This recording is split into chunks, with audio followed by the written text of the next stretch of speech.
Chapter 2201 Flowing Blood. The Song army faced the same hardship their enemy had faced during countless assaults on the great fortress in the past. There were no ramparts on the eastern side of the chasm, but the chasm itself remained. Crossing it under the barrage of enemy arrows and launching an attack from the shaky bridges was a task that would thrust any strategist into despair, and Xianxia was no different from Nephi's in that regard. That was the purpose the tide of the Ashen Dead had served. While the sword army was distracted by repelling their ghastly attack, the garrison of the greater crossing stronghold had time to brave the chasm. The besieging army had used war engines to shoot mighty steel cables over the abyssal gorge, which then served as supports to build hanging bridges. As time went on, the sappers improved and iterated upon both the war engines and the structure of the bridges, making them easier to raise and harder to bring down. The assault started when the cables shot over the chasm, and ended when all bridges were destroyed. The Song army, however, did not possess the war engines, and neither did they have a storied contingent of seasoned, crafty sappers to build them. They cut themselves from the other side of the chasm the moment they destroyed the original bridge that had connected Collarbone Plain to the Breastbone Reach in the past. That did not stop them today, though. While the pilgrims and the sword army clashed, the ashworms continued to crawl up the slopes of the chasm. Now that their bodies had already served their purpose and delivered the hidden army of puppets to the surface, they were free to move. The abominable creatures tangled with each other, fusing body to body with the help of their circular suckers. The seething mass of ashen flesh reached across the dark abyss, while more worms crawled across its surface to extend it further. There was one slithering tendril of ash worms rising from the eastern slope of the chasm and stretching west, and another rising from the western slope of the chasm, right below the gates of the great fortress, and stretching east. The two met above the darkness of the chasm, and merged together. Just then, the towering gates of the greater crossing stronghold opened. Human soldiers poured from inside, followed by the thralls of Beastmaster. The nightmare creatures were used as beasts of burden, hauling fragments of the dismantled wall behind them. The soldiers were military engineers. While the Song army did not have as many sappers, it did have some, even if they were not as skilled and ingenious as their counterparts in the enemy camp. The sappers laid the lumber that had once comprised the proud walls of the impregnable fortress atop the mass of ashworm puppets, swiftly turning it into the deck of a great bridge. Then, columns of soldiers stepped onto the bloody wood, marching across the bridge like a river. By the time the sword army managed to push the pilgrims back, the garrison of the great fortress had already stepped on the surface of the Breastbone Reach, securing a foothold and spreading to form a wedge-shaped attack formation. The 7th Royal Legion was at the tip of the wedge, and Saint Xianxia, the lost princess of Song, personally stood in front of her warriors, clad in enchanted armor of blood-red silk and crimson scales. Her grey skin seemed to shine in the radiant light of the veiled sky. Throwing a look at the dark mass of the pilgrims and the enemy army hidden behind it, she raised a hand and made a fist. Then, without wasting any time, Xianxia waved her soldiers forward. Her voice rolled across the bone plain, followed by the reverberating howl of the war horns. Warriors of Song! Attack! For the Queen! The Song army rushed forward. The pilgrims formed the first wave, the thralls of Beastmaster formed the second. Human warriors were the third. Standing far above the battlefield, Sunny gritted his teeth. If he considered the situation coldly, there was nothing to worry about. Even if the sword army lost this battle, it would not hurt the plan at all. If anything, it would empower the Queen's position, making her inevitable clash against the king more equal. Which meant that the two of them would exhaust each other more before one of them reached their limit, and would therefore become easier prey. However, having spent months as a member of the sword army, Sunny could not help but feel distressed when the battle turned against his fellow soldiers. Clenching his fists, he muttered a curse and turned his back to the battlefield. His expression became cold. It won't be long, now. They will pay for all their crimes soon. Before too long, the sword army was buckling. On the ground, the battle formation of the sword domain soldiers was being ravaged by the pilgrims, the thralls, and the warriors of Song. There were vast pockets of emptiness around calamitous clashes between the transcendent champions, The Sword Saints were at a numerical disadvantage, and were therefore slowly being overwhelmed. In the sky, the Chainbreaker and the few remaining aerial echoes were locked in a fierce dogfight against the winged nightmare creatures, the Ivory Island hanging above them like a celestial fortress. The battle had been ferocious and chaotic, claiming many lives in a flash. The Sword Army had never managed to fully recover from the initial tactical disadvantage, and despite its fierce resistance, its formation was on the verge of being broken and split apart. Once that happened, the battle was going to turn into a slaughter. It was all just too sudden, and had happened too fast. Before the dazed soldiers could even come to terms with reality, they were already on the precipice of defeat. Screams and clangor of steel filled the air, and the once pristine surface of the ancient bone was greedily drinking human blood. The eerie thing about the battle was that despite rivers of blood being spilled, there were hardly any bodies on the ground. That was because no one stayed lying on the ground for too long in the carnage. Those who were lucky were healed by soothing white flames, while those who were not turned into empty-eyed puppets. However, the outcome of the battle was not decided yet. Because Changing Star of the Immortal Flame clan had not entered the melee yet. When she finally did, however, two figures barred her path. One was a monstrous creature wearing an armor of blood-red silk and crimson scales. She was Xianxia, who had assumed her battle form. The other was an exquisitely beautiful young woman with a delicate build and pale blonde hair. Her eyes were hidden behind a blue blindfold, and there was an empty scabbard attached to her belt. It was Cassie. She stood motionless in the middle of the battlefield, not showing any emotion. Her expression was tranquil, almost serene, as if the ghastly nightmare of the harrowing battlefield had no effect on her at all. Nephice lowered her sword, looking at Cassie with a hint of doubt in her cold, grey eyes. Cass? She was only pretending to be surprised, of course, having already guessed what Cassie wanted to do, and what the Song clan was going to do, as well. But each of them had their role to play. The monstrous visage of Xianxia suddenly loomed over the blind seer.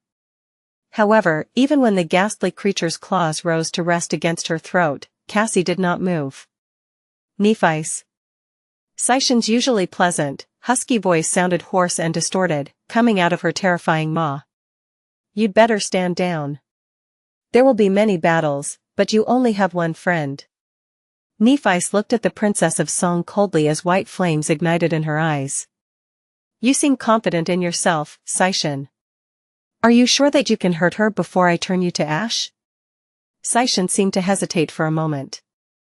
Then, her lips twisted into a grin, revealing several rows of sharp triangular fangs. I do believe that I can, but let us not find out. With that, she lowered her hand, leaving several shallow cuts on Cassie's slender neck. Then, Xianxia said evenly. Kasha. At some point, a dagger appeared in the delicate woman's hand. At the sound of Xianxia's voice, Cassie silently raised the dagger and pressed it against her own neck. Her expression remained eerily calm. Neff's expression, however, changed slightly. What did you? Before she could finish the sentence, Cassie pressed the blade deeper, and a thin stream of blood escaped from beneath it. Stop. Nephice took a step forward, then froze, greeting her teeth. Her voice sounded even, but there was a note of wariness in it. Stop. Xianxia studied her somberly for a little while. I think it is you who should stop. Look around, this battle is already lost, anyway. You will gain nothing if you continue to fight. On the contrary, you will lose something precious. Answering to her aspect, the blood flowed faster from the cut on Cassie's neck. Nephice regarded Xianxia silently for a while, her blazing eyes betraying a feeling of dark contempt. Second passed after second, with more blood spilling on the ancient bone. Eventually, she gritted her teeth. And shouted. Retreat. The bloody battle had come to an end. It was a strange ordeal. No one had expected the queen to attack, but she had.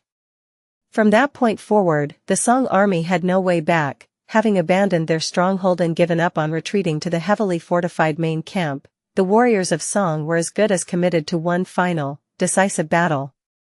So, what they needed to do before that was weaken the enemy as much as they could. Simply routing the besieging army was not enough, since the surviving soldiers of the Sword Domain would be able to regroup with the forces led by the king and return to the battlefield days later. No, what Qisong needed was a slaughter. A thorough culling that would deeply wound the entire sword army, cutting its overall strength by almost a half, while simultaneously making the ranks of her dead legion swell.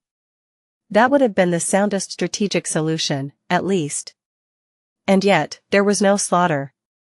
The defeated forces of the Sword Domain were allowed to retreat, having suffered severe casualties, but mostly intact.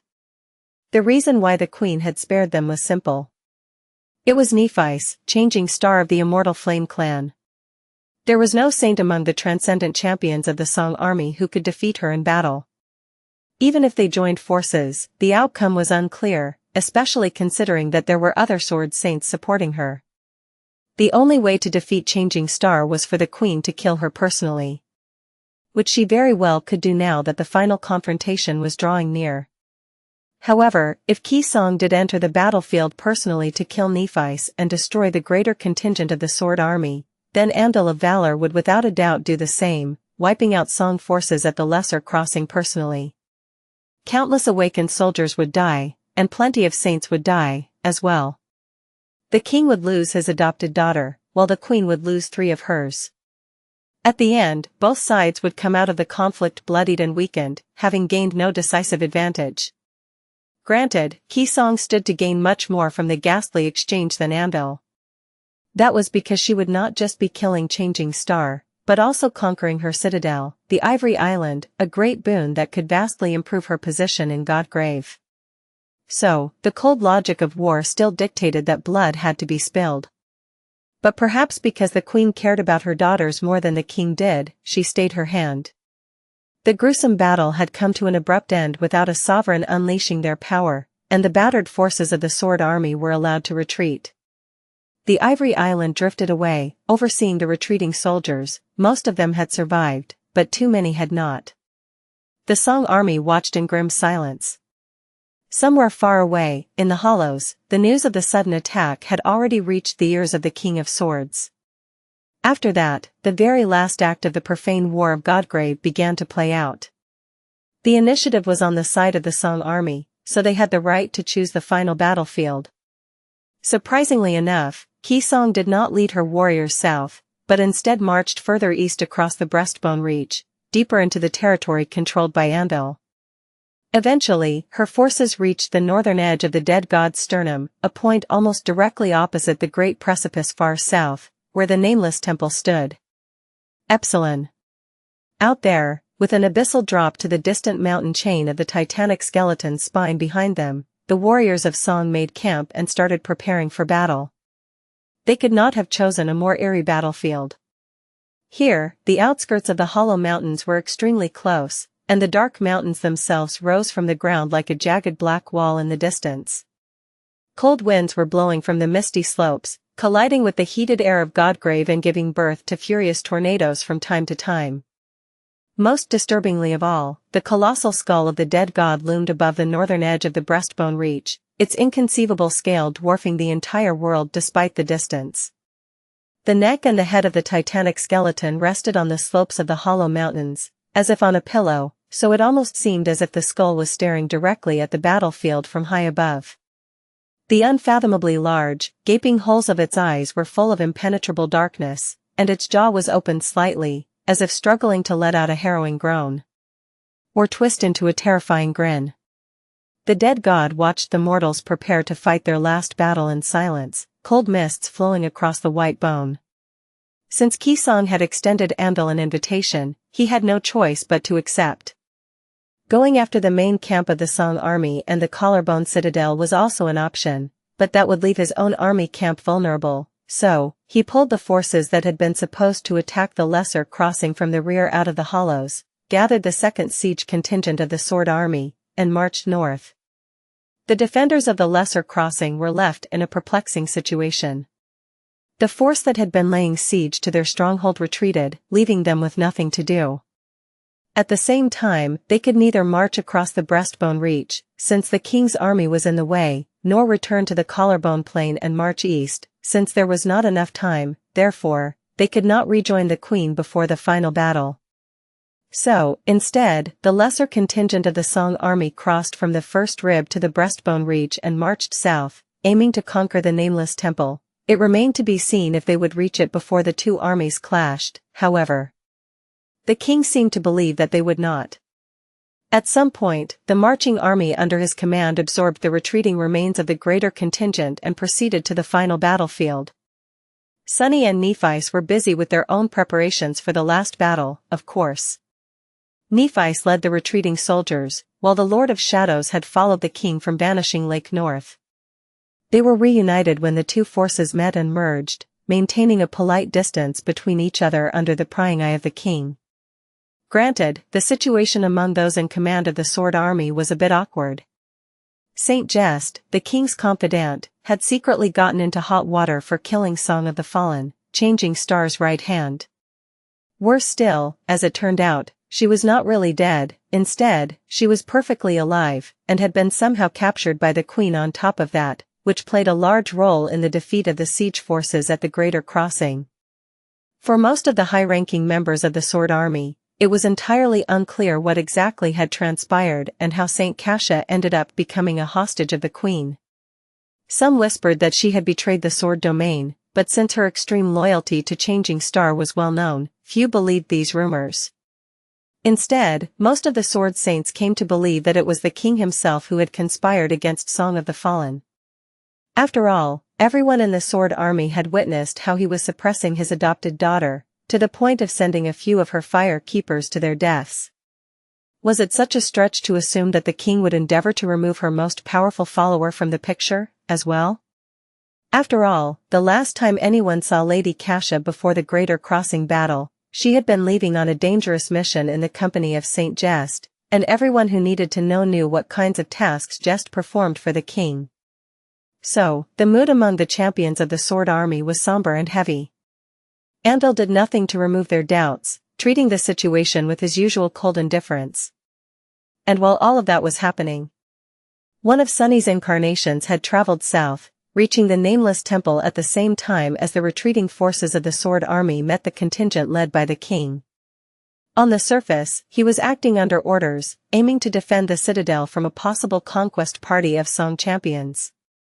In reality, of course, Sunny had an entirely different goal. Entering the dark hole of his citadel, he looked around and let out a sigh. It's really happening. Oh my. A dark smile twisted his lips under the mask. Far north, under the terrifying gaze of the dead god, the Sword Army reached the northern edge of the breastbone reach, spreading slowly to cut any possible path of retreat for the soldiers of Song. The two armies camped in full view of each other, with only a vast plain of white bone separating them. Soon enough, the white bone was going to be painted red. The future of humanity was going to be decided on that bloody field. One way or another. Sunny was looking ahead from two entirely different perspectives. He was Master Sunless, standing on the emerald grass of the Ivory Island. He was also the Lord of Shadows, standing on the surface of the ancient bone in the middle of the sprawling mass of the camped army. The hollow mountains, a familiarly chilling sight, were rising like a colossal dark wall in the distance, with white mist shrouding the jagged black peaks. And there, between his somber incarnations and the misty slopes, a titanic skull loomed above the world, looking down at the insignificant struggles of the mortal warriors with an indifferent, eerie grin. Each of its empty eye sockets was large enough to encompass a vast city, filled with nothing but impenetrable darkness. Both of Sunny's incarnations shivered. It's strange, really. Considering the nature of Godgrave, he would have expected the skull to bloom with an ocean of scarlet growth, the abominable jungle spilling from its eyes like tears of blood. But even the jungle seemed wary of the dead god's skull, staying as far away from it as possible. Considering what horrors dwelled in the ancient jungle, Sunny shuddered to imagine what kind of being could have scared the scarlet infestation away. Even the sovereigns seemed unwilling to solve that particular mystery, which was why both of them had stayed clear of the skull. Perhaps he would find out one day, when he was much stronger than even the Supremes, he would have to live through the final battle of the war first, of course. His gaze drifted down from the dreadful visage of the titanic skull, returning to the ground. The Song army encampment was like a black line on the horizon, a considerable distance for mortal men, but barely a stone's throw away for a transcendent like him. They were close enough for his shadow sense to encompass the enemy camp, at least, if he wanted to attract the Queen's attention. There was nothing but the abyssal drop behind them, and the Sword army had already cut off all paths of retreat. Making camp at the edge of the breastbone reach, under the watchful gaze of the dead god, was as much of a strategic decision as it was a statement. Having their backs to the abyss ensured that the Sword army would not be able to use its numerical superiority to completely encircle the warriors of Song. And at the same time, it conveyed a message: the Queen had no intentions of retreating. It was victory or death for her, as it was for her men. The vast stretch of white bones separated the two camps. The armies were preparing for battle, but the usual clamor was subdued. An oppressive quietness enveloped both camps.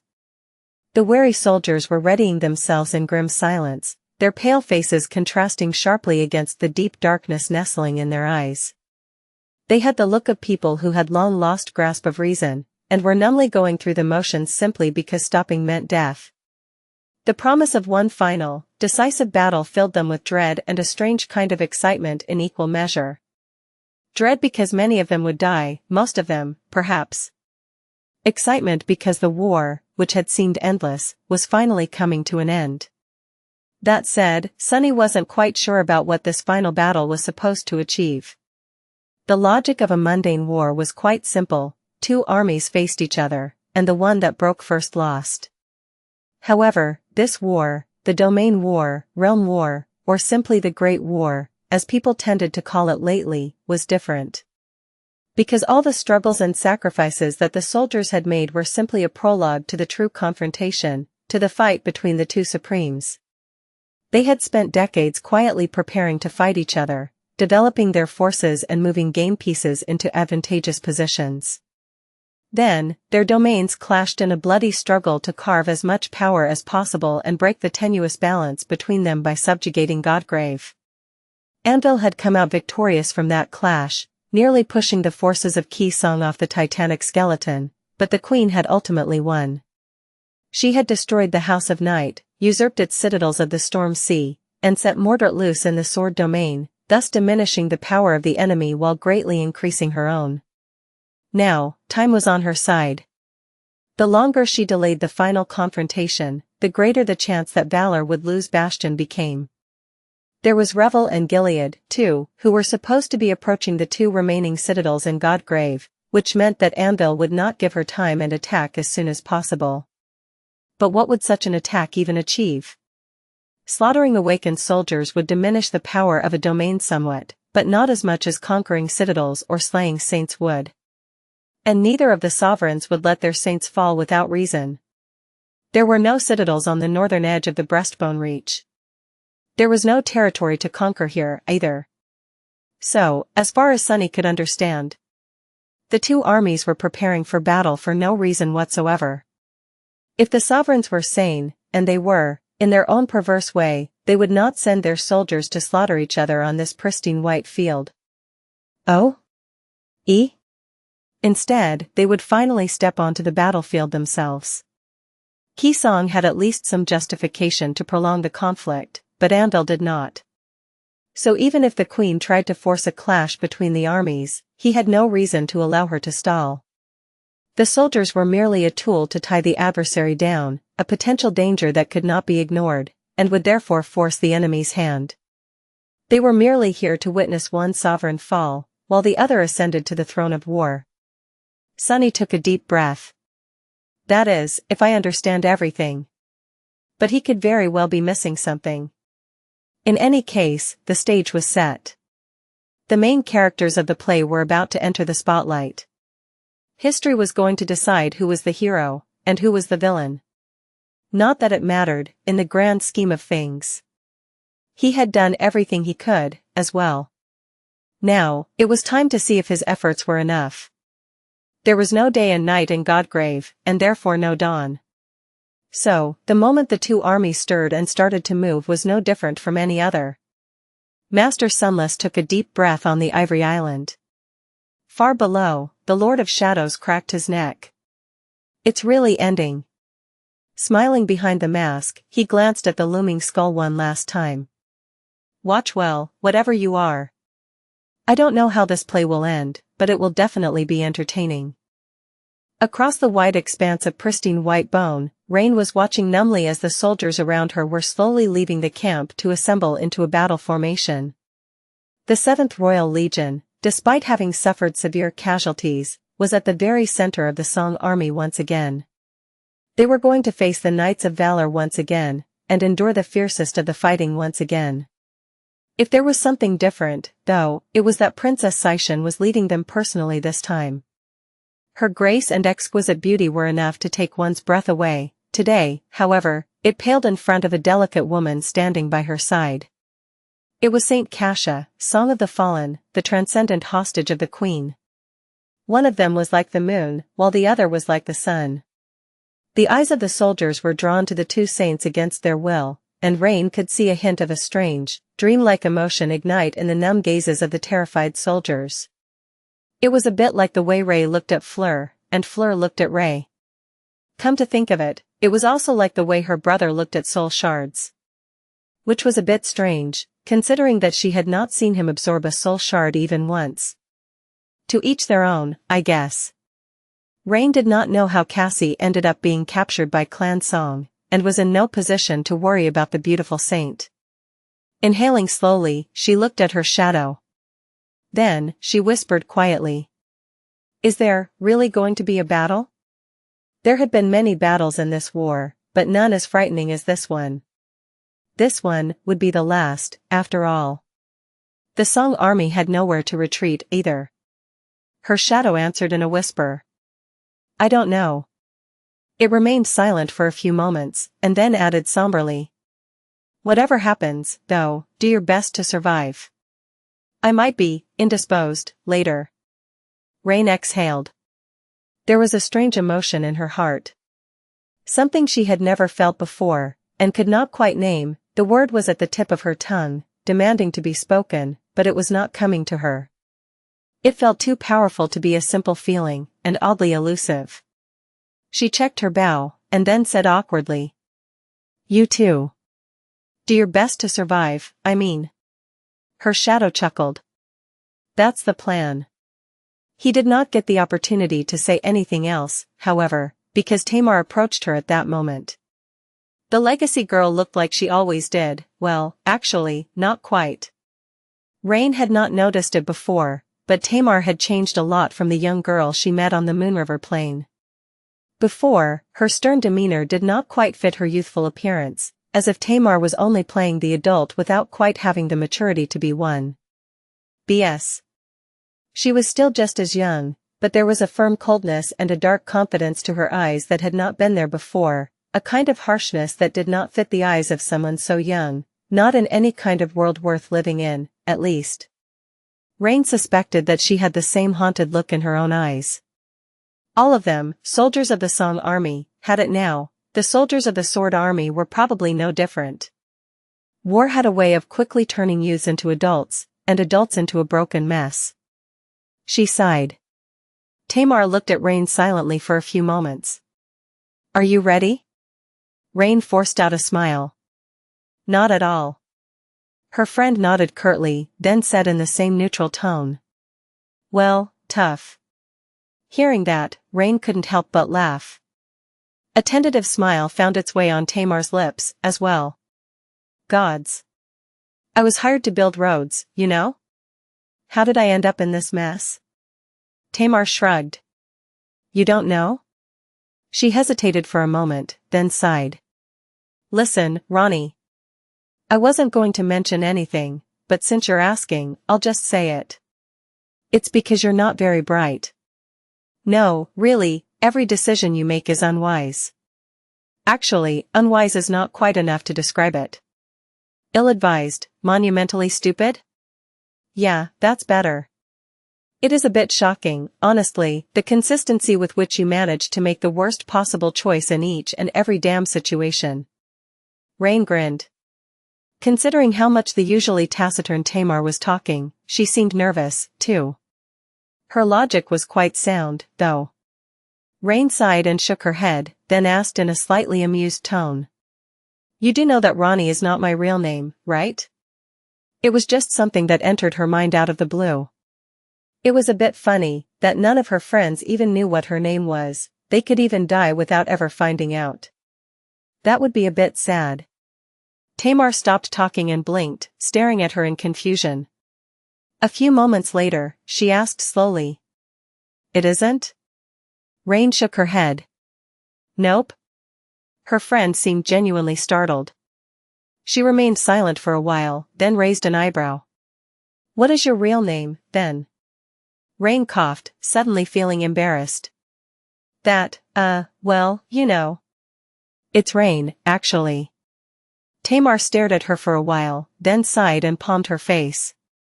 So you just moved 2 letters around? What can I even say? Case in point. Rain gave her a look of indignation. Hey. It's not easy to come up with a fake name on the spot, you know. You try it. The young legacy shook her head. I don't see why I ever would. They looked at each other, smiling.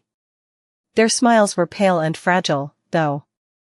All around them, the Song army was slowly moving, assembling into a battle formation. Across the wide divide of the pristine white plain, the Sword army was doing the same. However, before 2 armies met under the radiant sky of Godgrave. 3 different battles were coming to an end somewhere else, far away, but promising to change the outcome of the war despite the distance. A shattered moon shone upon a shattered castle. The castle had always been a ruin, but now it was reduced to rubble. The rubble used to be surrounded by a deep lake, but now, the lake was gone. Its bottom had been revealed, in all its mystery and horror. Indifferent to what lay at the bottom of the lake, Morgan of Valor hunched over an alloy pan and looked into the fire numbly. There was a gentle gust of wind, and Nightingale landed nearby, greeting her and the other saints. Then, a stronger gale crashed into the remains of a crumbling wall that protected the fire, and a small pebble fell from it down toward the pan. Morgan did not move, allowing the pebble to fall into the pan. A few moments later, she sighed heavily. I'm sick of it. How many times had it been, already? The day repeated itself endlessly. Each time, she gathered her saints and faced her brother in battle. Each time, they lost miserably and died. Over and over again, she suffered the pain of her body being torn apart and broken, activating the enchantment that reset time at the last moment. Rinse and repeat. It had been somewhat exciting at first. Morgan did not enjoy losing, but she loved battle. So, this closed loop of endless warfare was like a playground for her, a lethal and vicious playground, but a fascinating one nonetheless. Her brother, too, was a perfect enemy.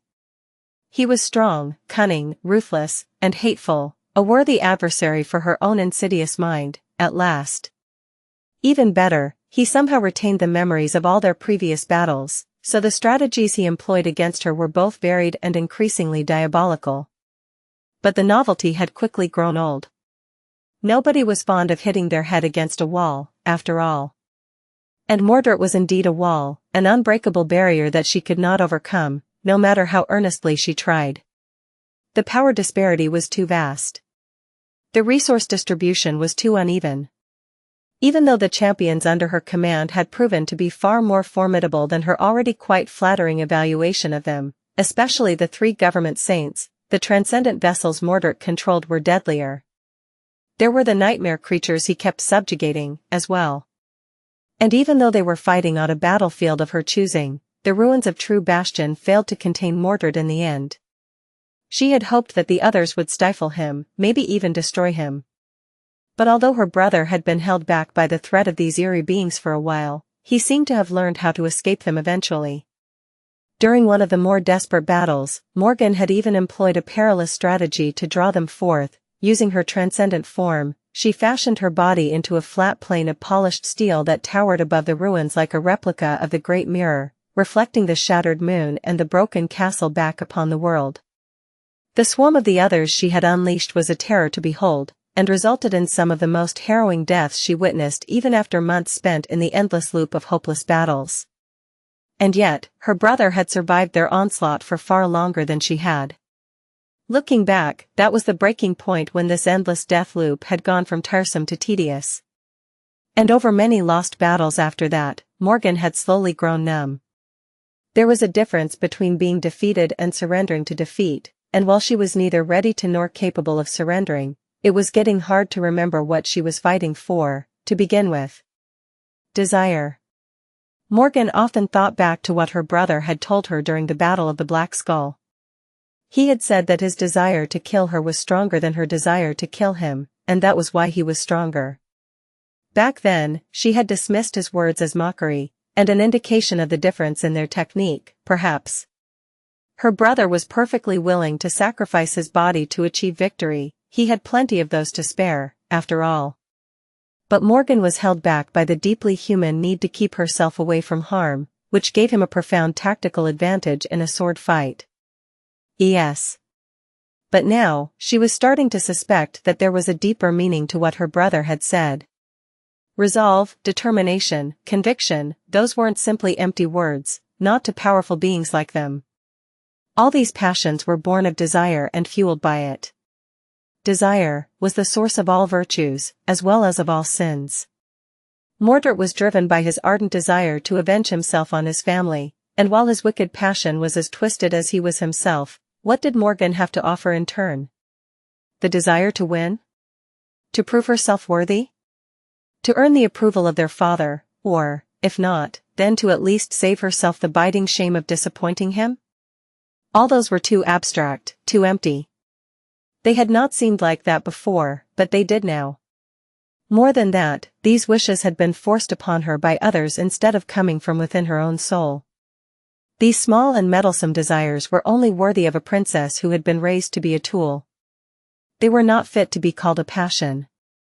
Morgan was not really passionate about anything, except maybe the pure art of war and combat itself.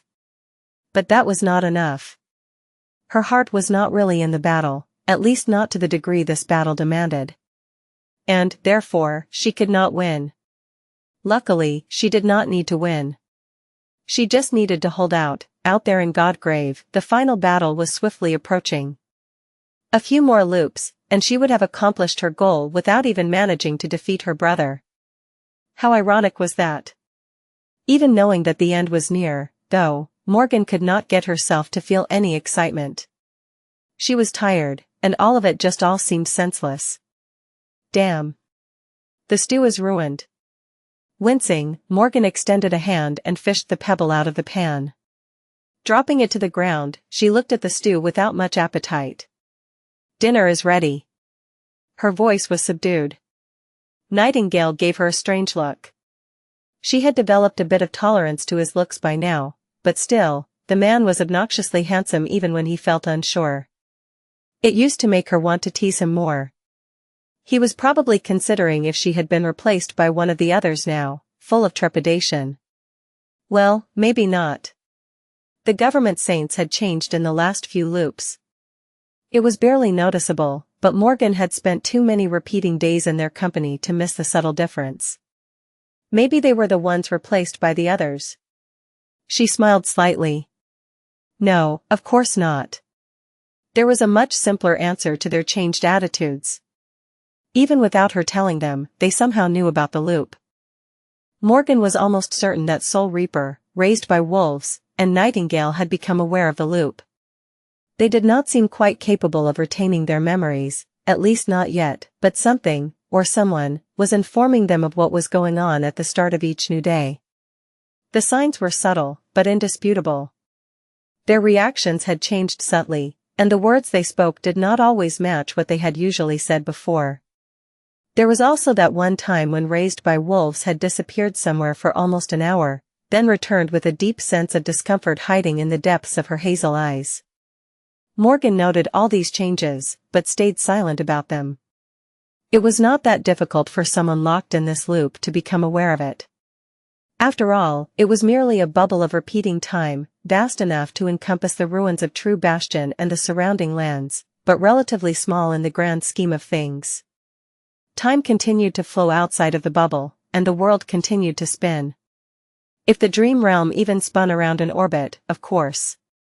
Morgan was familiar with events that had taken place inside the tomb of Ariel, not the least of all because of the strangely detailed exploration report published by an anonymous author, whom Clan Valor had failed to find despite great efforts. The hourglass enchantment functioned similarly to the great river created by the Demon of Dread, but on a much smaller scale. In any case, while communicating with the outside world was difficult, it was not impossible. Morgan herself was receiving news of how the war proceeded in Godgrave from time to time. Her brother probably had a vessel or two hidden somewhere outside the bubble, without a doubt. That was most likely how he was able to retain the memories of their previous battles, even. So, the government saints could have very well received a communication from the outside world themselves, either a repeating one that informed them of the situation every day, or simply something that stayed with them as they returned to the past. In fact, it was not even necessary for the information to come from the outside. Mordred himself could have contacted them, striking some kind of deal. Morgan smiled faintly. Was that it? Was she going to be betrayed? Had he already infected her subordinates, not by consuming their souls, but simply by convincing them with sweet words? Betrayal was always a possibility. Every person had a key, some could be bought, some could be coerced. Some could be deceived, while some only needed to be given an opportunity to stab others in the back. Morgan had been on both sides of this equation enough times to know that trusting anyone fully was a foolish sentiment. That said, she could not quite imagine Soul Reaper or Raised by Wolves striking a deal with Mordred after fighting side by side with the surviving saints of the House of Night for so long. Least of all Nightingale, the inflexible boar. So, their newfound awareness had most likely come from her dear sister, Changing Star. They had been members of her cohort once, after all, and although life led them to different paths, a connection like that was not easily broken by political affiliation. So, what was Nephi scheming? Suddenly, betrayal seemed even more inevitable. Morgan chuckled and looked at Nightingale with an amused smile. No, I am not one of the others. Come eat, everyone. The food is getting cold. Betrayal or not, she did not really care. So, Morgan pretended to be oblivious to their tense gazes and took the pan off the fire, ready to scoop the stew into the bowls. They ate their food, like they always did. And then, they prepared for battle, like they always did. And then, the moonlit ruins became a hellscape where monsters and demigods tore each other apart in a mad feast of destruction and blood, like they always did. The gargantuan forms of Typhaon and Knossos moved across the shallow lake. Streams of starlight rained from the night sky, devastating the land. The titanic form of a steel goddess plummeted from the slopes of the mountain and landed in the drowned city below, making the world quake. A cold mist was spreading from within the ruins, and the haunting song of a night dragon permeated the dark sky. Raising her sword, Morgan struggled with an overwhelming sense of déjà vu. Why was she persisting? Surely, this senseless, never-ending slaughter was too much for a sane person to endure. Her desire to win was nothing more than a malignant sense of obligation. Her desire to prove herself to others had turned to ash a long time ago, after she learned that those who would deem her unworthy were themselves not worthy of casting judgment on her. Beta. Her desire to earn the approval of her father, to not become a disappointment in his cold, uncaring eyes, had lost all meaning as well, at some point. Why was that? As Mordred's vessels were destroyed one after another, and her saints fell one after another, their blood painting the ruins red, Morgan took a deep breath. Was it because she had become disappointed in him, as well? Probably, yes. Not that he would care. So why was she fighting? A dark grin twisted Morgan's lips. Well, was it not simply because she liked it? Her desire to win might not have been as powerful as her brother's overwhelming, hate-fueled passion, but she had her pride, as well. She hated to lose. And that was reason enough for her to persist and fight for these ruins until the sky itself broke apart, and the pieces of the shattered moon fell down like a rain of fire. Simply because she was too stubborn to give up, and knew how to appreciate a good battle. A good war. Yeah. I like it. It's nice. Morgan was going to stop her brother, not for anyone else, but solely for herself. Pale moonlight reflected from the blade of her sword as Morgan jumped from the ruined wall to face Mordred. Like she always did. Their battle was just as furious as always, but it felt a little different. Because Morgan was tired, and because she was enjoying herself a little bit more. She was strong, she was fearsome. Her aspect was brimming with dire power, one that was sharp enough to cut down anything and anyone who stood in her way. Or so she had thought before. Over the past months, though, Morgan's edge had become a little dull. Any sword would lose its sharpness if someone kept hammering it against a hard surface, after all, and her brother's vile presence was much too difficult to cut. Still, Morgan met him once again, and fought him once again. By now, they knew the depths of each other's lethality all too well. She was a tide of living metal that drowned and shredded everything it touched. He was an insidious fiend who used stolen bodies and overwhelming force to exhaust and strangle his enemies, leaving them no chance to survive. The ruins shuddered and turned to dust as Morgan battled Mordred and his transcendent vessels. The wave of liquid metal flowed through them like a tide, enveloping the few remaining structures and toppling them one after another. The lumbering figures of Mordred's stolen bodies pursued, tearing at it with their fangs, their claws, and the power of their aspects. Some of them drowned in her flowing form and were eviscerated, while others managed to deal damage and bring her agony before being cut down. Morgan felt a strange divide within herself. She was enjoying the furious abandonment of battle. But at the same time, she felt like she was simply going through the motions. It was both exhilarating and tedious in equal measure. She wanted to stop. But she did not, could not. She refused to.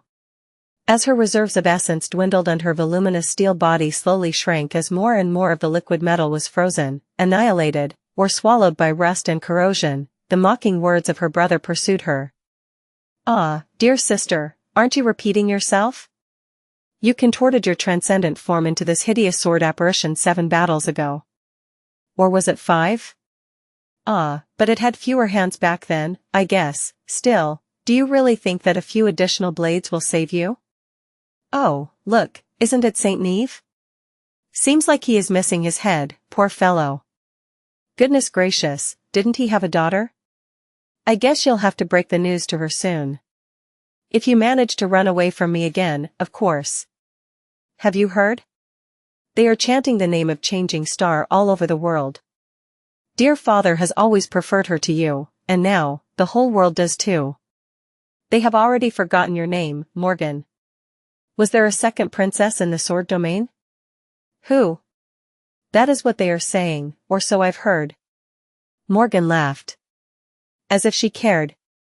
Dismissing her transcendent form and rolling down from a pile of rubble, she spat a mouthful of blood and rose to her feet shakily, using her sword as support. Then, she looked around with a pale smile. Oh, look, all your vessels are dead. Her smile faltered, though, when more blood flowed out of her mouth. Morgan bent in a painful coughing fit, then straightened and wiped her mouth tiredly. And also, do you ever shut up? Why do people even call you the Prince of Nothing? They really should call you the Prince of Running His Mouth, instead. A with a cute beta epsilon s. As Mordred, his original body, jumped down from the ruins of a tall wall and landed softly a dozen or so meters away, she looked at him and grinned. Right. It's because you were discarded by our father like trash, then tossed aside by the Dreamspawn like trash. You know what they say, one man's trash is another man's treasure. Doesn't seem to apply to you, though, bastard. Her brother's smile grew a little forced. At least she wanted to believe that it did. Mordred chuckled. I'll enjoy ripping out that dirty tongue of yours, sister, again. Morgan struggled to raise her sword and smiled. Do try. He descended upon her like a natural disaster. Technically, Morgan was stronger than her brother, her aspect bestowed many boons upon her, after all, while this had little to do with direct confrontation. However, she was wounded and exhausted after dealing with the vessels, and he was a titan, as well, while she was a mere beast. Their power was almost evenly matched. Almost. In the end, Morgan still lost. Her sword clattered as it slid across the ground, and she staggered back, falling to her knees. Her severed hand landed a few meters away, fingers twitching as crimson blood seeped into the rubble. Ah! The pain was exquisite. Mordred glanced at her twitching hand, then looked at her with a pleasant smile. Well, that surely brings back memories. Should I take your eye, as well? That would be fitting, I think. An eye for an eye, a tooth for a tooth. He seemed to be in a strangely good mood. Her brother always acted as if life was infinitely amusing, but today, his satisfaction seemed genuine for the first time. That filled Morgan with a sudden feeling of dread. She suppressed a groan and stared at him firmly. What are you so happy about, bastard? Mordred scratched his head. You keep calling me a bastard on purpose, don't you? How pitiful. At least I didn't kill our mother, you know? Then, laughing, he walked over to Morgan and loomed above her, looking down with a twisted smile. I'll let it go today, though. There's cause for celebration. After all, I have finally won. Morgan's eyes narrowed, and she pushed some air into her crushed lungs before saying through gritted teeth. Have you lost what little remains of your mind? You've won nothing, abomination. I might have lost again, but we will just continue to repeat this battle over, and over, and over again, until you are defeated. I have plenty of patience, believe me. I am willing to fight you until the world ends, if need be. Mordred stared at her for a while, then threw his head back and laughed. I have no doubt. My stubborn sister, but you don't really need to defeat me, do you? You just need to keep losing until our father clashes with Keysong in battle. Morgan just stared at him silently. They both knew it, so why was he mentioning it today? Mordred's smile slowly drained away, and he looked at her with a cold, dark expression. What you failed to account for, though, is that I don't need to win here either. Her eyes widened slightly, and she winced, struggling to contain the pain. Her brother chuckled. You've been defending Bastion so bravely, sister, so valiantly, but I don't really need to conquer it, do I? I just need to make sure that it is lost to our father. That it ceases to be a part of his domain, and therefore robs him of its power. Morgan swayed a little. What are you? I am still in control of Bastion. It is still mine. And you can't take it from me, no matter how hard you try. Crouching in front of her, Mordred leaned forward and whispered, his insidious voice flowing into her ear like honey. Exactly. It is yours, not our father's. It used to be a part of the sword domain simply because you were loyal to the king. Where is your loyalty now, though, Morgan? How much of it is left? She shivered. Mordred looked at her coldly and said with chilling indifference, all pretense of being a human lost from his voice. You might pretend otherwise, but we both know, none of it is left, now. I helped you get rid of it. In these godforsaken ruins, I drained you of every drop of faith you had left in our father, and now, you are lost to him. He has lost you, and therefore. Her brother stood up and looked down with a dark and triumphant expression. He has lost Bastion, as well. My mission is complete. Taking a step back, he looked up at the shattered moon and exploded with laughter. It would have been so nice, so lovely to wrench control of this damned castle from your hands, but this is even sweeter, I think. Morgan stared at him in stunned horror, numbly searching her soul for any lingering attachment to their father, to his kingdom, to his great domain. But just like her brother had said, she could not find anything. No, wait. Stopping his laughter, Mordred lowered his head and looked at her darkly. His lips twisted into a faint smile. Time to die, sister. Morgan stared back at him. She lingered for a moment, and then said weakly. Go to hell. With that, she activated the hourglass enchantment. The tide of time was turned back once more. But even so, nothing could change the outcome of their battle, this time. The femur of the dead deity turned from a great inclined plane into a labyrinth of vast, deep canyons near its southern edge, the end of Godgrave. That was because both legs of the titanic skeleton had been shattered by a harrowing blow once, thousands of years ago. Both of its femurs were heavily damaged near the knees, deep cracks marring the surface of the ancient bone. Some cracks led to the hollows. Some were even deeper, going all the way to the sea of ash far below. The knee joints themselves were out of sight, buried in the ash. Since nobody knew how deep the sea of ash was, it was impossible to tell if the dead god's tibias and fibulas were hidden under the endless grey carpet, or if something had severed them completely in the distant past.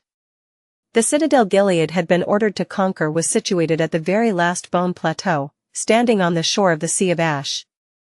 The journey to the end of Godgrave had been harrowing. The battle for the citadel, located so close to the endless expanse of ash, promised to be more harrowing still. "Are you sure that we can even take it?"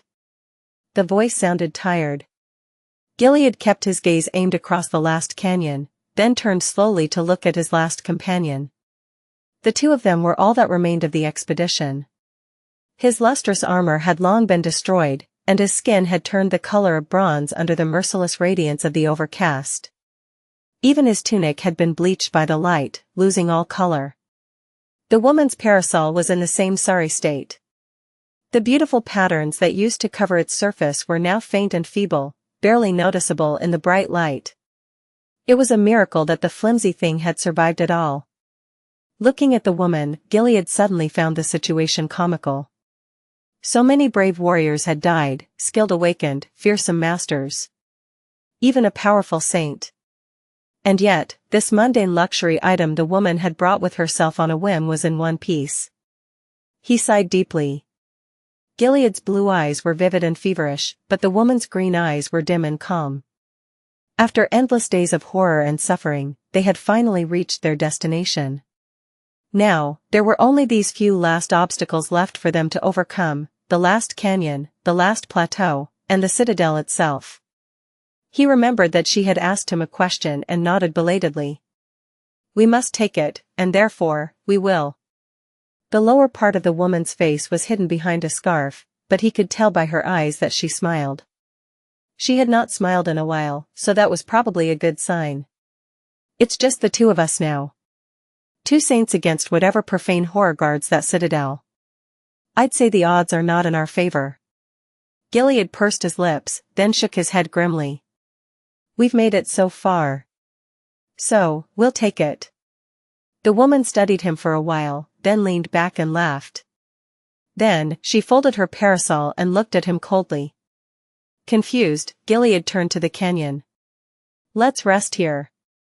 I will carry you to the other side once we have recovered our essence." "No." He paused, unsure if he had heard her right. Looking back, he frowned. "No?" The woman was smiling. "Yes, no?" She leaned on her parasol and spoke, her voice remaining calm. "I was going to tell you a while back, on the day we lost half of the remaining soldiers, and you refused to turn back. But then, I decided to wait a bit. To crush your spirit better." Us?" Gilead blinked, staring at her in confusion. "What do you mean?" "The citadel." The woman chuckled. "I refuse." Noticing his incomprehension, she shook her head. "Everyone is dead, but I am alive. I am alive because you've kept me alive, and you've kept me alive because you need a homeless saint to claim the citadel. But I won't. I refuse. Honestly, I'd rather dive into the Sea of Ash headfirst." "Oh, and you go to hell, summer night. There is a special place there prepared for people like you, I'm sure." She laughed again, sounding more than a little unhinged to his ears. Had she been harboring these thoughts quietly all this time? Her green eyes came alive again, growing as bright as they had been once, before they left on this cursed expedition. "There, I spoke my piece. Now, I'm leaving." Gilead frowned, stumped. He was too tired, too hurt, and too spent to comprehend the strange situation. His thoughts were moving slowly. What was she saying? No, he understood what she was saying. But words weren't magical spells that bent reality to one's wishes. What did she expect would happen because of her outburst? We have our orders. The woman raised an eyebrow, her green eyes full of mirth. So what? You might be hell-bent on staying loyal to the king, but I am not. In fact, I'm sick of him and his orders. I was already sick before being sent on this futile expedition, and now, after witnessing all our soldiers die senseless deaths, I don't even care to pretend that I'm not. Gilead raised a hand and rubbed his face tiredly. The deaths of the soldiers weighed heavily on his soul, as well. He was sick and tired, as well. But he just could not understand. She was a saint. A transcendent champion of the sword domain, the best there was. Sure, not all saints were retainers of the great clan Valor like he was. And even among the knights, not everyone took their oaths as seriously as he did. Some people were guided by greed and self-interest. Most people were simply lost. But most saints still had enough composure to keep their wits about them. What was she hoping to achieve? Were there others like her among the transcendent champions of the sword domain, ready to abandon reason? You refuse? You can't refuse. The woman seemed to grin. Can't I? What are you going to do to stop me, Summer Knight?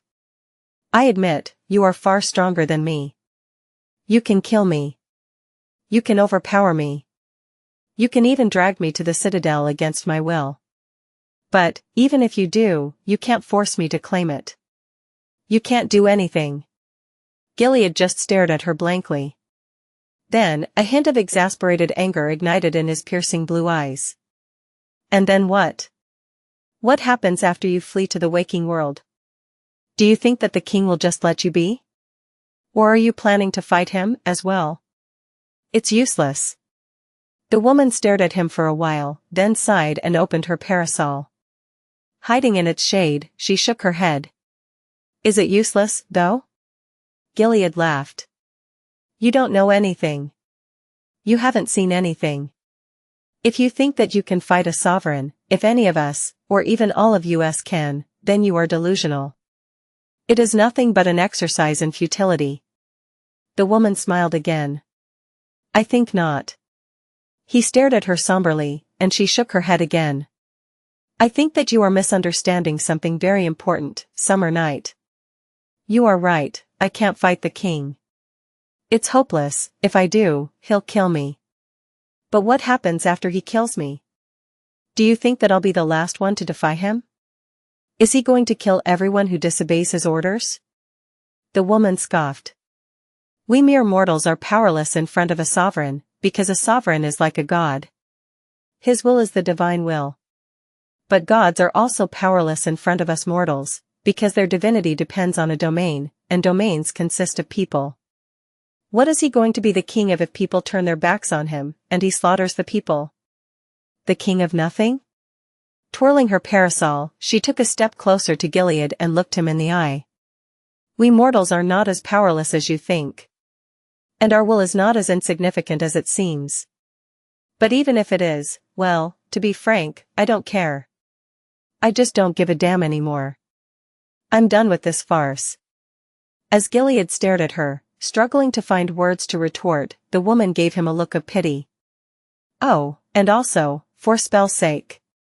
You swore a knightly oath of fealty to the great clan Valor, did you not? Well, the great clan Valor consists of many people. Find a less rotten one to be loyal to, you fool. By the dead gods, even Changing Star is an heir of valor these days. With that, the woman disappeared into thin air, having pulled on her tether to return to the waking world. The vivid green radiance of her eyes faded, leaving only shades of white and gray in the world. Left alone, Sir Gilead, the Summer Knight, tiredly lowered himself to the ground. He had done all he could, more than he could, even. But despite that, his mission had ended in failure. She's coming back. The dark water boiled as the gargantuan horror rose from below. Its translucent carapace glistened like obsidian in the bright light of the luminous memories, and the battered ship scattered, pushed aside by the turbulent waves. The creature was too large to discern its full shape. The people struggling to stay on the splintered decks could only catch glimpses of its harrowing visage, the enormous black eyes, the jagged line of a dreadful mandible, the forest of titanic limbs, the flexible antennae that reached almost a kilometer into the air. However, the ghastly depth dweller was not what made the people weary. They had battled plenty of terrifying abominations while sailing through the darkness of the spine ocean already, many of them far more dreadful and eerie than this one.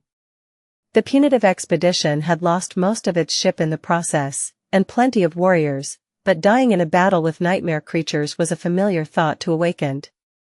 The murderous demon that hid in the darkness above was far more unnerving. As the remaining forged echoes tore into the dweller of the depths, breaking its carapace with steel fangs, their riders unleashed a barrage of harpoons and arrows into the cracks. Each was a powerful memory capable of dealing immense harm. The nightmare creature sustained some damage, and while it was not seriously wounded yet, they managed to keep it away from the ships. There. Several brilliantly shining arrows shot into the air from the decks, chasing away the darkness. All darkness but a small formless mass of it. The mass of darkness was falling as it twisted to avoid one of the arrows, and was then torn apart by a bright beam of incinerating energy that shot from one of the decks. From within it, an enchanting figure was revealed. A beautiful fiend with alabaster skin and obsidian hair plummeted from the sky, her black wings folded to increase the speed. Her armor was torn and broken, and her mesmerizing face was painted by blood. Several arrows protruded from her sides, slowly collapsing into a rain of sparks. And yet, there was a chilling, cruel glint in the winged demon's onyx eyes. Don't let her reach the ships. But it was already too late. Revel was too close. She fell on the deck of the ship that had been washed away from the others at terrible speed, summoning her darkness at the last moment. The ascended warriors scrambled to assume a defensive formation, the melee fighters rushing forward as their less resilient comrades stepped back. A wall of shields and a palisade of spears barred her path, sorcerous flames dispelling true darkness that shrouded her like a veil. A? B? The pursuers had long learned how to deal with her ambushes. She had managed to cull many of them at the start, eventually killing 2 of the saints, but by now, every attack was a deadly gamble. It was too easy to get bogged down, surrounded, and cut down. However, that was all right. Because Revel was learning too. Usually, she would have shot past the deck, either severing bodies or catching an enemy or 2 to throw them overboard before disappearing into the darkness. But this time, she did not. Instead, she simply crashed into the damaged deck like a cannonball, piercing it in a cloud of splinters. She pieced the entire ship. As cold water washed over her, a litany of shouts bloomed above the damaged ship. She's gone. Damn it, the hull is breached. The cargo hold is flooding. She's in the water. Revel spun and used her wings to push herself through the dark waters. Reaching the shattered hull of the ship, she used her claws to widen the breach, then spun again and pushed herself off the enchanted wood, into the depths. Usually, the warriors of the sword domain would have been easily able to repair such damage to one of their ships. She would not have risked falling into the water, either, where the forged echoes were waiting to tear her apart. But the battered fleet was currently being besieged by the underwater horror. The echoes were away, trying to breach its thick carapace, and the ships were scrambling to stay at a distance. The vessel she had damaged would not sink, most likely, but they would take a lot of water, which would slow them down. And make them a sitting duck. Then, one of the 4 remaining Valor Saints would have to make a decision. They would either have to risk themselves to protect the damaged ship, or sacrifice it. Either way, Revel would get a chance to take down one more transcendent. If she survived that long, of course. She was not doing too well herself. Revel was strong, and Moonveil was strong as well. But it was just the 2 of them against 7 saints of the sword domain and their entire expedition. They had whittled the enemy numbers down over the long and harrowing voyage through the spine ocean. They killed some themselves, and killed others by luring the enemy ships into the maws of the horrors that dwelled in the darkness. But the enemy had whittled Revel and Moonveil down, as well. Their essence was exhausted. Their bodies were riddled with wounds. Their memories and echoes had been destroyed, and their supplies had long run dry. The dwellers of the depths were just as eager to consume them as they hungered for the souls and flesh of the pursuers. The citadel was drawing closer. Revel knew that she would not be able to destroy the remains of the sword domain force before their ships reached the destination. So, the outcome of this nightmare would most likely be decided in a desperate three-way battle between the daughters of Queen Song, the saints of the sword domain, and the guardian of the Spine Ocean Citadel. Whatever that horror was. Chances were, the nightmare creature that had made its nest in the citadel would be the final victor. Gritting her teeth, she tore the remaining arrows out of her flesh and shattered them, feeling the poison that had coated the arrowhead struggle to paralyze her body. A powerful current threw her away as a severed antenna of the crustacean behemoth plummeted into the water from great heights, displacing countless tons of water. No time to waste, now. Folding her wings, Revel swam upward. Some time later, she reached the crack in the dome of the dead god's spine that had served them as shelter last night. Dismissing her wings, Revan pushed her shredded body inside, fell on the uneven floor, and drew a laborious breath. Her transcendent physique was already working on mending her mangled flesh, but even its staggering vitality was not enough to contend against the accumulated damage. Soon, a pale light ignited in the crevice, and she saw Moonveil. Her sister was sitting while leaning on a wall, her hands cradling a terrifying wound in her abdomen. She smiled weakly. "How was the hunt?" Revel tiredly shook her head. "They lost 2 ships. But they still have 4 saints." She hesitated for a few moments, and then added quietly. "We will leave as soon as I replenish a little essence. The citadel is only a few hours away, now." Moonveil sighed. "Do you think we'll manage to defeat the Guardian, kill the Sword Saints, and conquer it?" Revel exhaled slowly. "Maybe, maybe not. We don't need to, anyway. Instead, we'll do what Saishan and Hel did, I'll stall the enemies, you'll find the gateway and claim it." Her sister frowned. "And just leave you to die?" Revel studied her face for a few moments, then laughed quietly. "Gods, it seems you really lost a lot of blood. What are you thinking about, fool? Once you claim the citadel, it will become a part of Mother's domain. And once it becomes a part of her domain, she will deal with the Sword Saints, and the Guardian. I just need to survive until then." Moonveil remained silent for a while. Eventually, she said softly. "Can you even manage that? I am warning you, don't even think about dying, Revel. I'll be very mad. Don't show your face in front of me if you do." Revel did not respond, sensing how little strength was left in her battered body. Finally, she smiled. "All right. Since you insist." 2 armies faced each other on a bone plain.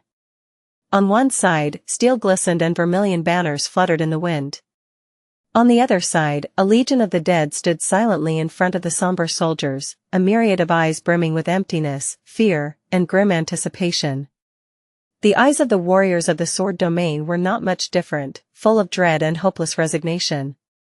The veil of gray clouds shone brilliantly in the distant sky, and the blinding light was making the bone plain shine as well, like the surface of a white-hot pan. The sweltering heat was suffocating, making the warriors of Song yearn for the cold snowstorms of Ravenheart, while the warriors of Valor yearned for the cool waters of the Mirror Lake. Were they going to see their homes again? No one knew, and most were too afraid to wonder. The 7th Royal Legion stood at the center of the Song army. Saishan was in front of her soldiers, looking across the battlefield solemnly. Cassie was by her side, silent and motionless, her movements restricted by the invisible strings of the Queen's power.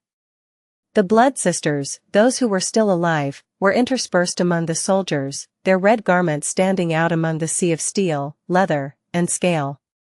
Felice was among them, a complicated mix of emotions hiding in the depths of her beautiful eyes. Rain, Tamar, Ray, and Fleur were not too far from where the former handmaiden stood, keeping quiet, just like the rest of the army was. An eerie silence settled on the bone plain, as if everyone was either unwilling or unable to make a sound. Somewhere else in the formation of the Song army was the Saint of Sorrow. There were also Dar of the Maharna clan, Saint Ceres, and Saint Sired, among many others transcendent champions. Their faces were just as tired and grim as those of the awakened soldiers. On the flanks of the vast battle formation, hordes of enthralled nightmare creatures were waiting for their mistress to give them a command. Beastmaster herself was among them, her hand resting on the scales of a hideous abomination. Her tantalizing face was even paler than usual, dark embers burning in her bewitching eyes. She was looking at the sea of enemy warriors in the distance. The formation of the Sword Army was more organized and resplendent than that of the soldiers of Song. Knights of Valor stood in its center, and the Ivory Island hovered above. Master Sunless and Iko stood on the emerald grass, looking down silently. Far below, the Lord of Shadows was leaning indifferently on his fearsome odachi, his white hair moving slightly in the wind. His demonic mask did not reveal any emotion, and there was nothing but darkness in the fierce slits of its eyes. Some distance away, Nephice was standing in front of a row of an orderly phalanx of heavily armored soldiers. Her slender figure was obscured only by the thin fabric of a light tunic, and her longsword rested easily on her shoulder. Her hair reflected the sunlight, flowing in the wind like a beautiful stream of incandescent silver. The fire keepers were just behind her. Among them, Sid was suffering silently from the unbearable heat. Letting out a sigh, she opened her canteen, drank from it greedily, then shook the flask a couple of times and dropped it on the ground. Not too far, the White Feather clan stood, ready for battle. Saint Tyrus and Saint Roan were in front of the awakened warriors of their clan, while their daughter, Tel, was among them. All three seemed calm, but the wind was turbulent in that part of the battlefield, betraying hidden emotions. The other saints of the Sword Army were similarly tense. Saint Rivalen seemed to have lost some of his gallant poise, staring across the battlefield with a frown. Somewhere else, Jest was leaning on his cane, looking at the ground with a dark expression. For the first time in a long while, he felt too old to face the dire demands of the world ruled by the nightmare spell. His grandson, Master Mercy of the Dagonet clan, was among the soldiers of the Sword Army. Rivalen's son, Tristan, was there as well. And countless others. Countless souls were waiting for the battle to start on both sides of the white bone plain, shivering with dread and trepidation. They were waiting for the war horns to sing. For the battle to start. And for the war to end. However, the command to attack never came. Instead, two figures appeared from the rows of soldiers, walking calmly across the surface of the ancient bone as the titanic skull loomed in the distance, watching them with a silent gaze. One was a tall man with dark hair and cold, steely eyes. He was clad in heavy dark armor, emanating a suffocating aura of dominance and oppression. A vermilion cloak fluttered behind him like a wave, its vibrant color in sharp contrast with his bleak, ruthless gaze. He was Anvil of Valor, the King of Swords. The other was a breathtakingly beautiful woman in a regal red dress, walking across the vast expanse of bone with calm, mesmerizing grace. Her skin was pale like that of a corpse, and a light smile played on her crimson lips. Her raven-black hair was like a lustrous waterfall of darkness, and there was something eerie and vaguely appalling about her beautiful, enchanting eyes. She was Kisong, the Raven Queen, the Queen of Worms. The two sovereigns walked unhurriedly across the battlefield, their human figures looking small and insignificant in comparison to the vast armies behind them, and at the same time, larger than the world itself. Eventually, they met in the middle. To one side, the towering black wall of the Hollow Mountains reached toward the sky, the jagged peaks shrouded in white mist. The colossal skull rested on the misty slopes, staring down at them like an evil omen.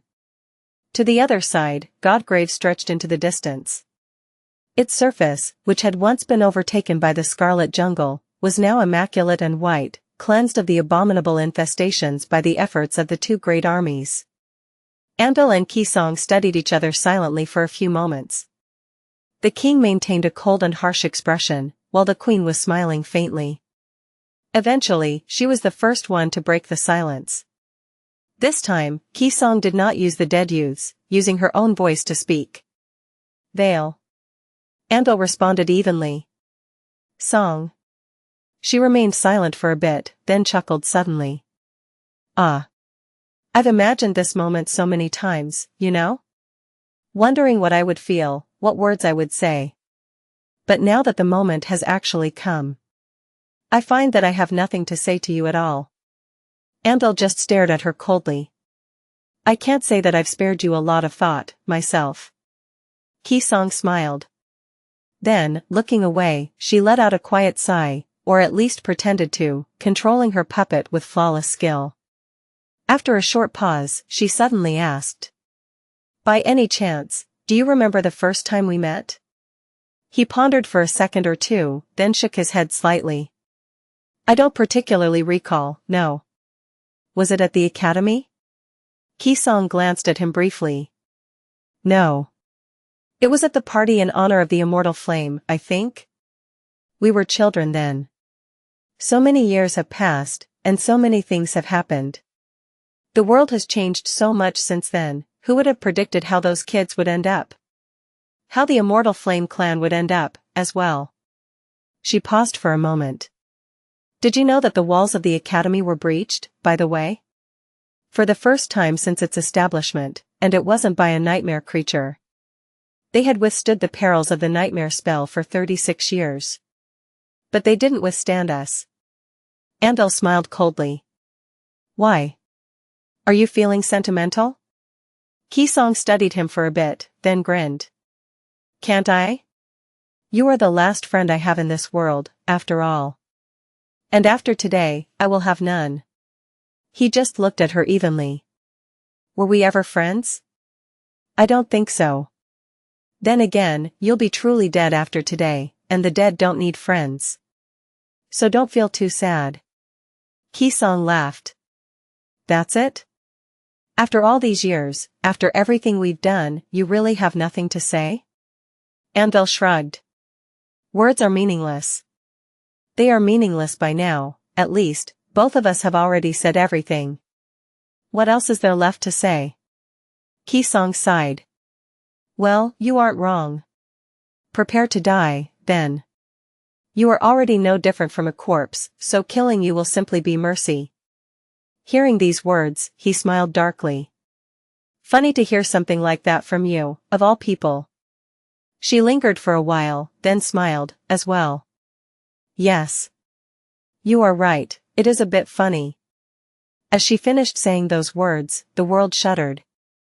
A cold wind blew across the sweltering expanse of Godgrave, making the soldiers shiver. As Qisong looked at Andal with a faint smile, the Legion of the Dead stirred.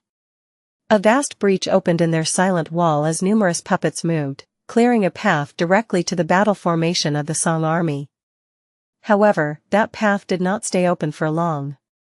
A moment later, the air trembled, and was split apart as a vertical fracture cut the world. Then, it expanded, and for the first time in thousands of years, snow fell on the scorching surface of the ancient bone. As the dream gate opened, a raging snowstorm became visible in its towering fissure. A magnificent black palace could be vaguely seen in the billowing snow, as well as the mountain it stood upon. The clouds of snow that escaped the dream gate instantly melted, the water boiling and evaporating as a searing haze obscured the front rows of the Song soldiers. Andal observed the scene calmly. Curious. How are you able to anchor the dream gate in the same realm it is rooted to? Qisong shrugged gracefully. It is a component of the night garden. Why, you did not know? There was a subtle mocking note in her, but he did not react. The night garden, makes sense. Storm God is the god of guidance and travel, after all, and that ship was made to sail the darkness of her sea. His gaze shifted from the towering rift in reality to Qisong. Was that the reason why you fed the House of Night to that abomination? She lingered with the answer, then chuckled. I hoped you would show at least a little trepidation, old friend. But you are too far gone, aren't you? What will it take to make you flinch? Qisong shook her head. I took the night garden. I took the other citadels of the storm sea, too. Rivergate is gone, and Bastion has fallen. My kingdom is stronger than ever before, while you don't even have enough saints to rule yours. Can you feel it, Vale? Can you feel your domain crumbling? Anvil remained silent for a few moments, looking at her impassively. Why should I care? Then, however, his expression changed subtly. Qisong's smile disappeared, replaced by a cold and vicious expression. Can you feel it now? He looked down, at the bone surface beneath their feet, as if trying to pierce it with his gaze. His eyes darkened slightly, expressing a hint of contempt. I see, you've taken the spy notion, after all. The men I sent to kill your daughters are dying, they are dead. And the citadels they ruled are now without a master. Qisong looked at him silently with no particular expression, and for a moment, she looked like what she was, a flawlessly preserved, masterfully controlled corpse. Anvil met her gaze calmly. How useless. Do you feel confident now that you have amassed all that power, Song? The beautiful corpse smiled. It does feel nice. He shook his head. That has always been your blind spot. From our days at the academy until now, you have always been controlled by your sense of inferiority, and you have always pursued power to spare yourself from feeling inferior. It would have been amusing if it wasn't so pitiful, banal, and distasteful. But then again, what else would one expect from someone of your breed? Anvil looked at her coldly. Someone like you, who was born with nothing, can't really understand the meaning of power. Power has its uses, sure, but at the end of the day, power itself is meaningless.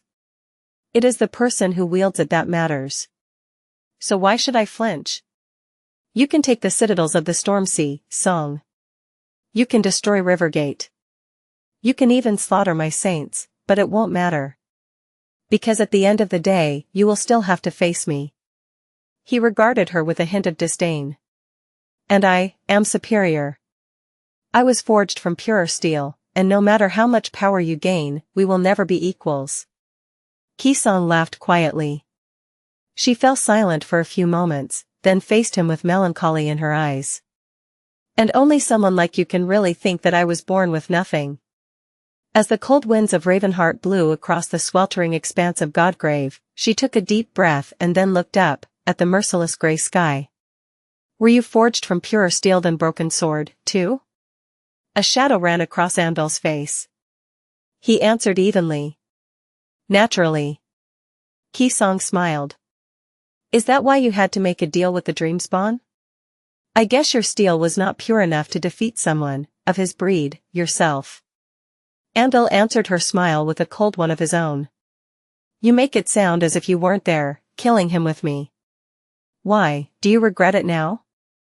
Do you wish you made a different choice? She shook her head slowly. No, you and I both know that it was necessary. Just like erasing all traces of immortal flame was necessary. If someone seems to be having regrets, it's you, Vale. Otherwise, you would not have allowed his daughter to grow into someone neither of us can easily eliminate. Qisong looked at him calmly. I'll correct your mistake after you die, though. Don't worry. As she said those words, a subtle smell of iron suddenly permeated the air, and Anvil's oppressive presence grew much deeper and terrifyingly sharp, as if it had finally awoken after slumbering all this time. He shook his head. For someone who supposedly had nothing to say, you sure talked a lot. Enough. Let us solve this once and for all. Let us see who is worthy of wearing the crown. Lowering her head for a moment, Qisong smiled. Farewell, Vale. Anvil summoned his helmet, and his voice rustled in the wind like the clamor of a myriad of blades. Farewell to you, too, Song. A hurricane of scarlet sparks drowned the world.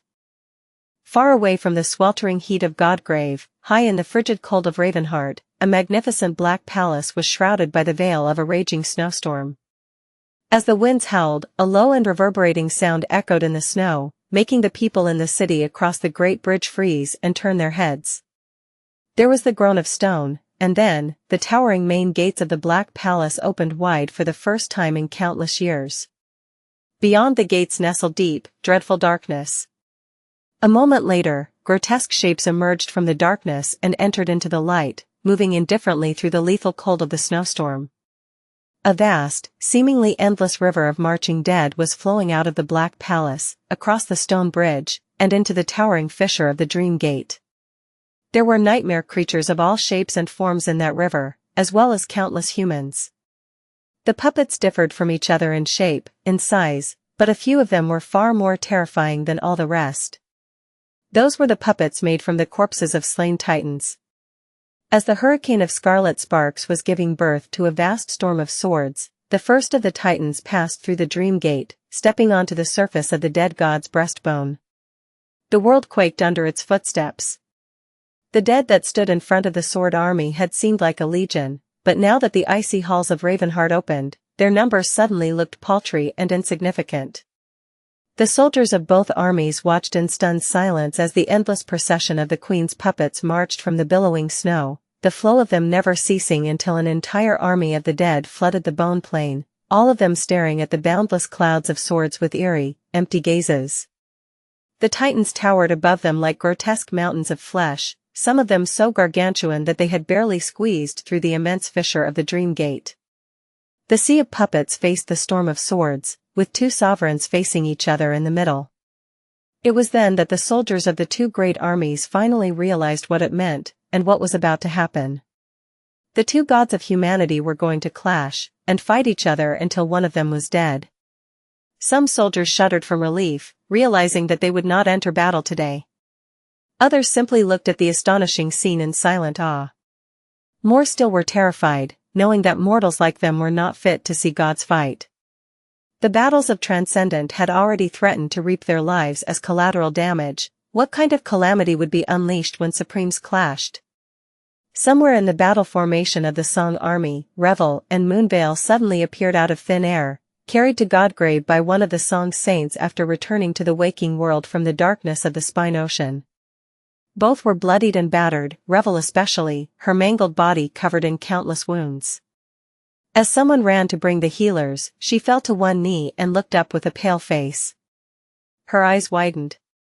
The corpses of the four sword saints they had brought with them moved, rising from the ground to join the army of the dead. Across the sea of the puppets and the storm of swords, in the formation of the sword army, Summer Night appeared in a similar fashion. His body was in a better state than those of the queen's daughters, but his gaze was bleak and dark, devoid of its usual shine. He looked at the battlefield silently, then lowered his gaze, lingered for a few long moments, and then summoned his armor and his weapons. Almost at the same time, 7 dreadful swords fell from the sky, stopping to hover behind Anvil. He raised an arm, and one of them landed into his hand. The world itself seemed to shift, as if being bent and torn by the eerie grey blade. Qisong looked at the terrifying sword calmly. "I see you are still a consummate collector. A sacred blade, is it?" Anvil lowered his head, the vermilion plume of his helmet moving slightly. His indifferent voice sounded even as he answered, aiming the sword at the unarmed queen. "It's still a disappointment, but it will do. At least I'm not in the habit of playing with dead dolls." Qisong laughed, her voice drowning in the rustle of countless swords. "I have some living dolls, as well." With that, her smile dimmed, replaced by a cold and dark expression. Fearsome, predatory crimson flames ignited in her eyes. "These toys won't save you." A moment later, she was suddenly in front of Anvil. Her bare hand crashed into his breastplate, denting it. Her fingers left deep grooves on the enchanted metal, almost tearing through it. The force of her blow was fearsome enough to produce a devastating shockwave, pushing the King of Swords a couple steps back.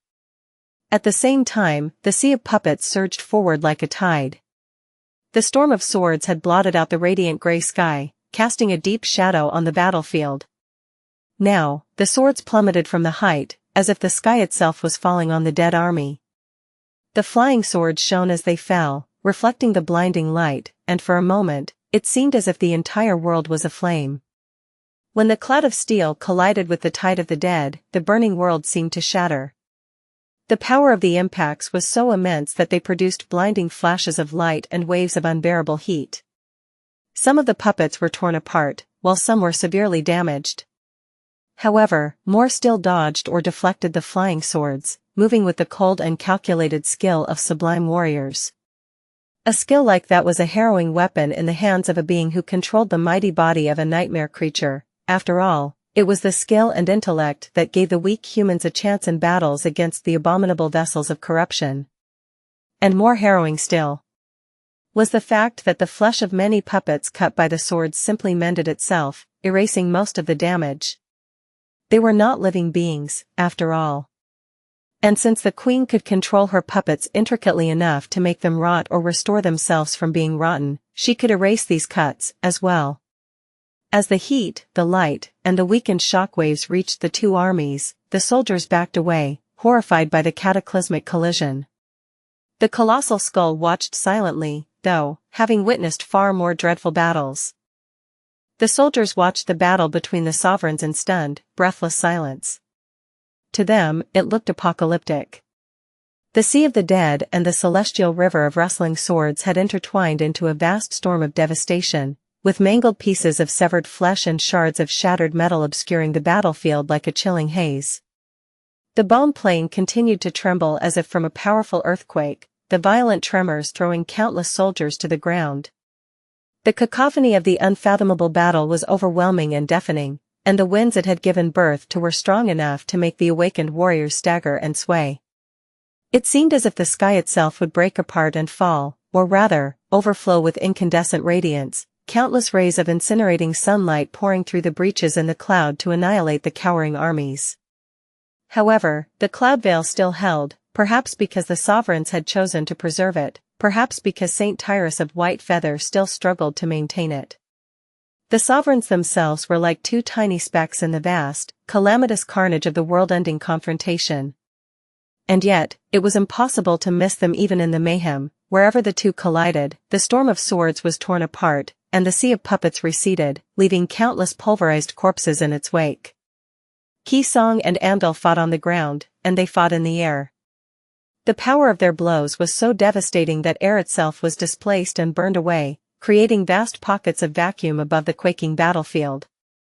The wind rushed to fill the void, causing hurricane gales and furious twisters to move across the surface of the ancient bone, and deafening thunderclaps rolling above it. Few were able to discern the details of the royal battle, but those who could saw Andal defending himself with his 7 dreadful swords as Qisong attacked with her bare hands like a fierce beast.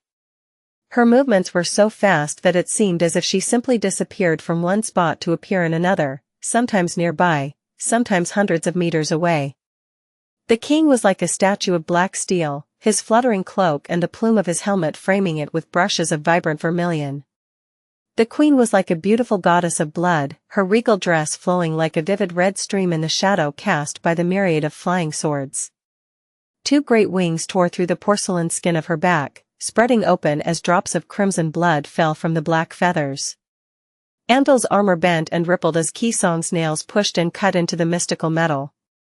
However, it repaired itself as swiftly as it was damaged, remaining immaculate and pristine, for now, at least, the queen had not been able to make the king bleed. Which was why he was still alive, perhaps, considering that her dormant ability allowed Qisong to aggravate any wound. That ability had been slow, but deadly when she was a sleeper. Now that she was supreme, the smallest scratch received in her presence could very well mean instant death. That was why Andal chose a steady and methodical sword technique, concentrating on defense while manipulating the indestructible metal of his enchanted heavy armor to maintain its flawless integrity. However, even though he was mostly defending himself against the queens, each of them seemingly devastating enough to erase entire settlements off the map, that was not all Andal did. His 6 dreadful swords were moving around him, creating a rustling sphere of metal. The 7th, the most terrifying of them all, rested solidly in his hand. The cursed blade parried and deflected Qisong's blows, shooting forward from time to time to pierce her flesh. The queen seemed wary of the cursed sword, however, she did not put too much effort into avoiding its touch. Time and time again, Andal's sword cut her. The ruthless blade tore through Qisong savagely, dealing her harrowing wounds. Or rather, it should have. Strangely enough, though, no wounds was left on the queen's body when the sword retreated after delivering her a fatal blow. It was as if she was a ghost made of water, or maybe blood, and the grey steel simply passed through her without leaving a trace. If one was very attentive, however, and possessed the inhuman ability to parse through the calamitous chaos of the great battle with their mind, taking all of it in at the same time, they would have noticed a curious detail. Every time Qisong received a lethal wound and ignored it without as much as a wince, one of her puppets far below fell to the ground, its body gruesomely severed. Andal did not seem surprised by what was happening at all. Deflecting another attack and pushing Qisong's hand away, he sent one of the 6 flying swords barreling forward. The queen was a split second too late to react, and the cold steel passed through her slender neck. She should have been beheaded, but instead, there was not even a mark left on her skin. Her other arm shot forward, striking Andal in the chest. The world shuddered from the dire power of her blow, and the obliterating shockwave rolled upward, threatening to disrupt the veil of radiant clouds. The king sneered behind the dark steel of his helmet. "This is going to be tedious." He mended his armor a moment after it was almost torn by Qisong's hand, then raised his own, grabbing the second of the 7 terrifying swords from the air. Wielding 2 blades now, Andal effortlessly switched from his defensive battle art to a reckless, aggressive style that abandoned caution in favor of an overwhelming offensive might. His black figure exploded forward, flying across the sky with dreadful speed. The two of them collided high above the battlefield, raising a hurricane with the sheer dreadful force of the thunderous impact. "How many of these puppets do you have, now? Tens of thousands, hundreds of thousands? Well, it doesn't matter. I'll kill you 100,000 times if that is what it takes." Qisong laughed. "I wish I could enjoy killing you 100,000 times, as well." With that, she pushed one of the swords away, battered another one to the side with her fist, and grappled Andal in the air. Her raven wings pushed against the blinding sky, and then, both of them plummeted from the height, falling toward the bone plane. Qisong rammed Andal into the ground with harrowing force, making the entire plane shudder. A powerful quake threw thousands of soldiers off their feet, and the ancient bone fractured, thousands of sharp shards flying in all directions like a vast cloud of spreading shrapnel. Standing among the soldiers of the sword domain, the Lord of Shadows looked down and stared at one of the bone shards rolling to his feet. His fearsome mask remained expressionless. "Crazy bastards. They are actually breaking the bone."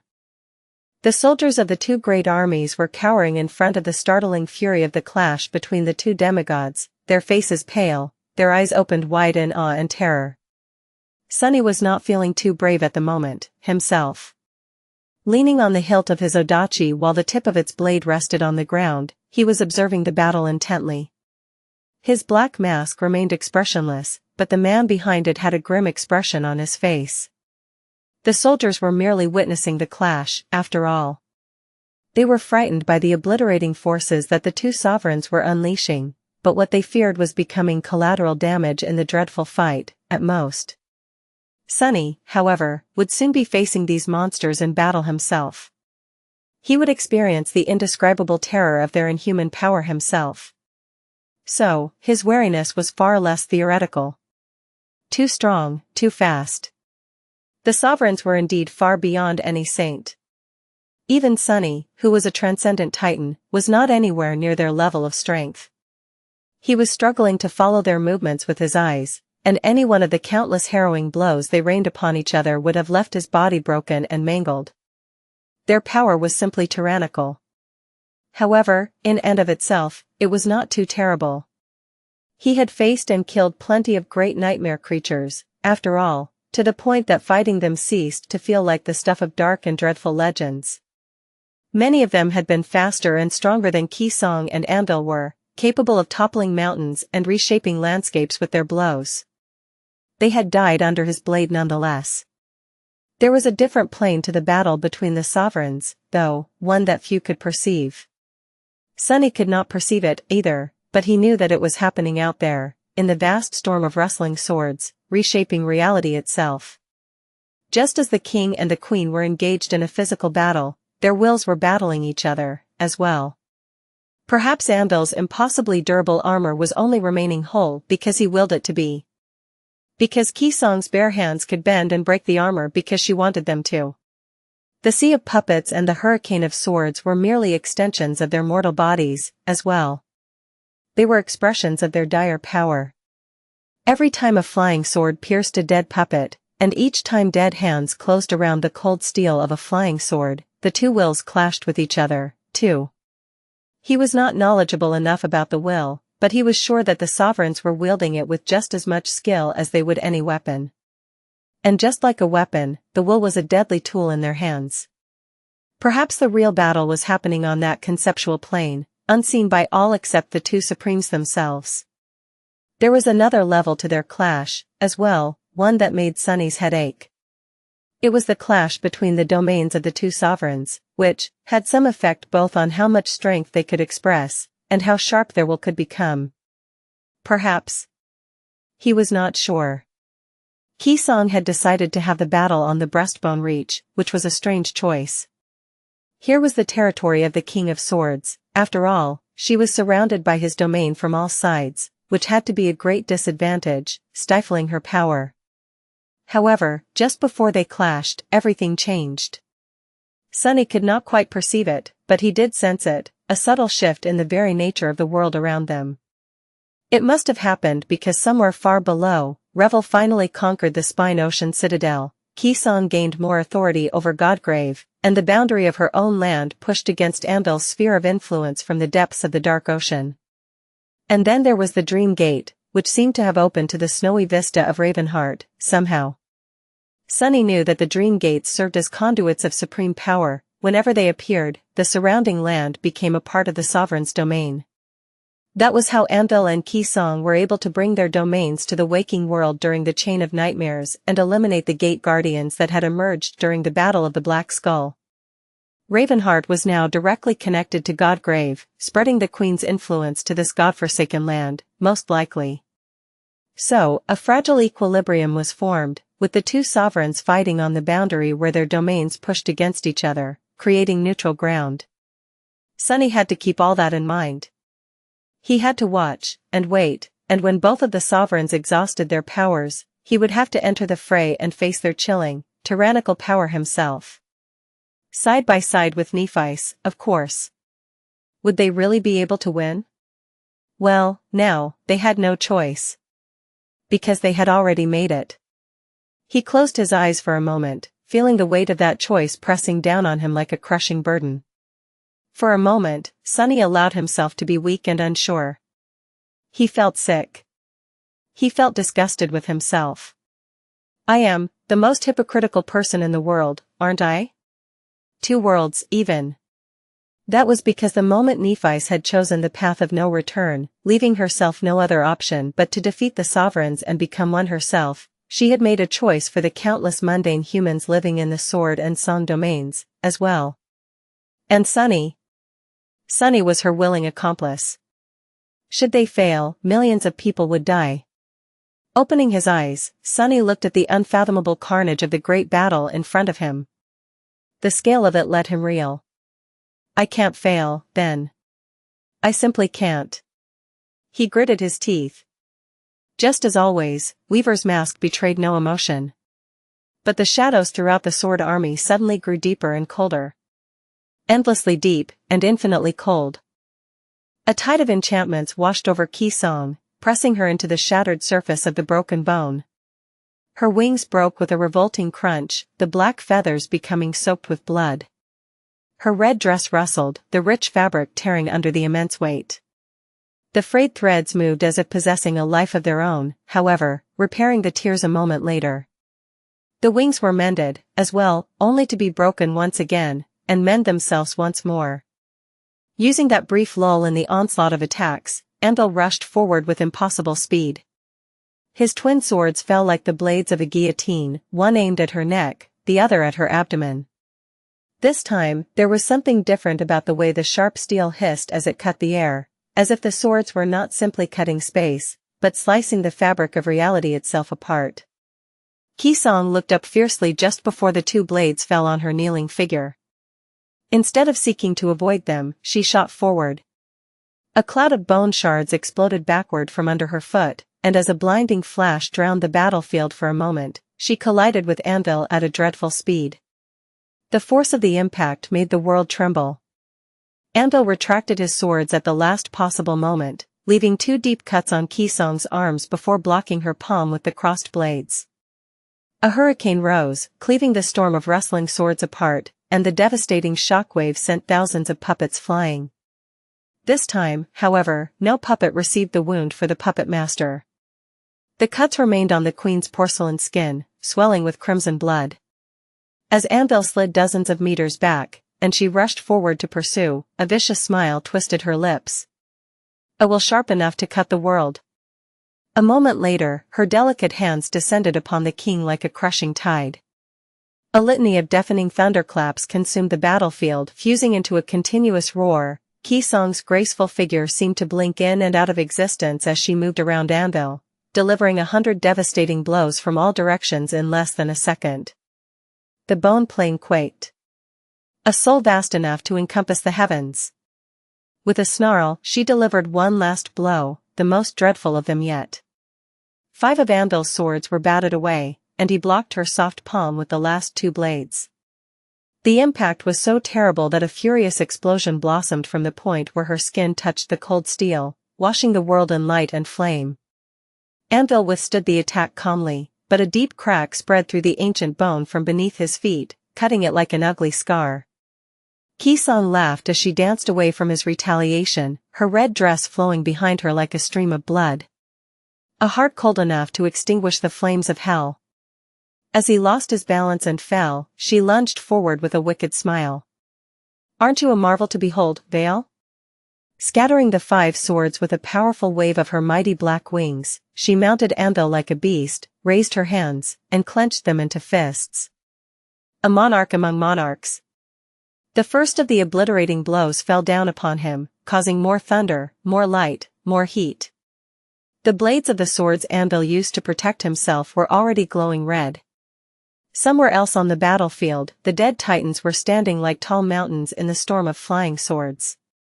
The lesser puppets were shredded and cut down, but these colossal abominations were too vast, too dreadful, and too powerful to be destroyed easily. They walked across the bone plain, converging slowly on the spot where the 2 sovereigns were locked in a deadly brawl, and the world itself shook under their footsteps. The storm of swords raged, aiming to bar their path and destroy them. Each of the gargantuan abominations was surrounded by a great maelstrom of rustling steel, countless sharp blades shredding their flesh in a vain attempt to bring the giants down. However, the body of a titan, even a dead one, was as resilient as it was colossal. Some were covered by unbreakable armor, some by thick layers of impossibly tough hide. Some were like crawling mountains of misshapen flesh, all damage dealt to it healing in a matter of moments.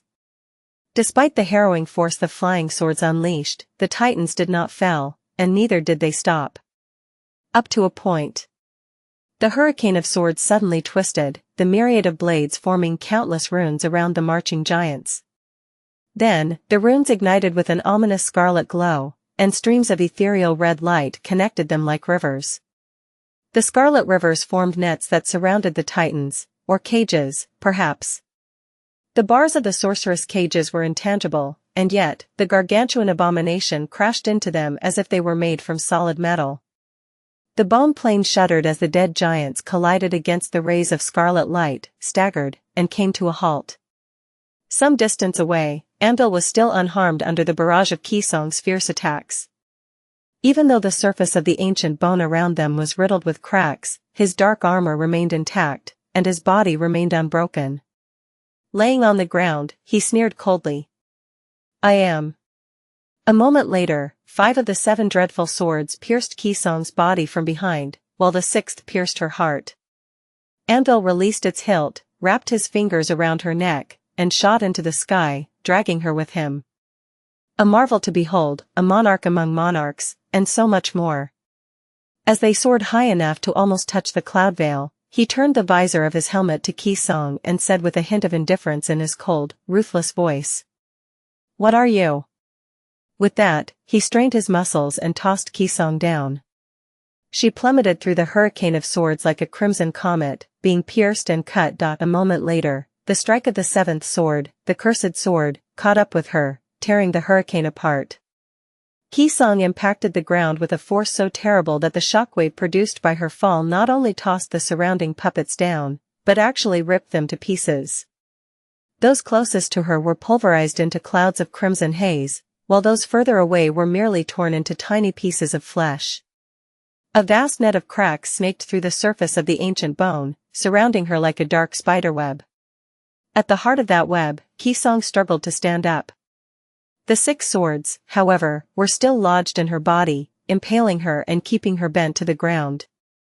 Andal landed a few steps away and walked toward her, raising the 7th sword. His voice echoed from behind the black steel of his helmet. "You are nothing." Xianxia let out a raspy chuckle. "Aren't you the kind of man to fear nothing, though?" Before the cursed sword could fall, the enchanting figure of the queen seemed to blur as she assumed her transcendent form. A moment later, a great flood of crimson blood rushed forward, escaping the cage of 6 terrifying swords and threatening to consume Andal. The tide of blood Xianxia had turned into was vast enough to fill a sea, rushing forward like a crimson flood. The glistening red river moved above the ground, twisting in the air like a living creature. The flowing wave of it rose high above the battlefield, instantly dwarfing the stalwart figure of the King of Swords. It seemed impossible that so much blood had been contained within the small and fragile vessel of a human body, and yet, reality was undeniable. Andal had met Xianxia's devastating blows without flinching, but he seemed reluctant to allow the crimson tide to touch him. As soon as Xianxia assumed her transcendent form, scarlet runes ignited on his black armor, and he used his powers to levitate back, instantly creating distance between them. The blood river breached that distance in the blink of an eye, though, covering hundreds of meters in a split second. Andal continued to retreat, using his 7 blades to create a shimmering sphere of steel around him. As he soared into the sky and the crimson wave pursued, it swallowed countless flying swords. Moments later, the swords dissolved within it, breaking down into streams of scarlet sparks. The sparks were then absorbed by the glistening blood, leaving no trace behind. From a distance, it looked as if a glistening crimson ribbon was dancing fluidly in the air, gliding through the storm of swords. It was just that the immense scale of that ribbon was hard to fathom. Its surface shone with a beautiful red glow when the sunlight fell on it, and anyone who saw that glow felt their own blood start to boil. Sunny felt it, as well. Bloodwave seemed to respond to the presence of the queen, rushing through his veins at greater speed than before. His heartbeat accelerated. They're going to obliterate the entire plane. The Titans were still struggling to free themselves of the sorceress cages. The fury of their devastating struggle made the battlefield quake, and the surface of the ancient bone was slowly chipping under their feet, for those of the dead giants who had feet, of course. The clash between the sovereigns themselves was even more tyrannical. As Andal escaped the glistening river of blood, unleashing 1,000 enchantments to harm it, he plummeted to the ground several times, only turning to fly along the surface at the last possible moment. Xianxia seemed less agile in the immensity of her destructive transcendent form, though, so she couldn't turn quite as sharply. Instead, the flood of blood simply crashed into ancient bone with the force of a devastating tsunami, if that tsunami was brimming with supreme soul essence, wielded the will, and consisted entirely of blood that belonged to a descendant of Beast God, who was the god of blood, as well. Each time, the crimson tide drowned a portion of the battlefield and then reformed itself, leaving the battlefield broken. A deep, reverberating groan resounded from somewhere deep underground, and Sunny saw a crack snake across the surface of the ancient bone. It almost reached the point where the 7th Royal Legion was positioned, the soldiers paralyzed by shock and awe of the deific battle. Many of them were already sprawled on the ground, unable to keep their balance in the middle of the violent earthquake, but Rain was still standing. Sunny, who hid in her shadow, was far more powerful than any of the Song soldiers. However, even he was stunned by the harrowing violence the sovereigns had unleashed to kill each other. And they were only starting. Too powerful. New York. Sue. Sunny? The voice was almost too weak to hear, but he did. It resounded inside his head, muffled and distant, but still undeniably familiar. He stirred. Sunny stirred. Cassie? Can you speak again? There was a long pause, and then, her voice came to him again. The queen seems to be distracted a little. So, her grasp has grown a little loosed. I still can't reach anyone else, but you, close. Sunny was indeed close to Cassie. This incarnation of his was, at least, no more than 100 meters away from the spot where she stood side by side with Xianxia. So, it was easy to understand why she could reach him with her powers, but not anyone else. He had so many questions, and not enough time to ask them all. So, he asked the most important question first. Are you all right? Cassie remained silent for a few moments. Eventually, though, the deafening burden of her silence was broken. Fine. Sunny let out a relieved sigh. Her voice grew a little louder, as if she was straining to make herself heard. Listen, important. The Queen's ascended ability, transference. She can transfer any harm dealt to her body to one of the other puppets. Untethered from it, every puppet she controls can become her primary vessel. He froze. Not too far away, the Lord of Shadow sighed and looked around subtly. The warriors of the Sword Army were all clutching the ground, and his was the only figure that remained standing in that section of the battle formation, still leaning lazily on his black odachi as his white hair fluttered in the fierce wind. That's pretty terrible news. How are we supposed to kill her, then? I am sure she has countless puppets squirreled away in every corner of the world. His thoughts turned somber. The fact that Qisong could transfer damage to her puppets was already bad enough, however, the fact that she could not be killed until all her puppets were destroyed was much worse. Even if they somehow managed to obliterate every puppet present on the battlefield and cut down the queen herself, she would still continue to exist somewhere else. He started to consider the consequences of Qisong remaining alive after the battle.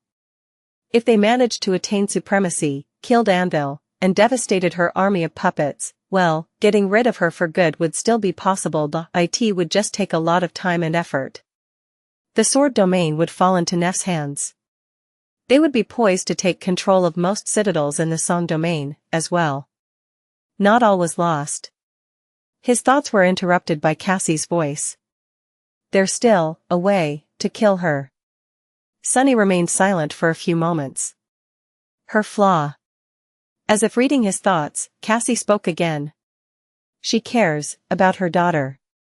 Qisong can escape, but they won't be able to. We can exploit the weakness. Sunny sighed. It made a vile, morbid kind of sense. So. Cassie wanted to force the queen to fight until the end to save her daughters. It was a dirty strategy, no doubt. But it could work. At least if Cassie was correct and Qisong's affection for her daughters was stronger than her desire to survive. He cautiously extended his shadow sense toward Xianxia, considering her graceful figure for a moment. All right. I will inform Nephice. The moment they would have to act was swiftly approaching. He hoped that they would win, he hoped that the others had done their part, as well. Something else. Cassie's distant voice sounded strangely reserved. It is about Broken Sword. The real reason he had to die. Sunny listened intently, waiting for her to continue. When she did, time seemed to stop for a moment. That was definitely not what Sunny had ever expected to hear. Reaching to him with her power, Cassie said. It was because of Weaver. Sunny froze for a moment, startled by an entirely unexpected statement. Weaver? That sinister demon? What could a dead demon have to do with Broken Sword's murder? As the bone plane groaned and quaked under the calamitous onslaught of supreme power, he lingered for a moment, then asked incredulously. What the hell do you mean, because of Weaver? Cassie responded a few heartbeats later, her voice sounding louder. The queen, it seemed, was growing more distracted, allowing the blind seer to express her powers better. Broken Sword was inconsolable, after Smile of Heaven perished. He convinced himself that she was still alive, lost somewhere in a nightmare. He grew obsessed with challenging the seed that had spawned the Category 5 gate in America, and to do that, he had to accumulate power, great power, as much power as he could. Sunny frowned, digesting what he heard. The truth of Broken Sword's later years was startling enough. But what did Weaver have to do with any of it? Cassie paused for a moment, then added. The members of his cohort were all special. Smile of Heaven, Anvil, Qisong, Asterion, they all possessed a divine lineage. But he did not. So, he ventured to do what Qisong had done and find a lineage memory of his own. The only lineage that was still unclaimed, the lineage of Shadow God. Sunny stirred in Rain's shadow. Far away, the Lord of Shadows tilted his head a little. Even Master Sunless blinked a few times, allowing surprise to show itself on his face. Shadow God's lineage? Cassie's voice resounded in his head a moment later. Yes. He searched far and wide, but he failed to discover the traces of Shadow. Instead, he found something else. A piece of a forbidden lineage left behind in secret by one of the demons. Something that should not even exist, but apparently does, or did back then, at least. Broken Sword claimed that lineage, inheriting some part of Weaver, the demon of fate. Sunny forgot to breathe. What? If he had been stunned before, he felt shocked now. It was as if someone had struck him in the head. Broken Sword, found, one of the weaves? And Cassie had waited so long to tell him? Wait. Cassie's dormant ability only saw Sunny as a void. She could not remember anything she had known about him in the past, either, so she probably did not even know that Sunny himself had Weaver's blood running in his veins. No one did. Cassie wouldn't have known the importance of that knowledge. Wait, Broken Sword had a part of Weaver's lineage? Feeling rattled and confused, Sunny took a deep breath. Weaver's lineage, I see. Why is that important? Cassie remained silent for a few moments, then answered quietly. I am not entirely sure, but it was the fact that he had come to possess the forbidden lineage that convinced Anvil, Asterion, and Qisong to betray him. There were plenty of other reasons, too, but this one was the decisive one, as well as the one that seemed to have forced their hand. For some reason, those of divine lineages could not tolerate Broken Sword's existence after he became Weaver's heir. And so, they killed him. Sunny shivered. This was a disconcerting piece of news to learn.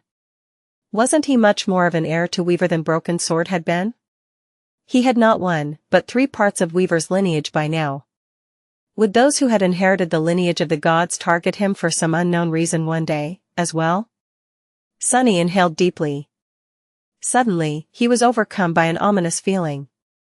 It was not a premonition, exactly, since his intuition had lost its mystical edge when his connection to fate was severed. However, Sunny had enough experience and knowledge by now to develop a 6th sense of his own. Learning that the sovereigns had turned on Broken Sword because of Weaver's lineage was definitely sounding alarms in his head. Damn great. Sunny wanted to ask another question, but at that moment a deafening crack washed over the Song army, and the Sword army, as well. The ground shuddered once more, this time more violently than it had ever done before. Rain finally lost her balance and fell, hitting the ground with a startled yelp.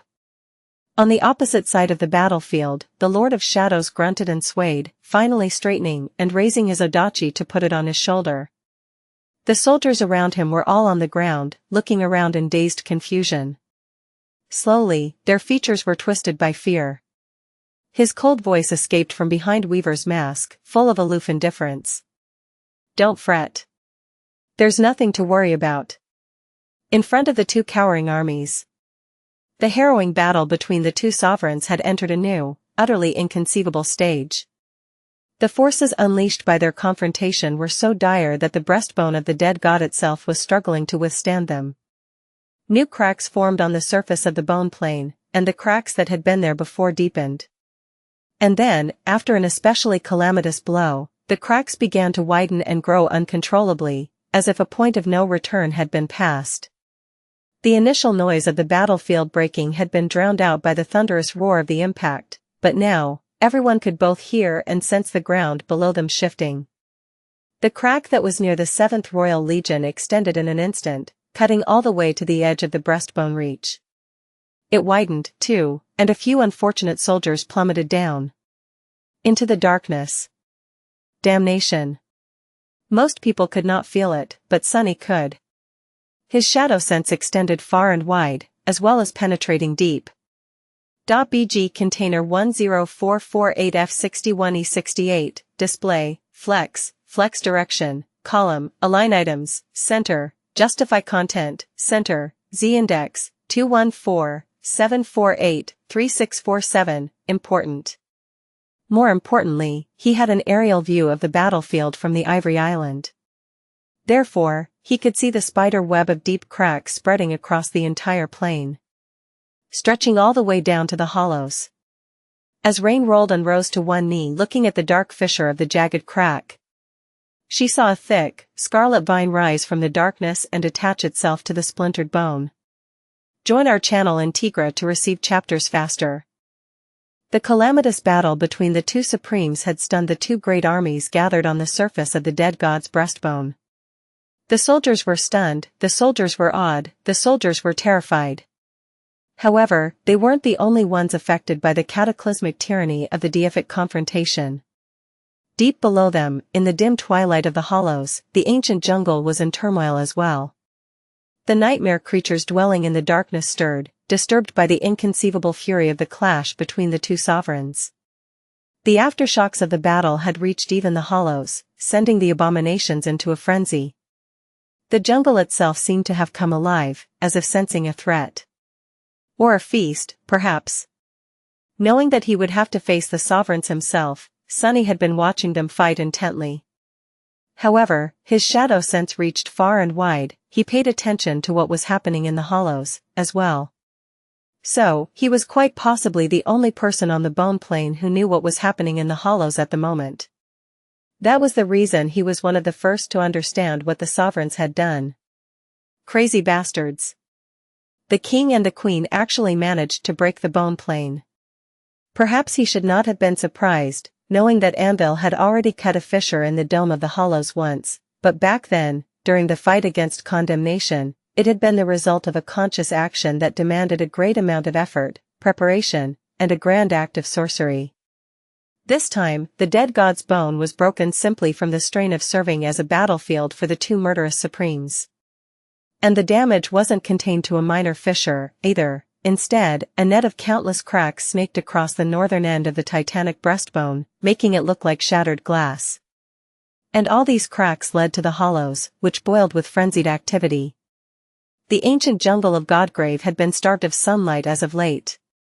The human armies had banished it beneath the surface and kept burning the crawling vines, thus breaking the cycle that allowed the abominable ecosystem of the hollows to thrive.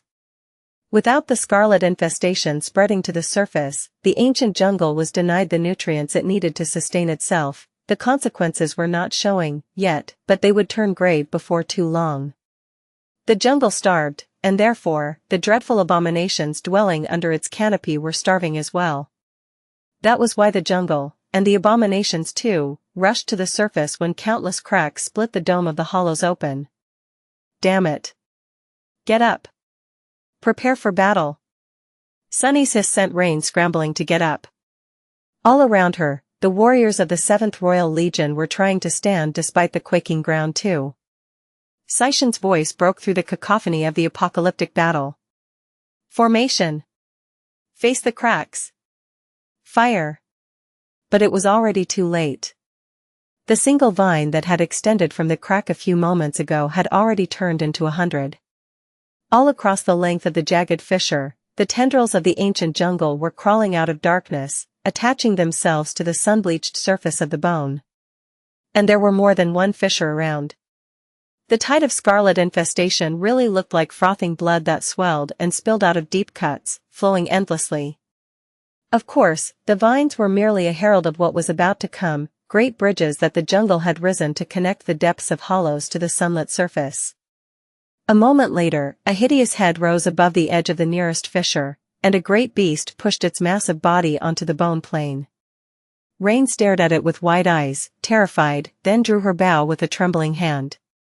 Of course, her arrow bounced off the dark hide of the monstrous creature without leaving even a scratch on it. Things were even worse in the formation of the Sword Army. Their enemy was located closer to the edge of the titanic breastbone, which meant that the hollows were quite shallow there. After all, the subterranean hell did not extend to the very wall of the dead god's sternum. In fact, the position of the Song army was only partially above the hollows, the rest of it standing on nothing but solid bone. The Sword army was not as lucky. Since it was positioned further south, there was nothing by the dark expanse of the abominable jungle below the warriors of the Sword domain. Therefore, they were going to face more horrors. They would also be surrounded from all sides, while the warriors of Song would be safe from rear attacks, at least. Not that it mattered. Neither side was going to escape the onslaught of the Scarlet Tide unscathed, if they could escape it at all.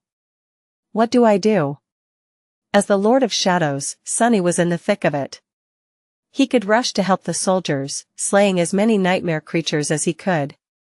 But he also had to wait for the perfect moment to attack the sovereigns.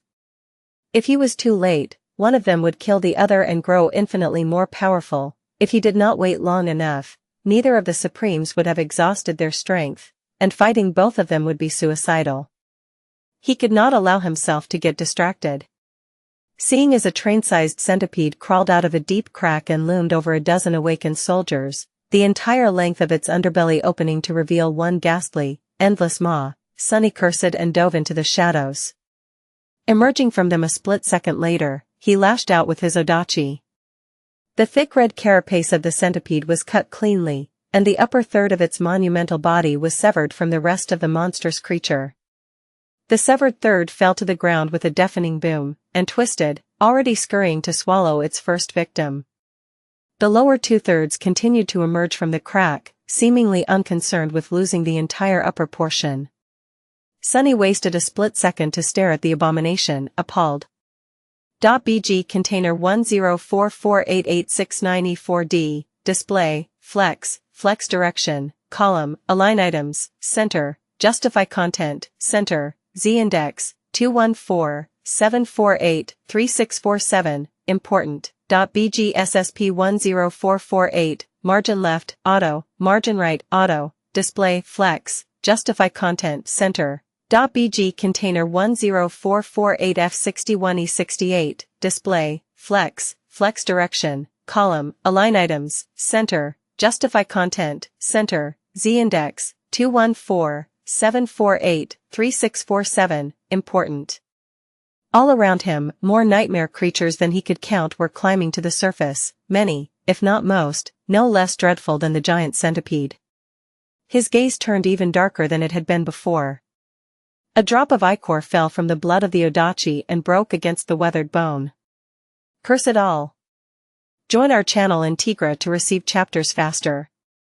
Hell had descended upon Godgrave. A storm of rustling swords blotted out the sky, unleashing a devastating rain of slaying steel upon the sea of living corpses that flooded the blood-soaked reaches of the shattered bone plain. Grotesque figures of towering titans were straining to break the chains of sorcery that bound them, the ground quaked like a wounded beast convulsing in the throes of death, and a violent litany of deafening noises seemed to shake the very foundation of the world. Two demigods continued their mortal battle high above the fractured battlefield, observed in silence by the distant, evil omen of the dead god's skull. Far below, on the broken ground, a scarlet flood was flowing from the black cracks like bloody foam. The ancient jungle was rising from the dim twilight of the hollows, starved for light and warmth. With it, countless harrowing abominations crawled to the surface, driven into a dreadful frenzy by the fury of the great battle and the tantalizing scent of human souls. Even Sunny, who had seen a hell or two throughout his life, felt somewhat shaken by the scope and scale of the disastrous calamity, as well as by its astonishing nature. He could not even imagine what the ordinary soldiers felt. The two human armies were on the verge of being consumed by the dreadful tide of nightmare creatures.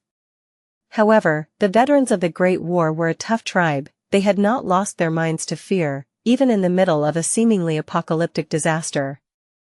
The Saints had regained their composure first, moving to intercept the most dangerous of the emerging abominations while barking orders at the paralyzed masters. The masters followed the orders, mechanically at first, as if simply out of habit, then with a growing sense of purposeful determination. They rallied the awakened soldiers and joined them in defending against the chilling flood of nightmare creatures. Despite that, the death toll was heavy in those first few moments. Then, as the two armies rose to face the liberated jungle, it lessened somewhat, but it was still of no use. Sunny, whose incarnations allowed him a perfect view of what was happening on both sides of the battlefield, could see it clearly. One incarnation was among the soldiers of the Sword Army, one was among the soldiers of Song, and one was watching it all from a great height. There were too many cracks, and the nightmare creatures crawling out of them were too powerful. These weren't the surface dwellers whom the soldiers of the two great armies had faced before, during the conquest of the collarbone plain, the breastbone reach, and the ribs of the dead god, and who had already been nearly too dreadful for Awakened to fight. Instead, they were the ancient horrors of the hollows, the great and dreadful predators who had spent countless years hunting others of their ghastly kind in the eternal twilight of the Scarlet Jungle. Many of them were of the great rank, and therefore almost entirely impervious to the attacks of the awakened soldiers. Only the saints could face them, but there were not enough saints around. Even worse, neither of the two armies had managed to maintain their formation. The cracks had appeared too suddenly, and they cut the battle lines, breaking them. Instead of presenting a united front against the tide of powerful abominations, the soldiers were now fighting desperately in whatever formations they could assemble, surrounded from all sides by the flood of monsters. The situation seemed bleak. Despite the daunting scale of the battle and the immensity of the two great armies, the struggling clusters of human soldiers were like islands doomed to drown in the rising sea of scarlet darkness. They were resisting for now, but the writing was on the wall. If nothing changed, both armies would be consumed, disappearing without a trace. The Song army was faring a little better, at least, its position was closer to the edge of the dead god's breastbone, so there were very few nightmare creatures attacking the soldiers of Song from the rear. Saishan had realized that fact, it seemed, and was now struggling to get her army to retreat further north. The Sword Army, however, was in dire straits. Sunny had summoned Saint and Fiend, sending them to help the soldiers. After hesitating for a few moments, he manifested two more avatars of himself, so that 3 incarnations of the Lord of Shadows could enter battle. All of them descended upon the nightmare creatures, holding the scarlet tide back. He had to be wary of wasting essence before confronting sovereigns, but with Serpent in his hands and countless abominations around, replenishing it by killing them would not be a problem. Sunny and his shadows were like heralds of death, each a devastating presence on the battlefield, but even his presence was woefully insufficient to break the tide. It was like a drop on the ocean, at least for as long as he was still holding back. Some distance away, Nephice was like a beacon of hope in the sea of hungry darkness. The core of the Sword Army rallied around her, the soldiers being healed by her flames while her sword reaped the lives of the most powerful nightmare creatures. However, she was in the same situation as Sunny.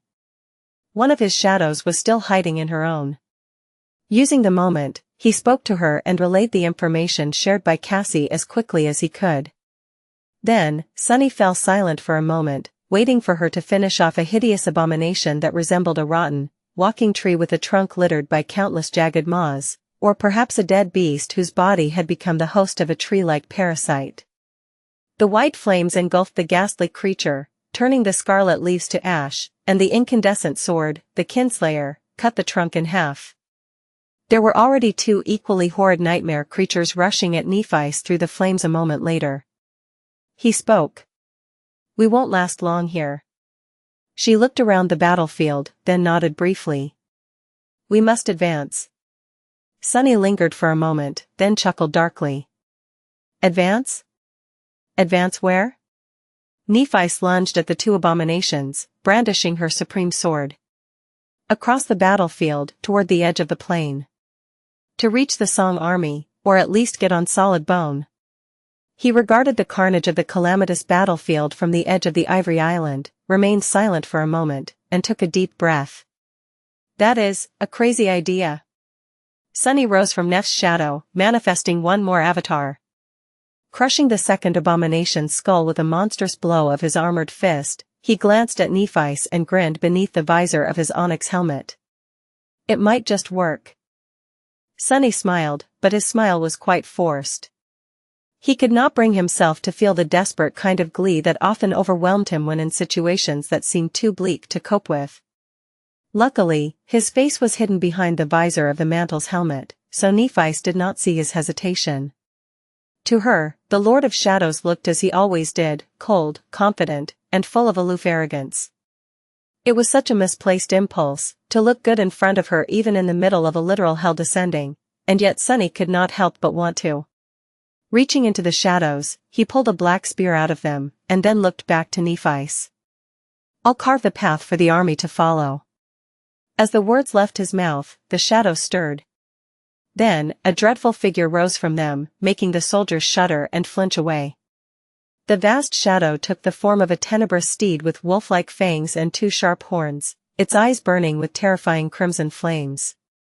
The stallion seemed to be wreathed in a ghostly, indistinct haze of moving shadows, as if surrounded by a swarm of living nightmares, his sable coat seemingly absorbing light. Just looking at the towering destrier filled the hearts of the soldiers with a cold feeling of dread, which was quite a feat, really, considering how terrified they had been already. The soldiers flinched away, but Sunny took a step toward the nightmarish steed instead. Patting him on the powerful side, he said, "Hey there, buddy. I really missed having you around." Nightmare turned the chilling gaze of his crimson eye toward Sunny, lingered for a few moments, then snorted quietly. Sunny smiled. "Hey, I've been working hard too, you know." With that, he jumped into the saddle, lowered his spear a little, and looked at Nephi from above. "You'd better follow soon." She nodded, already giving orders to the nearby officers. Nightmare rushed forward.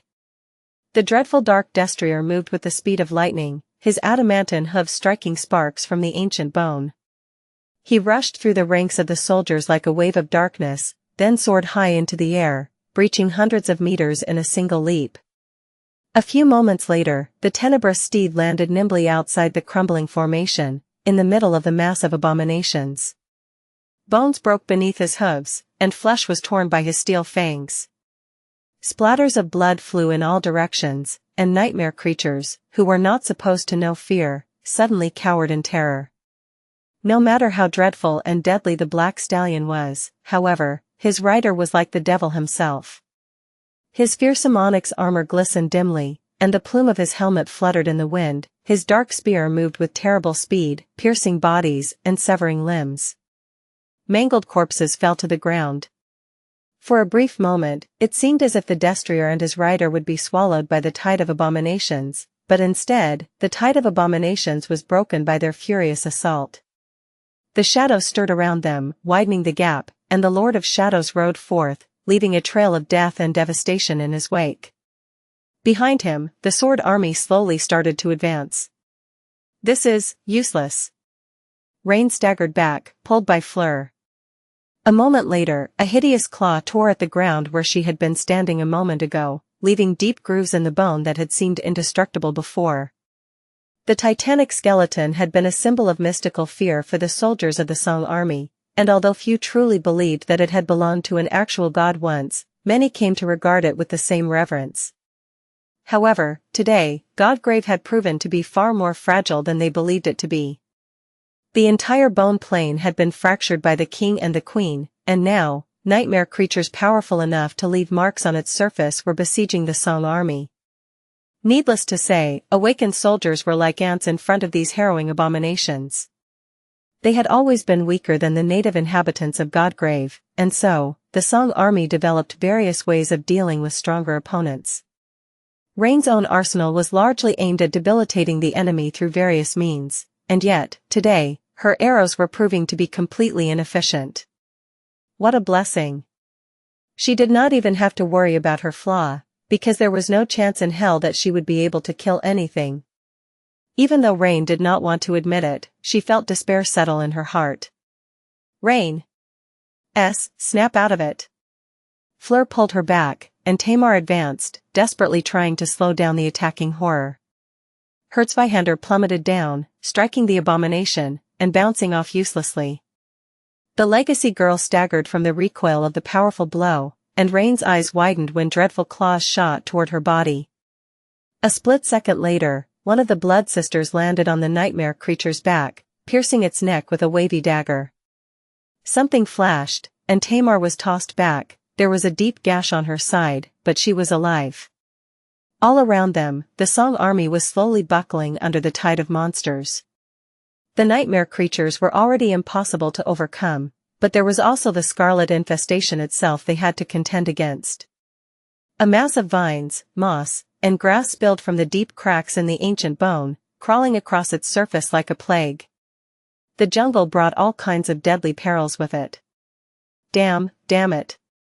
Rain had no name for the emotion she felt, but could sense something boiling deep within her soul regardless. Just then, Ray appeared out of nowhere, grabbed Tamar, and helped her stand up. The four of them did not even receive a momentary respite before another abomination lunged at them, its maw opening wide enough to swallow the entire cohort whole. This time, there was no escape. Before they were consumed, however, Rain's shadow suddenly moved and rose from the ground. A dark blade flashed in the air, and the lunging monstrosity was cleanly cut in half. She let out a relieved sigh. Sunny was here. Wait. Did he just openly climb out of her shadow? Rain did not know whether to be glad or horrified. Obviously, she was happy that he was with her.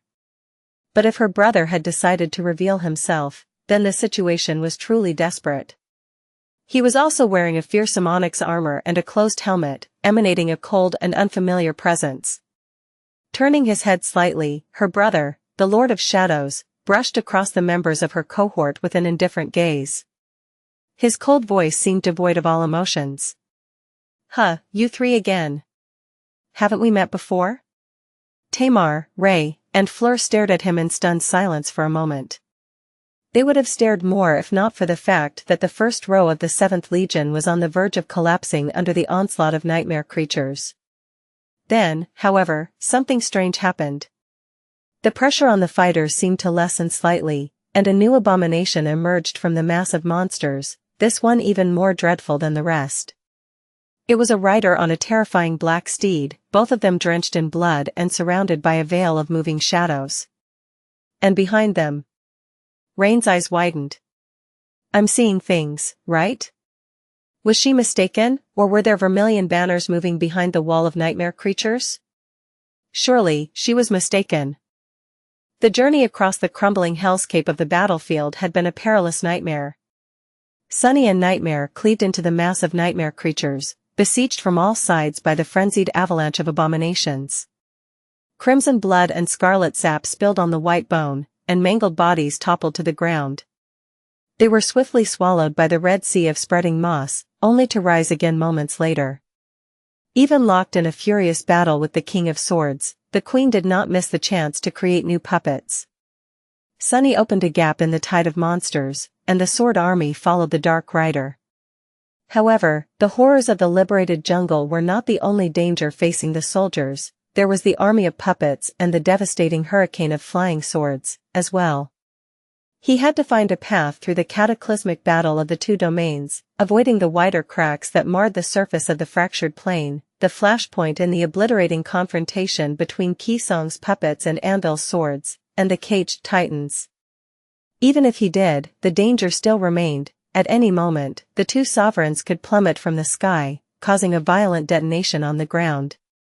If the army was caught in that violent explosion of annihilating forces, the casualties were going to be horrific. The saints would probably survive, and some of the masters too. But the awakened soldiers would become a cloud of crimson haze. What a mess. Sunny used his spear and manifested shadows to slaughter frenzied abominations. Nightmare used his fangs, his horns, and his hooves to furiously rip them apart. The aura of dread surrounding the black steed weakened the hungry nightmare creatures, which made the two of them even more deadly than they already were. Far behind, Sunny's other incarnations were struggling to preserve the fragile formation of the advancing army side by side with other saints of the sword domain. One of his avatars was protecting the rear, one was fighting on the right flank, and one was fighting on the left. Saint and Fiend were holding back the flood of nightmare creatures, as well. Nephice and her miraculous flames were at the head of the army, continuously healing the soldiers and following the path that he had carved. Somehow, unbelievably, they made it quite far. The casualties were heavy, and the formation of the sword army had turned into a complete mess, all pretenses of order obliterated by the carnage of the great battle and the complicated terrain of the fractured plain. But they still managed to tortuously extricate themselves from the worst of the Scarlet Flood and made it to the epicenter of the clash between the dead army and the storm of swords. That was perhaps even more dangerous than being surrounded by a sea of frenzied nightmare creatures. Neither the puppets nor the flying swords were hostile to the human soldiers, however, they did not seem concerned about collateral damage either.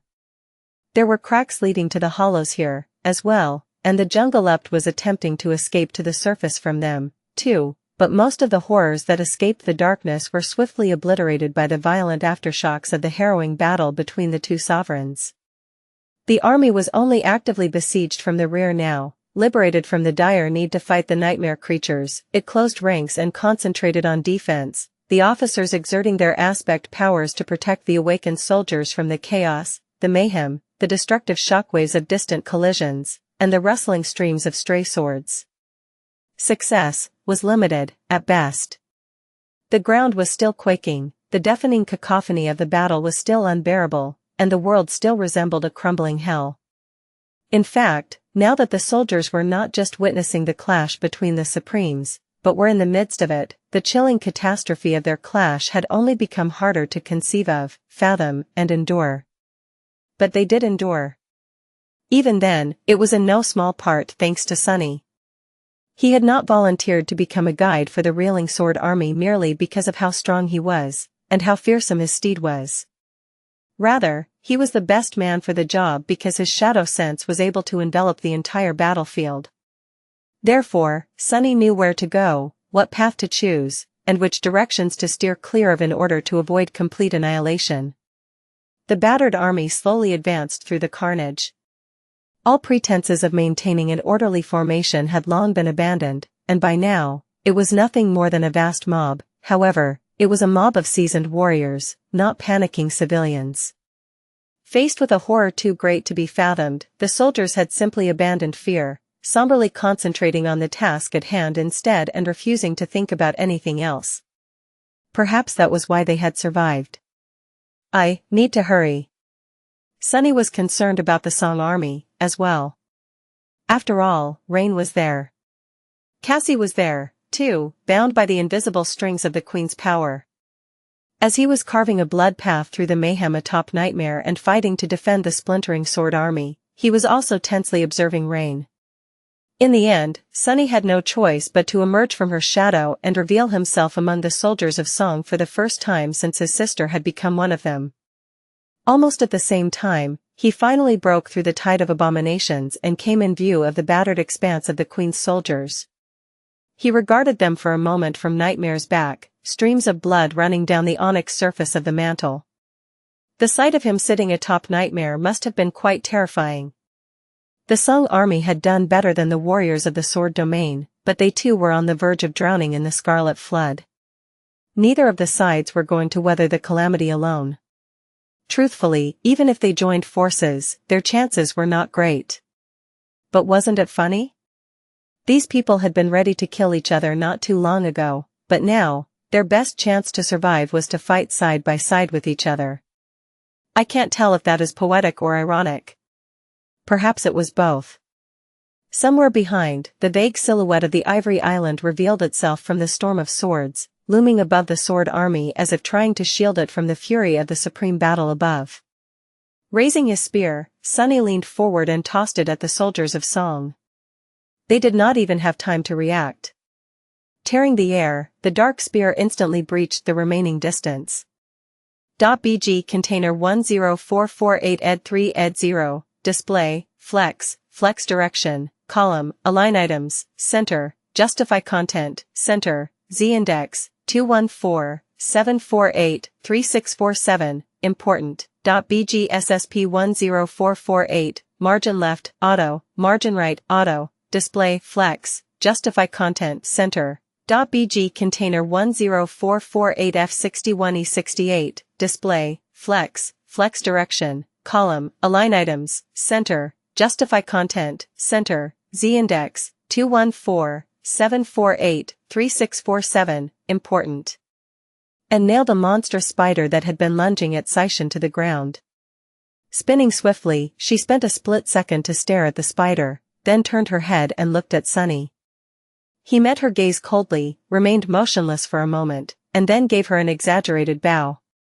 Behind him, the banners of the Sword Army fluttered in the hurricane wind. Sunny would have loved to say that the two great armies united in a beautiful display of human camaraderie, but in reality, nothing that grand happened. The bone plain was still crumbling, and the jungle was still spilling from the depths of the hollows like a scarlet tide. The situation worsened quickly, and all that remained of order, what little of it had been left by then, swiftly collapsed into mayhem and chaos. Minutes after the Sword Army reached the buckling line of Song soldiers, both forces were overwhelmed by the flood of abominations. The ground quaked, and the cracks spread. The battle lines collapsed, the officers lost control of their units, and the two forces merged into one vast sea of desperately fighting soldiers. It was not that the Song soldiers and the warriors of the Sword Domain, who had been enemies less than an hour ago, discarded their differences and embraced each other as comrades. It was just that no one cared about which side the people around them belonged to anymore. There were only humans and nightmare creatures on the bone plain, now. And the demigods who continued their terrifying battle in the sky and on the ground, ravaging the fractured surface of Godgrave with their inhuman power. If there was one reason why the soldiers still held, refusing to collapse into the endless tide of dreadful abominations, it was that the core of the human sea stood like a monolith in the path of the nightmare creatures and broke their terrifying momentum. There, white radiance shone beautifully amidst the maelstrom of steel and abominable flesh, washing over the human warriors and healing their wounds, while at the same time enveloping the grotesque figures of the powerful nightmare creatures and melting them like wax. That was where Changing Star made her stand. The seasoned veterans of the two great armies rallied behind her, serving as an anchor for the mass of desperate soldiers and preventing them from drowning helplessly in the encroaching darkness. Sunny played his part as well, of course. While Nephice made herself the axis of the sea of human warriors, he spread his avatars and shadows along the edges of their disorganized mass. There were 5 incarnations of the Lord of Shadows sowing death and destruction on the fractured bone plain, now, as well as Saint, Fiend, and Nightmare. There were also all the saints of the two domains, fighting side by side. In one corner of the battlefield, Sunny couldn't help but chuckle when he found himself fighting side by side with Saint Jest. He was still determined to kill the old bastard, but that would have to wait until a later date. In another place, he found himself rescuing none other than Beastmaster from the jaws of a great monster. The beautiful enchantress spared him a glance and smiled weakly. "Well, aren't you a sight for sore eyes, Lord Shadow?" He looked at her coldly, then sneered behind the visor of his helmet. "Sorry to say this, but you seem to only have one eye left." Commanding her thralls to lunge at the avalanche of nightmare creatures, Beastmaster grinned. Her grin looked quite terrifying, considering that the entire left side of her face was missing. "Don't you worry, it will heal." "Ah, why do they also go for my face?" Someplace else, Sunny saw Summer Night making his way toward the distant radiance of Nef's flames. He saw Dar of the Maharna clan unleashing a devastating rain of arrows on the nightmare creatures besieging Rivalen of Aegis Rose. He also saw Saint Healy taking on a great beast that threatened to devour Mercy of Clan Dagonet, Jest's grandson. That one was both poetic and ironic as well. But mostly, Sunny had no time to observe the raging sea of violence boiling all around him, since he was forced to concentrate on his own 5 avatars and the distant clash between the two sovereigns. Somewhere on the battlefield, Sid the Fire Keeper cursed as she dodged the claws of an enormous abomination. The beast resembled a monstrous ape with 6 spindly arms, its gaunt body full of festering wounds and crawling with wriggling maggots. She used her aspect to deliver a powerful blow to the creature, but her sword barely managed to leave a scratch on its skin. Her shield, however, slammed into it with enough force to throw the abominable ape back.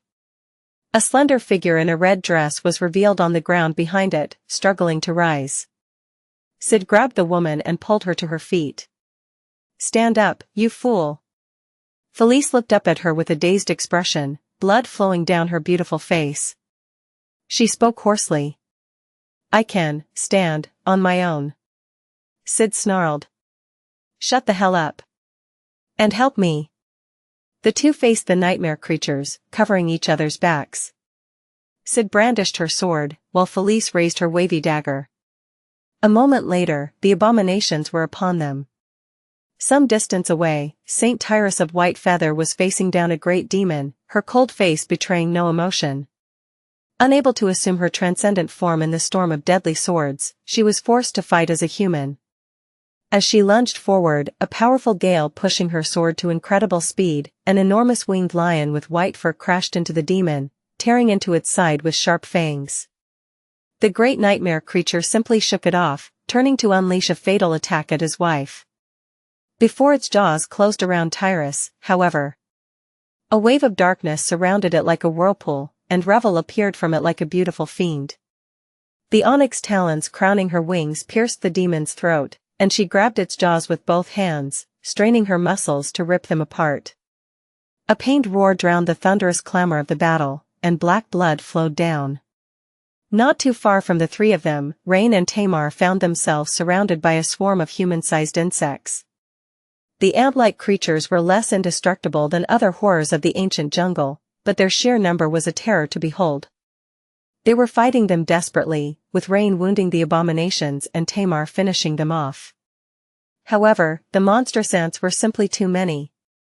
Just as Rain staggered, a bolt of lightning suddenly flashed past her, striking into the mass of vile creatures and chaining from one to another, instantly causing several of them to collapse. Glancing back, she saw a young woman with golden hair, her armor dented and her white cloak smeared in blood. The young woman spun, cutting down another abomination, and took a shaky step back. The three of them found themselves standing back to back with each other. Taking a labored breath, Rain forced out a smile.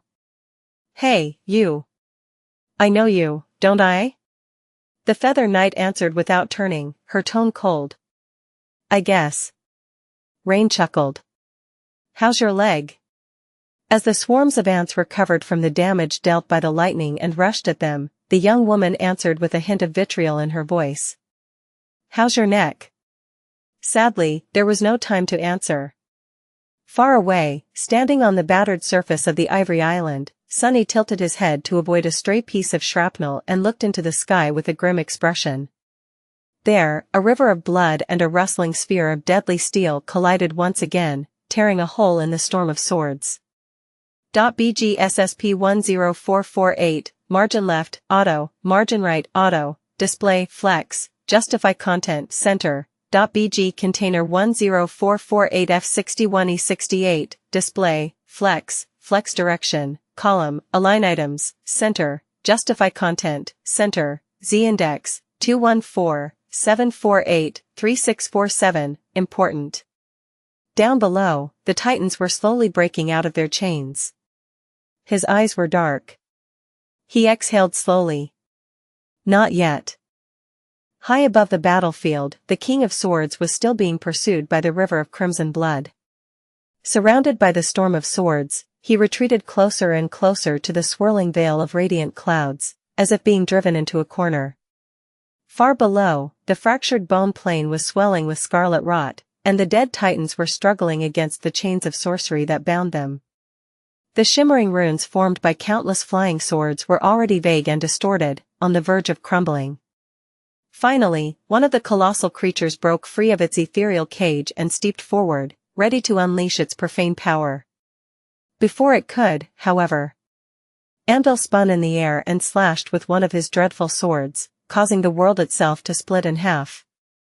The thin line where reality seemed to be cut extended all the way down to the surface of the shattered battlefield, passing across the gargantuan figure of the Titan. A moment later, the world healed itself, and the scar left on its fabric by the king's strike was erased. The Titan, however, staggered and fell apart, cut cleanly in two. The severed giant plummeted down. Its mountain-like body was so vast that a dozen seconds passed before its dreadful mass hit the ground. When it did, the entire bone plane shuddered, and the cracks marring its fractured surface grew wider. By then, Anvil was already landing on the quaking bone. Grasping his two swords and commanding the other 5 to form a rustling sphere of lethal steel around him once again, he looked at the great waterfall of blood that threatened to drown him, and attacked. This time, his attacks were eerily different in nature. They seemed the same, but there was something uncanny about the way his swords moved now, as if he was aiming their dreadful blades at something that mortals could not even perceive, let alone fathom. The river of blood rippled strangely and reeled back, as if hurt. All around the battlefield, hundreds of dead puppets fell to the ground lifelessly. There were no wounds on their bodies, and no blood flowing to the surface of the ancient bone. However, despite that, the corpses remained laying on it motionlessly, as if the queen had no power over them anymore. Lowering his sword slightly, Anvil stared at the crimson wall of blood towering above him darkly. A cold voice resounded from beneath the visor of his black helmet. "Why don't you get serious, now?" A melodious laughter suddenly surrounded him, carried by the gales of hurricane wind. "Shall I?" As the echoes of the queen's laughter were swallowed by the cacophony of battle, the sea of crimson blood rippled once again and receded a little. Some distance away, the colossal corpse of the slain titan that towered above the plain like a mountain stirred suddenly, and then moved. The flesh of the gargantuan creature began to rot with tremendous speed, soon turning into a flood of viscous crimson liquid. The revolting mass of it flowed forward and rose from the ground, surrounding the sea of blood like a shell. Then, the process of decomposition was reversed, and it turned solid again. Soon, a terrifying flesh golem rose above the fractured plain, towering above it at hundreds meters in height. The river of blood was now contained within it, flowing through its veins and nurturing it with supreme power. Pieces of broken bone extended through the monstrous doll's torn skin, and a vague outline of a human face lay hidden beneath the hideous features of its face. Anvil let out a low chuckle. "Ah, how distasteful." As torrents of flying swords twisted in the air and plummeted down, aiming to tear the towering flesh golem apart, it lunged forward with speed that no creature of that size was supposed to possess. Its two gargantuan hands rose, and then fell down like crushing hammers. Anvil's 5 swords rushed forward to block the harrowing strike, and the moment the fists of the queen met them, a flash of light drowned the battlefield for a moment, and an obliterating shockwave spread in all directions, disintegrating thousands of flying swords, turning countless puppets into bloody haze, and causing several enormous pieces of the bone plane to plummet into the depths of the hollows. Observing the cataclysmic collision from the distant surface of the Ivory Island, Sunny shivered. He did not have to turn away to look at the pitiful state of the two great armies. Nephi's was still holding the core of the vast, disorganized mob of human soldiers together, while he was dealing with the worst of the nightmare tide at its edges. The saints were still fighting, and the awakened warriors were still enduring, as well. But the situation was turning grimmer and grimmer with each minute. He was barely preserving all his incarnations and keeping the truly powerful abominations away from reign. The amount of essence he received back from slaughtering nightmare creatures had fallen behind the amount he was expending some time ago, and Nephi's was not doing any better. His shadows were receiving one wound after another, too, and if even Fiend was suffering damage, then the saints of the two domains would soon be on the verge of death. In fact, a few of them had already perished. Beastmaster's thralls were nearly eradicated. The forged echoes of the Valor elites had all been destroyed. The casualties among the soldiers were mounting, and with every one of them that fell, there was one less warrior to stem the flood of abominations left standing. Worse still, the jungle was escaping onto the surface of the fractured plain. Before, the humans only had to contend the dreadful predators of the hollows, but now, the spreading scarlet plague was threatening to swallow them, as well. The hungry moss, the bloodthirsty grass, the poisonous thorns of slithering vines, the clouds of deadly pollen, the spores that landed on human flesh only to sprout abominable mycelia through it, the soldiers had to suffer all of it and more, all the while being torn apart and devoured by the ghastly nightmare creatures. He had joked about Beastmaster's missing eye before, but really, Sunny was disturbed by the sight. If even the immensely powerful Princess of Song could not protect herself in this inconceivable calamity, then what hope did the rest of them have? Sunny's thoughts turned somber.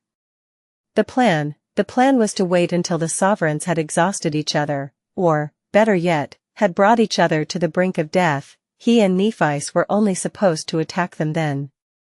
However, Sunny was not sure that they could wait for much longer, not anymore. Not only were the great armies in a desperate situation, but Sunny and Nephice were wasting essence. Both of them possessed vast reserves of it, but those reserved would only continue to dwindle. Then, who would be exhausted and on the brink of death by the time they entered the fray? Looking into the distance with a grim expression, Sunny grimaced.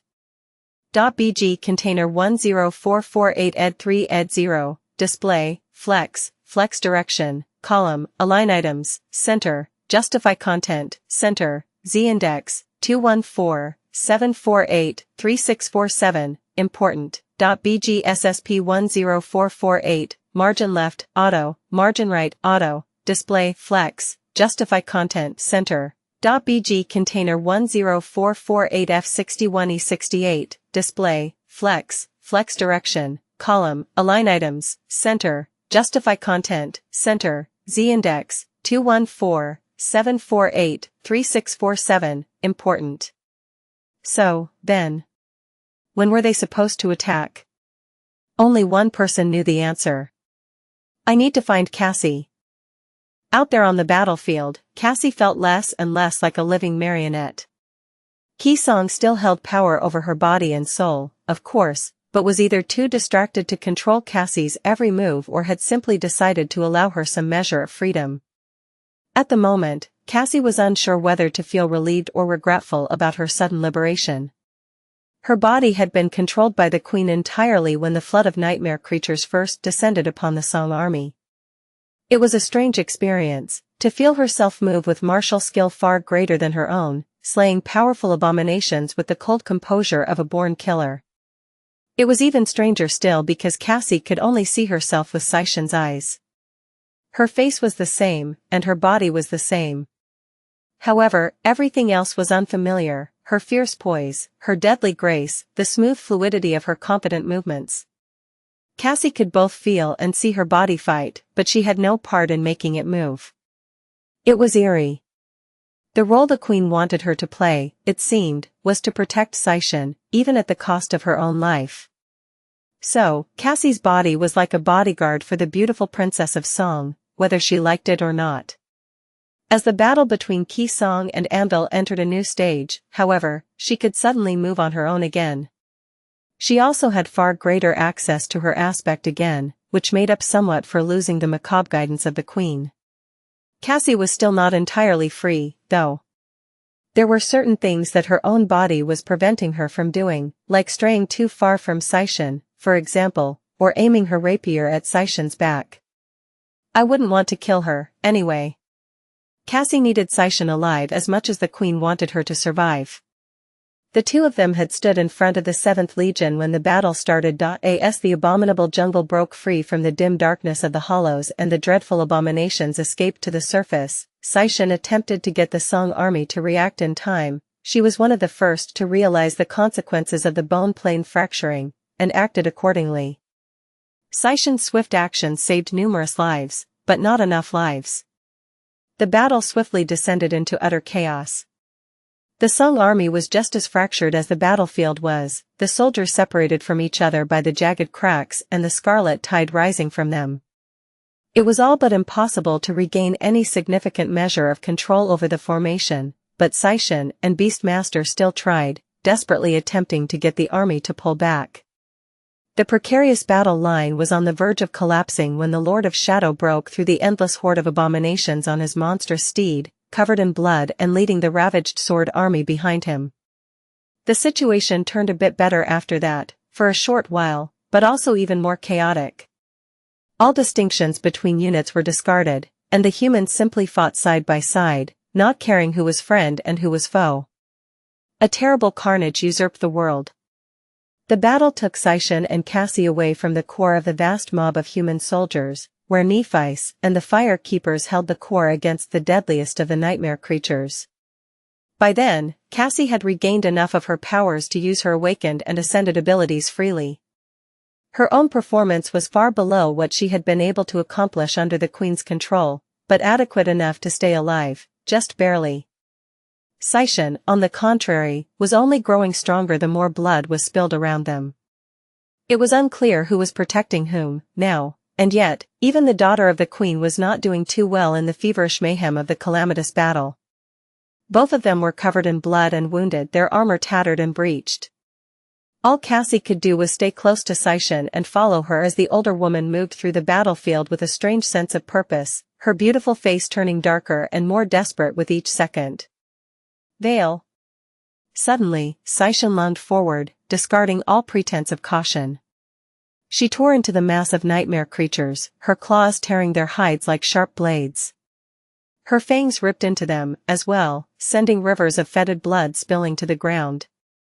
Each wound Xianxia dealt to the abominations bled far more profusely than it should have, and the dreadful beings died far more swiftly, and far more gruesomely, than Cassie had expected. Breaking through the mass of nightmare creatures, they came about a desolate section of the battlefield. Here, no human soldier had survived, and heaps of abominable bodies lay on the ground, piled high. There were some thralls of Beastmaster scattered between the dead abominations, all torn to shreds and dead. At the center of the vast graveyard of nightmare creatures, a sole figure was sprawled on the ground, surrounded by a ring of emptiness. It was a delicate woman with a slender build, both her enchanting face and her white hair painted red by blood. Moonvale, Xianxia's sister. Dismissing her monstrous form, Xianxia dashed toward the motionless figure and fell to her knees near it, leaning close to press her ear against Moonvale's bloodied chest. Cassie could hear her mumbling quietly. Alive, still alive. The battle was raging around them, and some hideous horrors could attack them at any moment. Standing above Xianxia, Cassie turned and raised her weapons, ready to attack. Her pale lips twisted into a faint smile under the dirt and grime of the battlefield. Maintaining a neutral tone, Cassie spoke without turning back. It is hard to envy the burden of your mother's love. She had waited to speak these words for a long time. Turning away from unconscious Moonvale for a moment, Xianxia looked up with ire in her cold, piercing eyes. Then, her gaze slid further, rising to behold the storm of swords raging in the distant sky. A few words could cut deeper than a sword, if spoken at the right moment. And a tiny seed of doubt could grow into a towering tree, if planted into fertile soil. Xianxia was too smart to have no doubt, but she needed a push to accept it.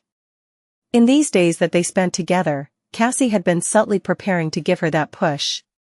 The daughters of Qisong were too loyal to their mother. The only thing they were more loyal to were each other. These orphan girls who had been taken from the streets to be raised as indomitable warriors cherished each other more than they loved the Queen.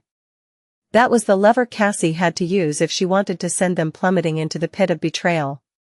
To make them choose, and therefore save their lives when Nephis took her throne. Xianxia's eyes hardened subtly as she watched her mother clash against the King of Swords in the distance as her sister bled in her arms. Looking away, she started to summon a memory and gritted her teeth. Shut up. Cassie smiled and obeyed her command. After all, she had already said what she wanted to say. And Xianxia had already made a choice, even if she did not realize it yet. I hope Moonvale survives. But if she didn't, the lesson would only sink deeper. Cassie sighed. .bg container 10448 ed3 ed0, display, flex direction, column, align items, center, justify content, center, z-index, 214-748-3647, important, .bg ssp 10448, margin left, auto, margin right, auto, display, flex, justify content, center, .bg container 10448 f61e68, display, flex direction, column, align items, center, justify content, center, z-index, 214-748-3647, important, .bg container 104482222eb6, display, flex direction, column, align items, center, justify content, center, z-index. 214-748-3647, 3647, important.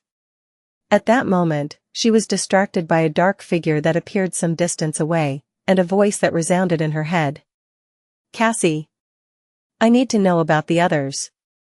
Have your powers returned? She took a deep breath. Her powers had returned, indeed. Chapter 22-25, Broken Covenant. The shattered moon shone upon the ruined castle. The cold winds howled as they passed through the ruins, slamming into piles of rubble with vengeful power. An especially strong gust sent a small pebble falling from a broken wall into a pan of bubbling stew. Morgan ignored the pebble. She ignored Nightingale, who landed nearby, as well. Instead, she looked up and let out a long sigh. Loyalty. Loyalty was a funny thing. It came in many forms and many shapes, from different sources. Loyalty had a power in and of itself, a great power, sometimes, but in the realm of supremes, it also possessed a mystical authority. It was the covenant between a ruler and the people. It was the lifeblood of a domain, as well as the means through which domains spread. To be precise, for those supremes who built their domains with the help of the nightmare spell, it was the loyalty of saints that mattered most. Because their kingdoms were built from citadels, and most people, even those of the supreme rank, could only control one citadel at a time. There were exceptions, of course, like her monstrous brother, but those exceptions only served to prove the rule. So, saints became proxies for the supremes, controlling citadels in their name. To do so, they had to pledge their fealty to a sovereign, and swear loyalty to a domain. But loyalty was not an event. It was a process. Therefore, even if a saint swore an oath of fealty, their loyalty was not carved in stone.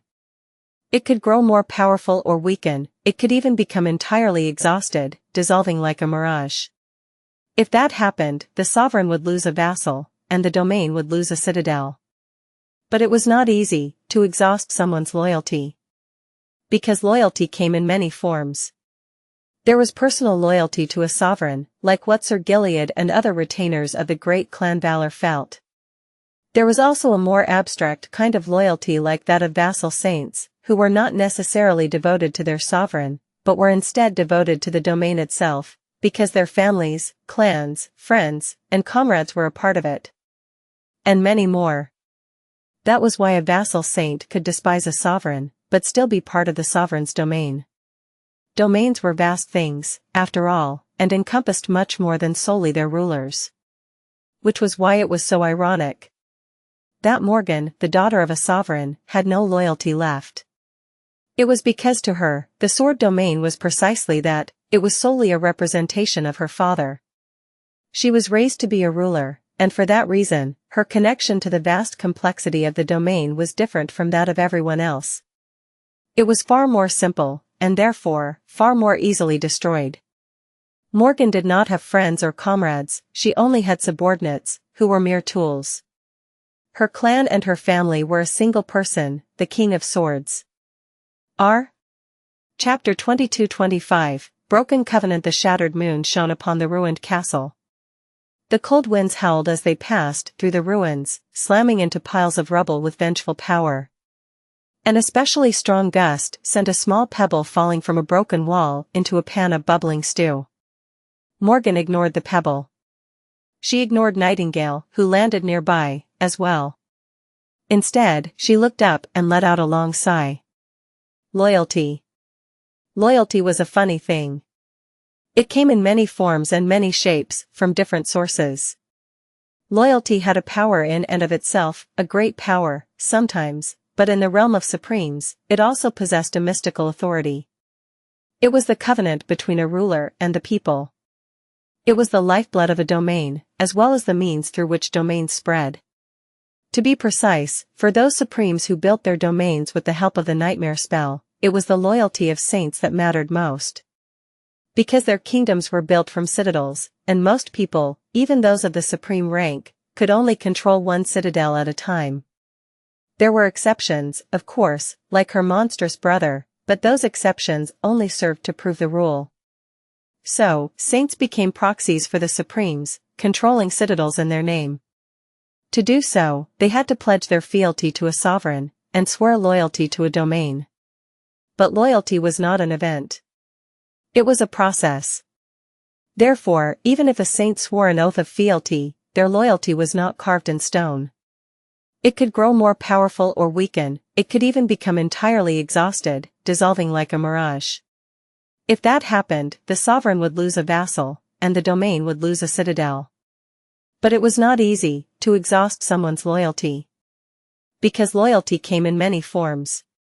There was personal loyalty to a sovereign, like what Sir Gilead and other retainers of the great clan Valor felt.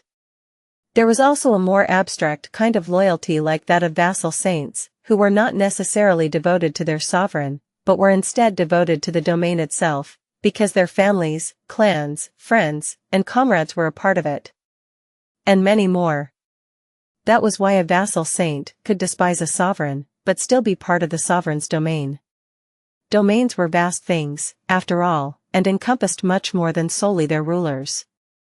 Which was why it was so ironic that Morgan, the daughter of a sovereign, had no loyalty left. It was because to her, the sword domain was precisely that, it was solely a representation of her father. She was raised to be a ruler, and for that reason, her connection to the vast complexity of the domain was different from that of everyone else. It was far more simple, and therefore, far more easily destroyed. Morgan did not have friends or comrades, she only had subordinates, who were mere tools. Her clan and her family were a single person, the King of Swords. Chapter 22-26, Pebble Stew. The 6 saints stared at her in confusion. The expressions of the Knight saints were, quite predictably, subtly different from those of the government saints, who seemed to have learned about the loop recently. Morgan observed their reactions with morbid curiosity. Eventually, it was Neve who broke the silence. "The battle is over? What do you mean?" Morgan fished the damn pebble out of the stew and shrugged. "You probably don't remember, but I borrowed a very special supreme memory from Soul Reaper a while back. That memory, in combination with my aspect, allowed me to force the same day to repeat itself over and over again. This day, to be precise. The 7 of us have battled my brother countless times today, and we have lost countless times. Each of you died a variety of gruesome deaths. If I recall correctly, you were beheaded the last time, Saint Neve. Good thing I came to my senses in time." The stew was about to be burnt. She removed the pan from the fire and looked at the 6 saints. "But it's meaningless now. I won't borrow the supreme memory again, and I won't turn the time back again. Today will be the last time I battle my brother in these ruins. So, if you die this time, you'll remain dead forever. Therefore, I am giving you a chance to leave. No strings attached." They stared at her in stunned silence. For a while. Then, Neve gritted his teeth. "We came here, to avenge the slain members of our clan, to stand against this monster." His voice was full of powerless fury and indignation. Morgan looked at him coldly. "You failed." She sighed, then went about scooping the stew into their bowls. "Vengeance is a noble goal, Saint Neve, and I would never advocate something as tasteless as forgiveness. However, there is some wisdom to what people say. Before you embark on a journey of revenge, you should dig 2 graves, one for your enemy, and one for yourself." Fools tend to believe that this saying admonishes revenge as a path to self-destruction, but I disagree. I rather see it as a warning that those seeking revenge must be prepared to die if they want to succeed. Morgan handed Neve a bowl of steaming stew and looked him in the eye. "So, are you prepared to die?" "I think you do. I know you do, since I saw you die 100 times. However, don't you have a family out there in the waking world? What will happen to your daughter if you die? What will happen to the survivors of the House of Night if all 3 of you die? Shouldn't you concentrate on protecting the precious things you have left instead of avenging the things you lost?" She did not really care about whether Neve lived or died that much. But, his daughter was cute. So, Morgan did not want to see the little girl lose her father on her account. The Saint of Night looked at her with dark intensity. "You did not seem to care about that when you made us your cannon fodder, Lady Morgan." She smiled. "That was because I believed I had a better cannon back then. But things have changed. Morgan sighed. Go, return to the waking world and forget about my brother. The remains of your clan are with the government now, they'll need saints to guide them across the oceans. The House of Night may cease to exist, but you might rebuild it as well. The decision is yours. She turned her gaze to the government saints. And it was a pleasure to fight side by side with the three of you. Really, it was quite spectacular, not that I had expected anything less from my sister's companions. But everything good must come to an end. The government will be in a precarious situation once the war ends, since it won't be needed anymore, since Earth won't be needed anymore. The winner won't care about the waking world. So, the waking world will need you. They glanced at each other, something strange revealing itself in their eyes for a moment. Morgan ignored their strange gazes and summoned a beautifully crafted, flawlessly clean spoon into her hand.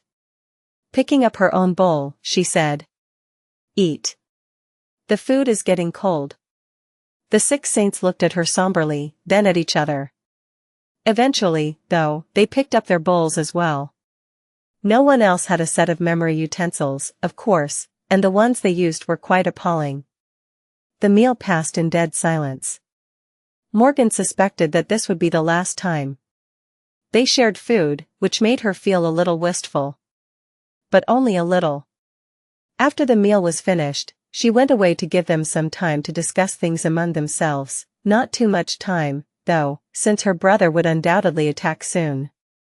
By the time she returned, the decision seemed to have been made. Neve, Bloodwave, and Ether looked at her silently for a while.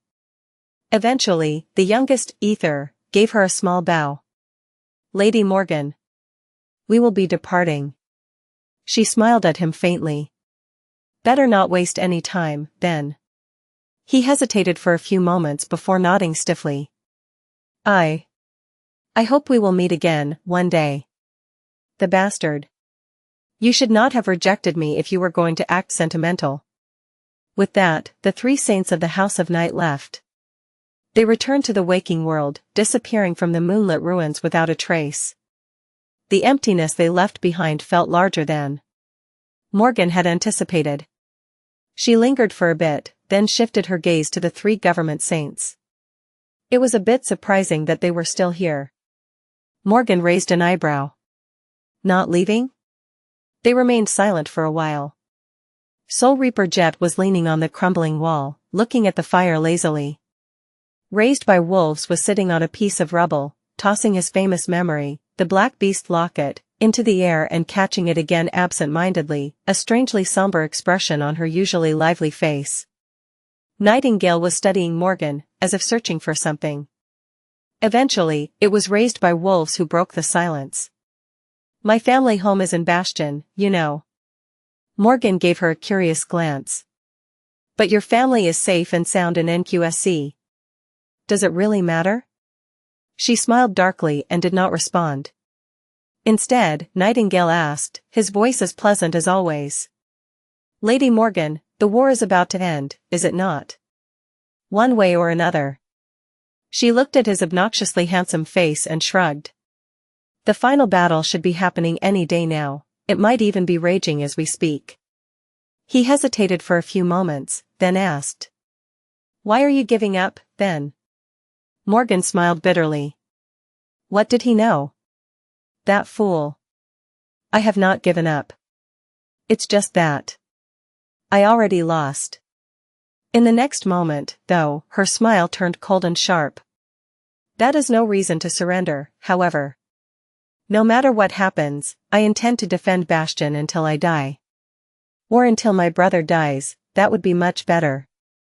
Nightingale looked at her with a hint of sadness in his eyes. His voice was like honey. "I'd prefer if you didn't." Morgan gave him a strange look. She lingered for a few moments, then shook her head in bewilderment. "What do I care about your preferences?" Nightingale remained silent for a while, then looked up and let out a heavy sigh. "No, you don't understand. I'm afraid I must insist." Morgan frowned. "What does he?" Before she could finish the thought, however, Nightingale looked at her and said, a strange firmness finding its way into his beautiful voice, I am truly sorry, Lady Morgan. But, please don't move. And as he spoke, an eerie power suddenly constrained Morgan, crushing her like a vice and paralyzing her body. Obeying his command, she froze. Chapter 22-27, The Dragon and the Princess Plus, Turn Off Reset. Nightingale told her to cease movement, and so, Morgan found herself unable to move. It was as if her body had turned into an ice sculpture. She could still breathe, but nothing more than that. His clear voice had easily crushed her defenses, seeped past the barriers erected by her potent memories, and caught her completely by surprise. Such power. Morgan attempted to disobey the overwhelming finality of his command, desperately struggling against her own body. But it was of no use. She was completely and utterly at his mercy. Ha, ha, ha. Vulnerable as she was, Morgan mostly felt amused. There was more than a fair bit of indignant disbelief in her heart, as well, but no fear, not only because she was not a person who felt fear easily, but also because she found herself not caring that much about what would happen to her. Still. Sure, she had failed to remain vigilant at all times, turning a blind eye to the potential threat presented by her supposed comrades. Perhaps it was because she had stayed with them for so long, and had experienced so much, but Morgan allowed herself to lower her guard around them, forgetting that for these three, most of the time they had shared amounted to merely a single day. She had also been conserving essence in preparation for the final battle against her brother, and so, the more powerful of her defensive memories were not even active.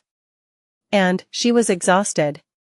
However, the fact still remained.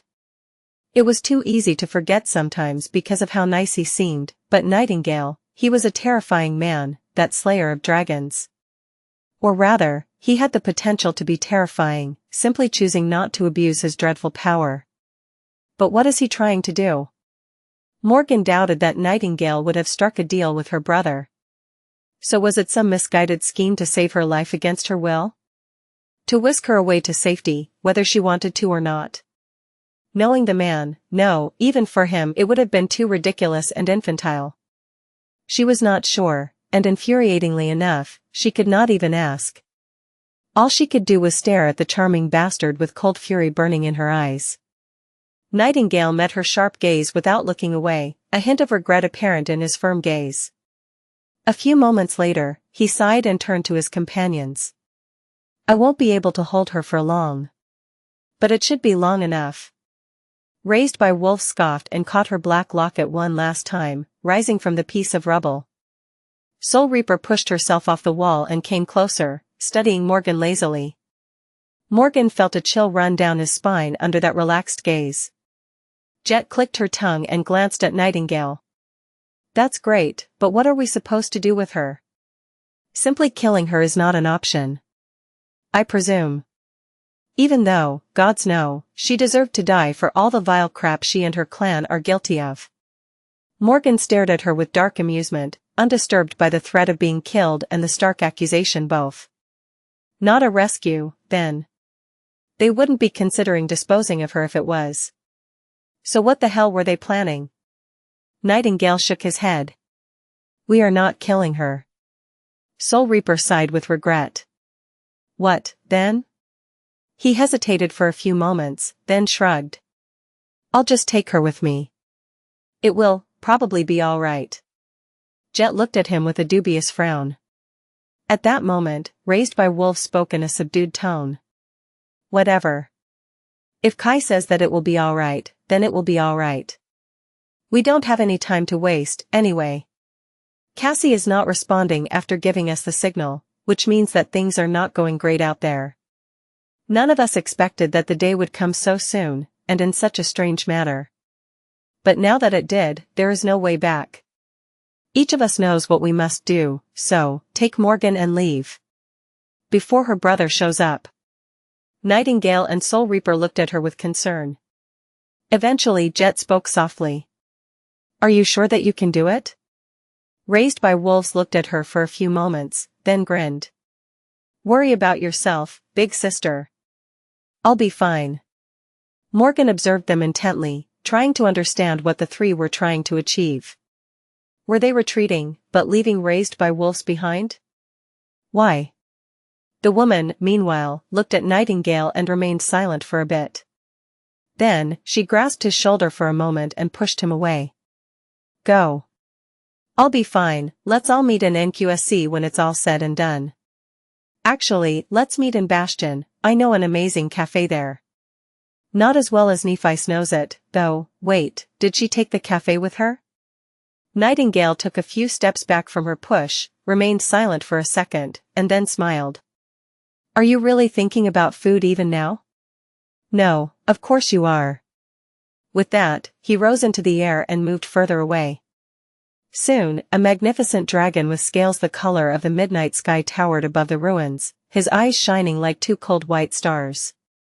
Morgan still couldn't move. In fact, the moment Nightingale assumed his transcendent form, she felt that the power binding her grew even more inescapable. Damn it.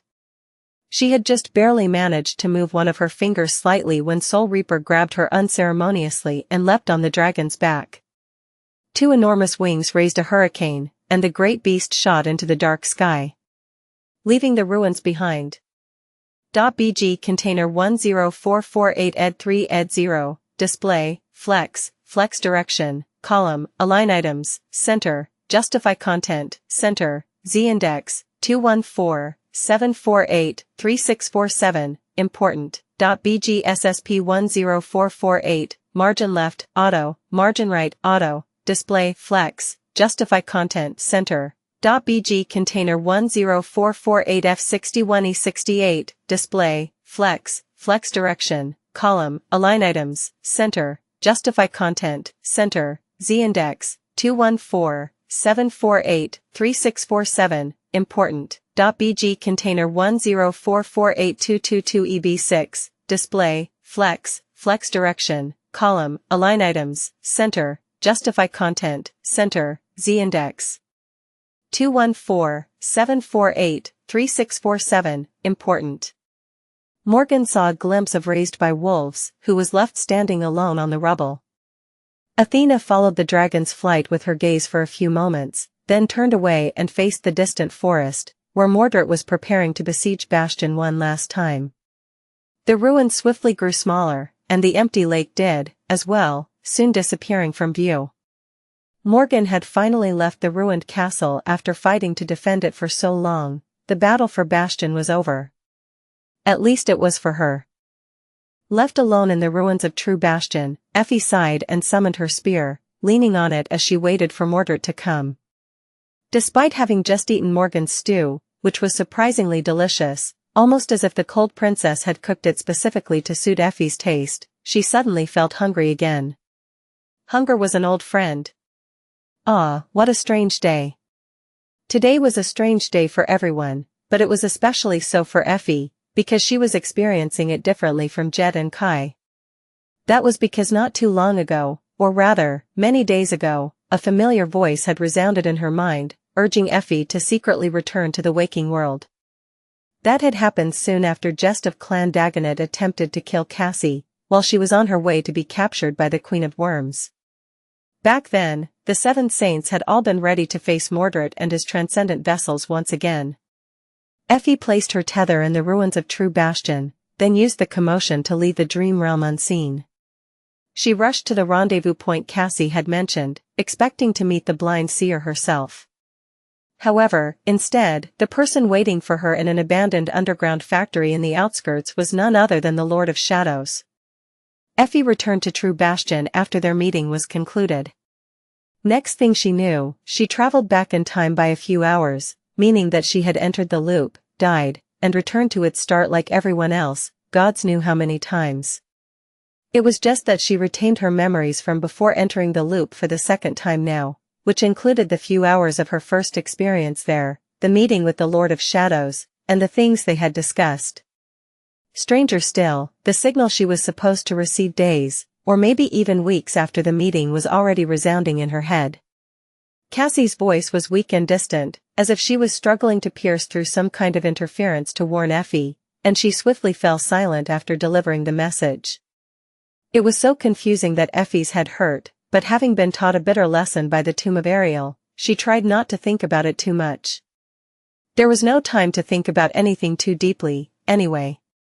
Effie had shared what she learned with Jet and Kai, and an hour later, here she was.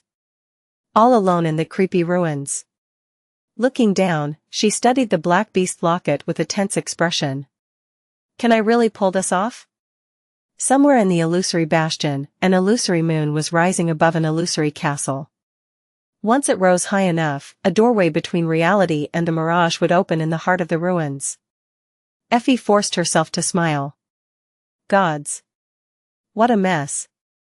The black dragon tore the vast expanse of the dark sky, the pale light of the shattered moon reflecting from his midnight scales. He flew with incredible speed, devouring distance with insatiable hunger. Perched on his back, Jet and Morgan were assaulted by powerful winds. Morgan was still paralyzed, but she could see where they were headed. Nightingale was flying south, leaving the land surrounding the ruined castle far behind. He was flying toward the storm sea. Soon enough, they left the broken lands behind. The crossing was sudden. One moment, they were surrounded by moonlit darkness, and the next, a pale light of dawn was bathing them in lilac splendor. The eerie visage of the shattered moon was gone, replaced by an empty and seemingly mundane sky. The world below was covered by the canopy of an ancient forest, and a river cut across it like a twisting ribbon. Why are they heading to the sea?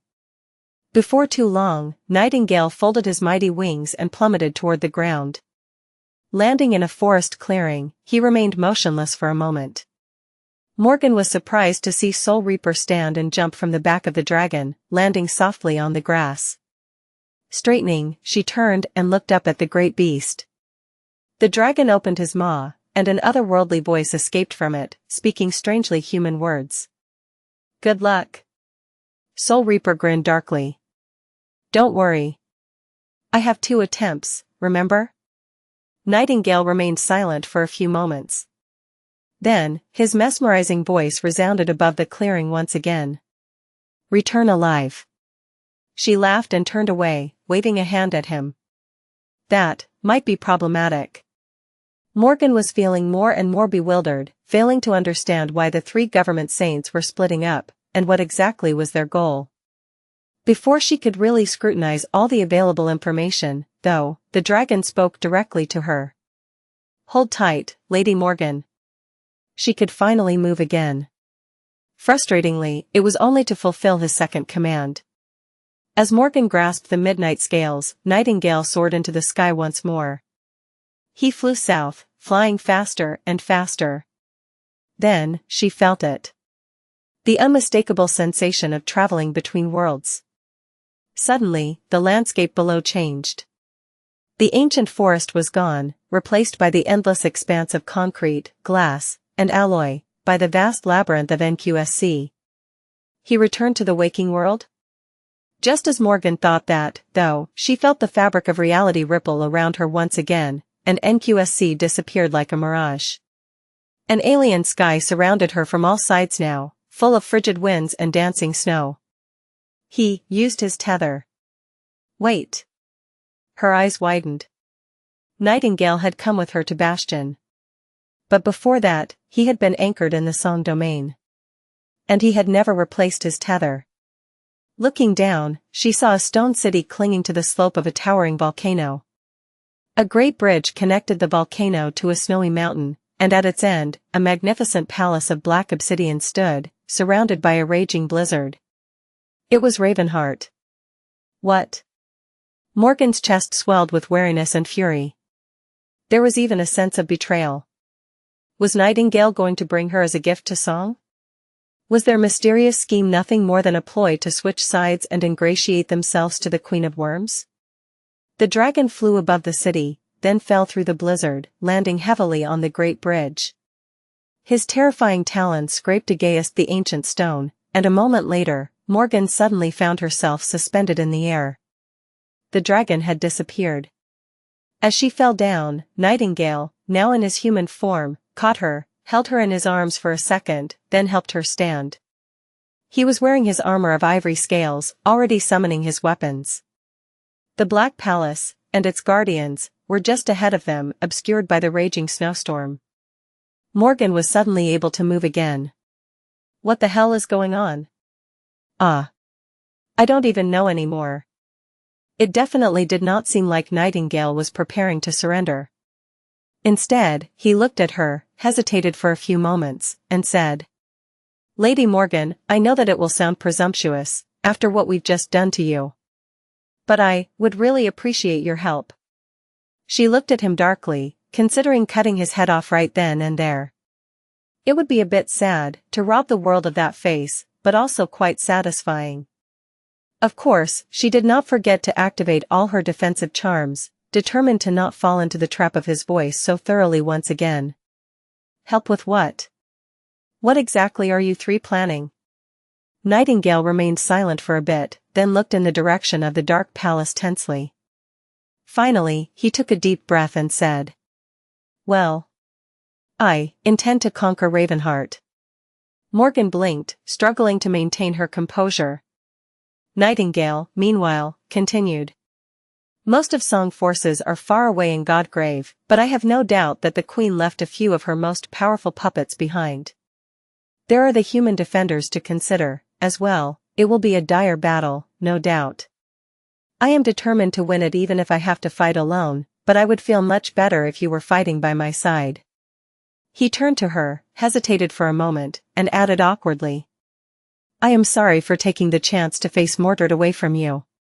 But, Lady Morgan, there can still be a silver lining. After all, he has not won yet. And even if you failed to stop him from taking Bastion, wouldn't helping conquer Ravenheart instead be a kind of victory, as well?" Morgan stared at him silently. The Queen of Worms had sent her brother, Mordred, to conquer Bastion, the great citadel of Clan Valor. Morgan herself had been sent back to stop him, but Nightingale was offering her to help him conquer Ravenheart, the great citadel of Clan Song, instead? That was deeply ironic and completely insane, but also made a strange kind of sense. It would not be an easy thing to accomplish, though, with or without her. Morgan raised an eyebrow. "What about the other two, then? What are they doing?" Nightingale looked at her with surprise. He lingered for a few moments, then said neutrally, "Why, what else? Effie is in Bastion, while Jet is approaching Night Garden. They are going to conquer the other two great citadels, of course. Ravenheart was not undefended, of course. However, every saint of the Song domain was out there, on the battlefield, and even if some of them could return to the seat of the Queen's power in mere minutes by traversing the waking world, they had not done so yet. Perhaps something that prevented them from returning was happening in Godgrave at the moment. The news Morgan received from the battlefront was usually a few days old, and if Cassia was involved, Nightingale could very well be better informed about the current situation now than she was. The moment of attack would not have been chosen randomly. In any case, what met them at the gates of the magnificent Black Palace was a force consisting of mere awakened warriors led by ascended commanders, much like the rear garrisons that had protected Rivergate and Bastion before Morgan and her 6 saints, formerly her saints, rather, showed up. And the Queen's puppets, of course. Nightingale was well known in Ravenheart, so while the human defenders of the Black Palace were surprised by his impactful arrival, they were not immediately hostile. Until they noticed Morgan, that was. The puppets, on the other hand, were hostile from the very first moment. Strangely enough, the gates of the Black Palace were open, and the Dream Gate that was supposed to be standing on the slope of the volcano was now towering above the stone bridge itself, behind Morgan and Nightingale, its immense silhouette obscured by the snowstorm. The two of them had nowhere to retreat. As the puppets rushed onto the great bridge and the human defenders readied their weapons, Nightingale's voice drowned out the howling of the wind, full of irresistible authority. He only said one word. "Stop." The humans froze, turning into motionless sculptures. Morgan felt a faint pang of compassion for their humiliating plight, but she did not have time to dwell on that unexpected emotion. Because the puppets ignored the Dragonslayer's command, continuing to rush at them like a tide of murderous corpses. Well, it made sense, after all, the pilgrims were merely extensions of the Queen's power. Nightingale's aspect might have paralyzed Morgan in a moment of weakness, but she doubted that Kisong would succumb to its insidious compulsion. He looked at Morgan earnestly. Lady Morgan, if you will. She stared at him for a moment, still unsure what to do. Was she supposed to kill him? Or help him? Morgan felt a little exasperated. Finally, she turned toward the rushing puppets and muttered a curse. As she dashed forward, scarlet sparks swirled around her hand, forming a vague silhouette of a sword. Curses! Her sword was still manifesting itself when the first of the pilgrims reached her. So, Morgan cut the corpse apart with her bare hand. It fell easily, hinting that the queen was not paying close attention to these particular puppets. For now. Looking up through the snow, she regarded the motionless figures of the garrison soldiers for a split second. They were not going to offer any resistance. He's not planning to conquer Ravenheart without spilling a single drop of human blood, is he? Perhaps he was. A moment later, the tide of puppets was upon them, and Morgan had no time to think anymore. Far away, near the misty shore of the storm sea, Jet came into view of the night garden. The colossal ship was still beached, laying tilted on the shattered ground where Mordred had left it. Of course, he had not left it unguarded.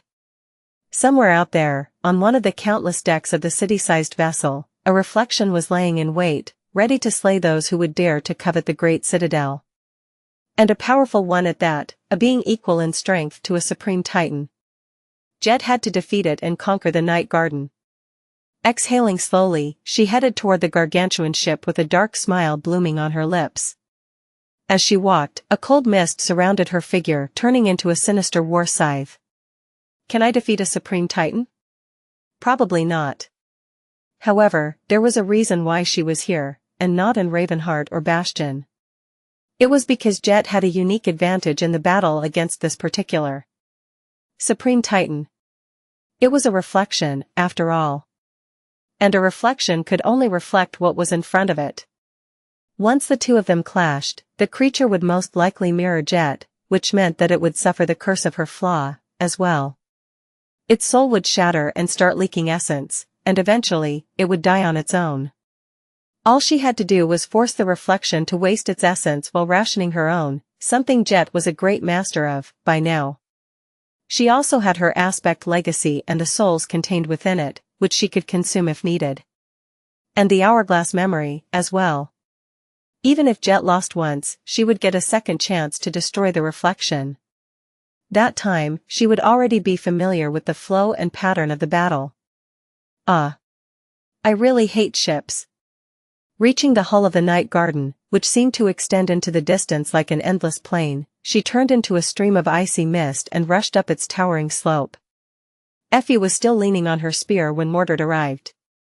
She knew he was coming because of how the ground trembled under the heavy footsteps of his vessels. Typhaon, Knossos, and all the rest. She had battled them all at some point or another during the siege of Bastion. Apparently, she even destroyed most of them at least once inside the loop. That time was gone now, of course, erased forever, and she retained no memories of these legendary battles. Which was a bit of a shame, since Effie would have really loved to remember striking down that ugly behemoth, Typhaon. Or rather, striking down Mordred while the bastard was wearing Typhaon's corpse. Soon enough, gargantuan silhouettes rose above the ruins, and the Prince of Nothing jumped down into the desolate courtyard from the rubble of the castle's wall. He walked toward Effie with an amused smile on his lips. Saint Athena. Mordred looked behind her, lingered for a moment, and raised an eyebrow. Would you be so kind as to point me to where my sister is? We have some unfinished business, she and I. Effie studied him for a bit, then shrugged. Please accept my sincerest apologies, Your Highness, but I regrettably cannot. She is indisposed. Oh, but you can talk to me instead. .bg container 10448 ed3 ed0, display, flex direction, column, align items, center, justify content, center, z-index, 214-748-3647, important. .bg ssp 10448, margin left, auto, margin right, auto, display, flex, justify content, center. .bg container 10448 f61e68, display, flex direction, column, align items, center, justify content, center, z-index, 214-748-3647, important, .bg container 10448222eb6, display, flex direction, column, align items, center, justify content, center, z-index. 214-748-3647, important. Mordred laughed. Don't tell me that she ran away? Gods, must I chase her like one would a frightened rabbit? Well, honestly, that can be quite entertaining as well. Nevertheless, I can't help but feel a bit disappointed. He looked at Effie with a pleasant, chilling smile. I must admit that I am curious, though, if Morgan is gone, then why do you remain? Effie moved slightly, shifting her weight away from the spear to be able to raise it quickly, if need be. Looking at Mordred calmly, she said. Actually, I'm also curious. Why are you still wasting your time here? Don't you know that your father is currently fighting Kisong? If you don't hurry up and make yourself scarce, she'll kill him all on her own. That'd be pretty sad, right? I mean, since you're obsessed with revenge to a demented degree. Mordred's smile widened a little. Oh, thank you for your concern. To be honest, I'll be pretty inconsolable if someone kills him before me. Incensed, even, and very, very cross with the person who robbed me of the pleasure of killing him myself. No need to worry, though, I'll depart for Godgrave as soon as I'm finished here. He looked at Effie with an openly disdainful expression. Shouldn't take me long to sort things out, anyway. She grinned. You say that, but in all these years, you've never once dared to try crawling into my soul. Everyone goes around being all scared of your Royal Highness, Prince Mordred of Nowhere, but I always suspected that you're all talk and no bite, well, figuratively speaking. You know, some of us were actually hunting nightmare creatures and fighting for survival each and every goddamn day while you sat around in a perfectly safe prison cell, doing nothing. Effie chuckled. Even Morgan is better than you, and she literally carries her silver spoon wherever she goes, mind you. She was brave enough to leave her soul wide open, at least, and yet, what have you done despite receiving such a brazen invitation? Nothing at all. In all these months, you had not challenged her to a soul duel. Why? Because doing so would have actually put your life at risk? The rest of us have to take that risk all the time, you know. Aren't you nothing but a coward? Mordred continued to look at her with a pleasant smile. His strange mirror-like eyes seemed to shine in the darkness with the pale radiance of the reflected moonlight, making him look quite eerie. How unexpectedly eloquent. Are you perchance stalling for time, Saint Athena? Effie smiled darkly. Oops. You caught me. He shook his head. Quite a clumsy attempt. What is your plan, anyway? Surely, you are not planning to fight me and my distinguished collection of transcendent attires alone. That'd be a bit too much, even for someone as unwise as you. There it was, the moment of truth. The moon must have already climbed quite high above the illusory bastion. Effie took a deep breath. It sounded like you called me a fool. If a madman calls someone a fool, though, that ought to be a compliment, right? Oh, by the way, Your Highness. I wanted to ask. Do you remember the Lord of Shadows? Mordred's smile grew a little forced. The Lord of Shadows? Ah, I do, he gave me quite a fright, the last time we met. An unusual man, to say the least. What about him? Effie shook her head slowly. Well, it seems that you left an impression, as well. Enough so that he wanted to send you a little gift.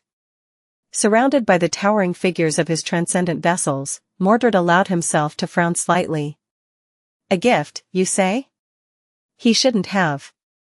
As his vessels moved, Mordred asked pleasantly. What is the present? Effie took a step back as she activated the Black Beast locket and summoned what was hidden inside it into the world. I can't believe I let that creepy bastard talk me into this. Her locket contained the beast farm, and it sometimes served as a mobile base for the wolf army, as well. At the moment, however, there was something else taking residence there. Something that made her skin crawl, and cold sweat run down her spine. as if she was sitting on a bomb. Effie flashed Mordred a wide smile. "Oh, nothing much, well, see for yourself." In the next moment something massive appeared on the rubble between her and Mordred, obscuring him from view. It was a towering mountain of grey flesh overgrown with scarlet moss, 100 revolting limbs extending from it like a dreadful forest. The moment it escaped the locket, Effie suddenly found herself unable to breathe. A terrifying presence crashed into her, pressing her into the ground. Her eyes widened, and an involuntary groan escaped from her lips. She couldn't even look directly at the creature, afraid that her mind would be harmed by what she saw, not that she would, determined to avoid looking at it at all costs. Well, it wasn't every day that one found themselves mere steps away from a cursed demon. A cursed demon who was already awakening from unnatural slumber, having been somehow lulled to it by the Lord of Shadows. The forest of revolting limbs stirred, and countless monstrous eyes suddenly opened all across the grey expanse of the harrowing being's formless body. Effie was already running away by then, headed for the point in the ruins where True Bastion and its illusory copy were connected. Mordred, however, was a few moments too late to react. It took him that long to realize what he was looking at, to begin with. But it was already too late by the time he did, precisely because he had looked. Because there were creatures in the dream realm that could sense someone's gaze, and gaze back. The cursed demon became aware of Mordred at the same time as Mordred became aware of it. Effie sensed the ruins shudder and felt a deafening noise wash over her as she ran. "Don't look back." .bg container 10448869E4D, display, flex direction, column, align items, center, justify content, center, z-index, 214-748-3647, important, .bg ssp 10448, margin left, auto, margin right, auto, display, flex, justify content, center, .bg container 10448F61E68, display, flex direction, column, align items, center, justify content, center, z-index, 214-748-3647, important, .bg container 1044822EB6, display, flex direction, column, align items, center, justify content, center, z-index, 214-748-3647, important. Either the cursed demon would kill Mordred, or it would not. Either way, the Prince of Nothing would be preoccupied for a while, hopefully, until the battle in Godgrave ended. Unleashing a cursed one in the heart of the sword domain was a suboptimal choice, to say the least, but Effie would be able to switch True Bastion and its illusory version back after conquering the Citadel, thus making the former a prison for the terrifying creature and containing it within the Great Mirror. They were desperate enough to take the risk, and Mordred was dangerous enough to take no chances. Using all her incredible physical prowess, Effie ran across the ruins like a bolt of lightning. There was a low groan of breaking bone, and a powerful gust of scorching wind. Somewhere far away, a piece of the battlefield plummeted into the hollows. The world quaked. The King of Swords and the Queen of Worms were still locked in mortal battle, while their armies were still drowning in the flood of the abominable horrors that spilled from the dark depths. The situation was growing more desperate with each minute, and too many human lives were being wasted on the vile altar of war. The carnage was unimaginable. Sunny had manifested his sixth avatar, throwing it into the fight as well. Now, his mind was fully split in 8 parts, and 6 of them were actively participating in the mayhem. It was more mental strain that he had ever endured, and while each of the incarnations was like a dark herald of death, reaping a bloody harvest in the sea of abominations, he was slowly unraveling under the pressure. He had not unraveled yet, though, and he was not going to break any time soon. Or ever. Just die. One of his incarnations used a black tachi to behead a frenzied nightmare creature, sending its body barreling back into the fissure it had emerged from with a powerful kick. The bleeding corpse got caught in the tangle of scarlet vines, and a moment later, it was torn apart by the sharp thorns and digested by the rising jungle, perhaps to provide nutrients for more abominations to be born. Sunny. Cassie's voice sounded clearer than before, hinting that her powers were slowly returning.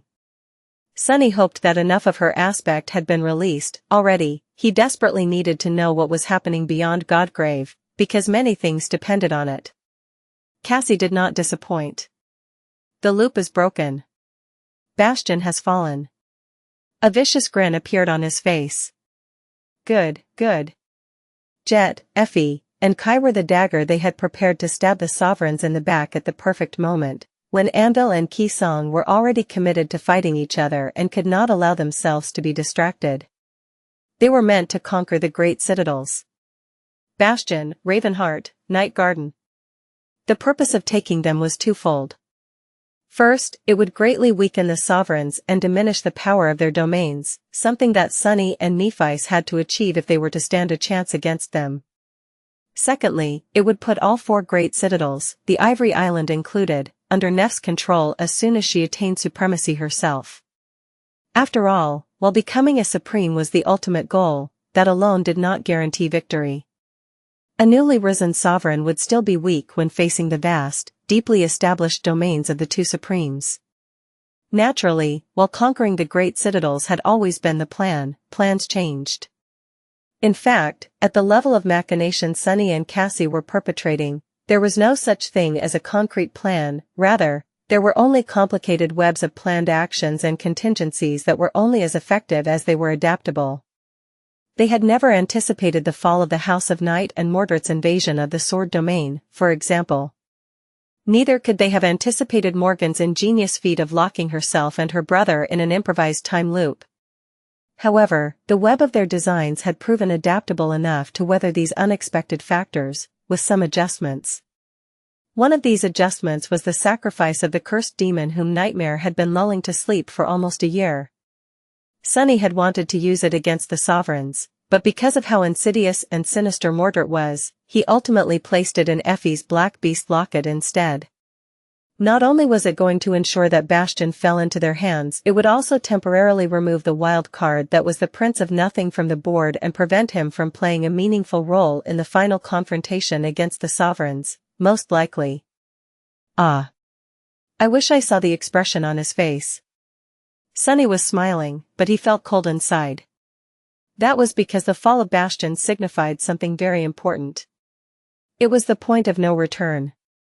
Now that the time loop was broken, and the great citadel was torn from the fabric of the Sword Domain, countless mundane people living there had been rendered defenseless against the tyranny of the Nightmare spell. They were not in the throes of the first nightmare yet. Some time was needed for the infection to take hold, after all. Because of the loop created by Morgan, they would have lost the protection of the Sword Domain mere hours ago. By now, the entire mundane population of the city, people like Beth, would be slowly starting to feel a strange fatigue. Then, they would start feeling sleepy. And they would only be thrown into the nightmare after succumbing to sleep. That meant that Sunny and Nephi's had some time, still, to defeat the sovereigns. More importantly, at least one of them had to attain supremacy in the process. Otherwise, even if they somehow emerged victorious from the battle, they would have to pay a terrible price for that triumph. The death toll would be staggering. It would be ruinous. But the number of awakened humans would explode exponentially, as well. That was why Sunny could not help but tremble while he forced a smile onto his face. This is our will. Who dares? And as if to aggravate his horror, Cassie's voice resounded once again in his head. Ravenheart has fallen. And, only moments later, Night Garden has fallen. It was done. Sunny took a shaky breath, and then sent one of his incarnations through the shadows, emerging from them in the core of the vast sea of desperately fighting humans. It only took him a few moments to reach Nephi's. She was fighting at the head of the drowning army, wreathed in radiant flames and surrounded by ash. With her silver hair, incandescent blade, and white wings, Nephi's looked like an annihilating angel. The single gem of the crown of down shone with pure light on her forehead, resembling a third eye. The scorching heat had created an empty space around her, and the soldiers were dozens of meters back, battling the tide of abominations with dark resolve. The surface of the ancient bone was soaked with blood and littered with hideous corpses. Sunny lingered for a moment, and then said evenly, "It is done." And we can't wait anymore.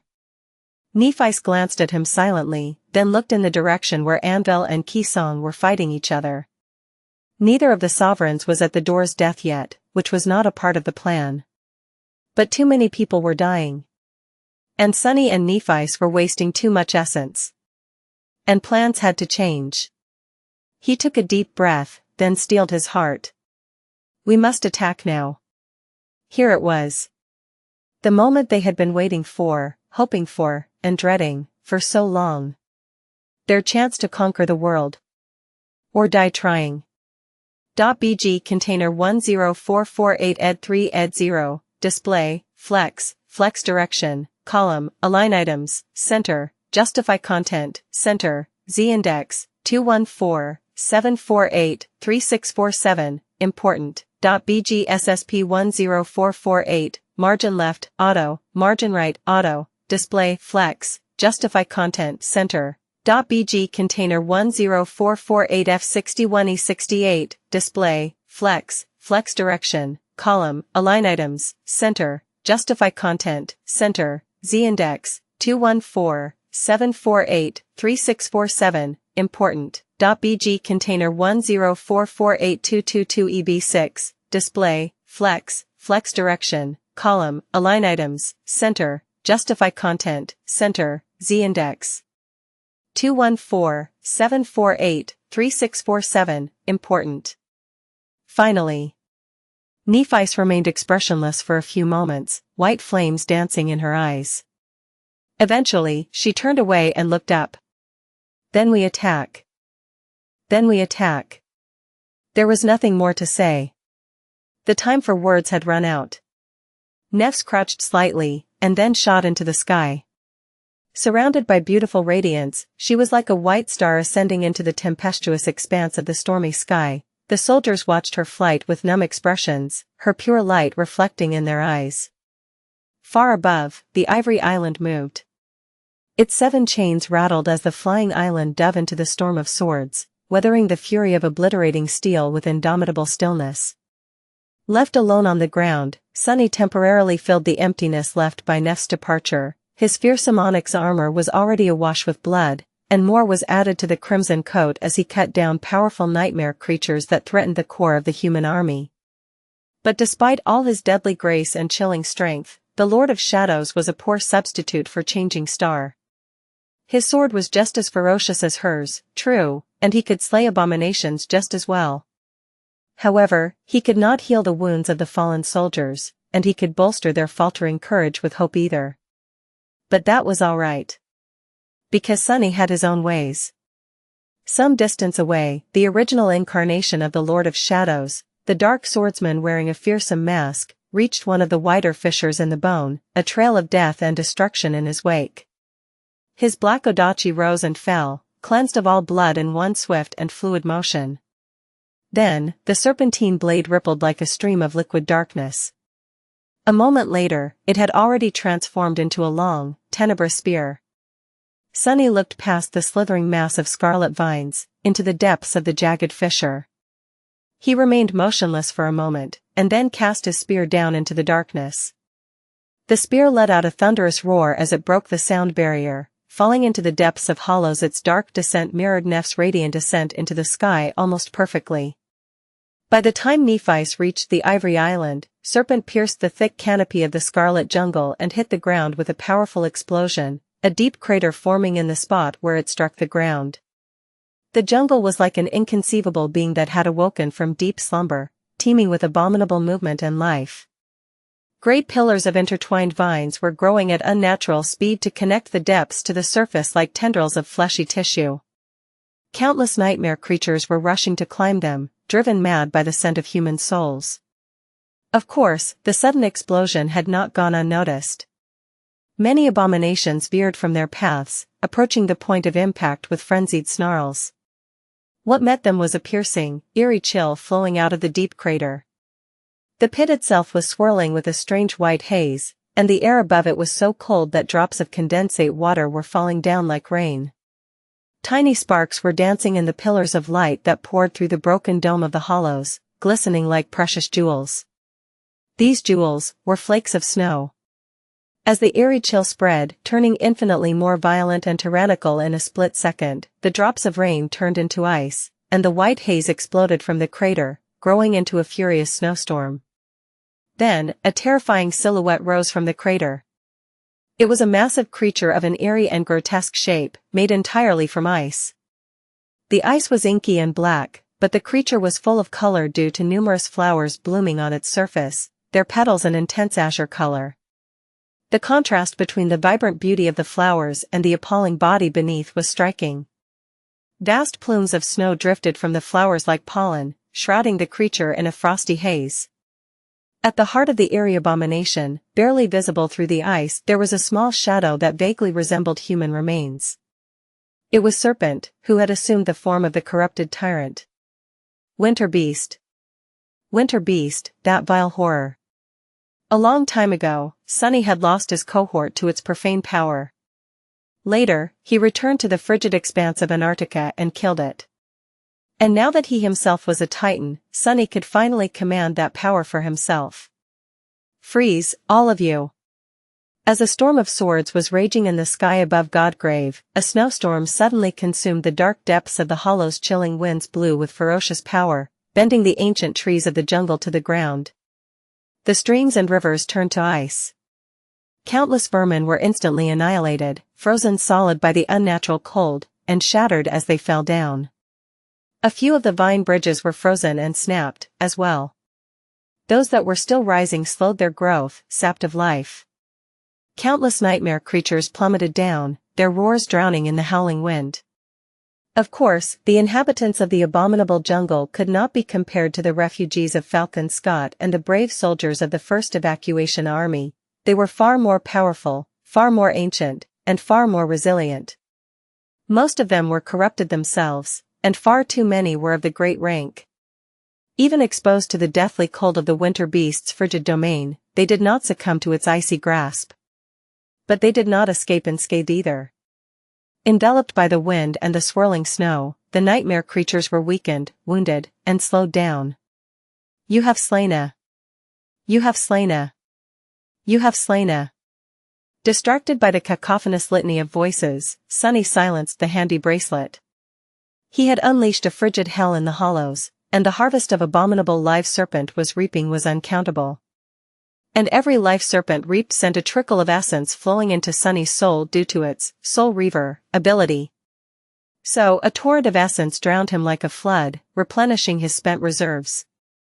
Much more importantly, the soldiers desperately fighting for survival in the sweltering heat of Godgrave suddenly felt a wave of mercifully cold air wash over them, and saw billowing plumes of snow rising from the cracks in the bone plain. The flood of nightmare creatures that threatened to drown them did not exhaust itself, but it did grow less overwhelming.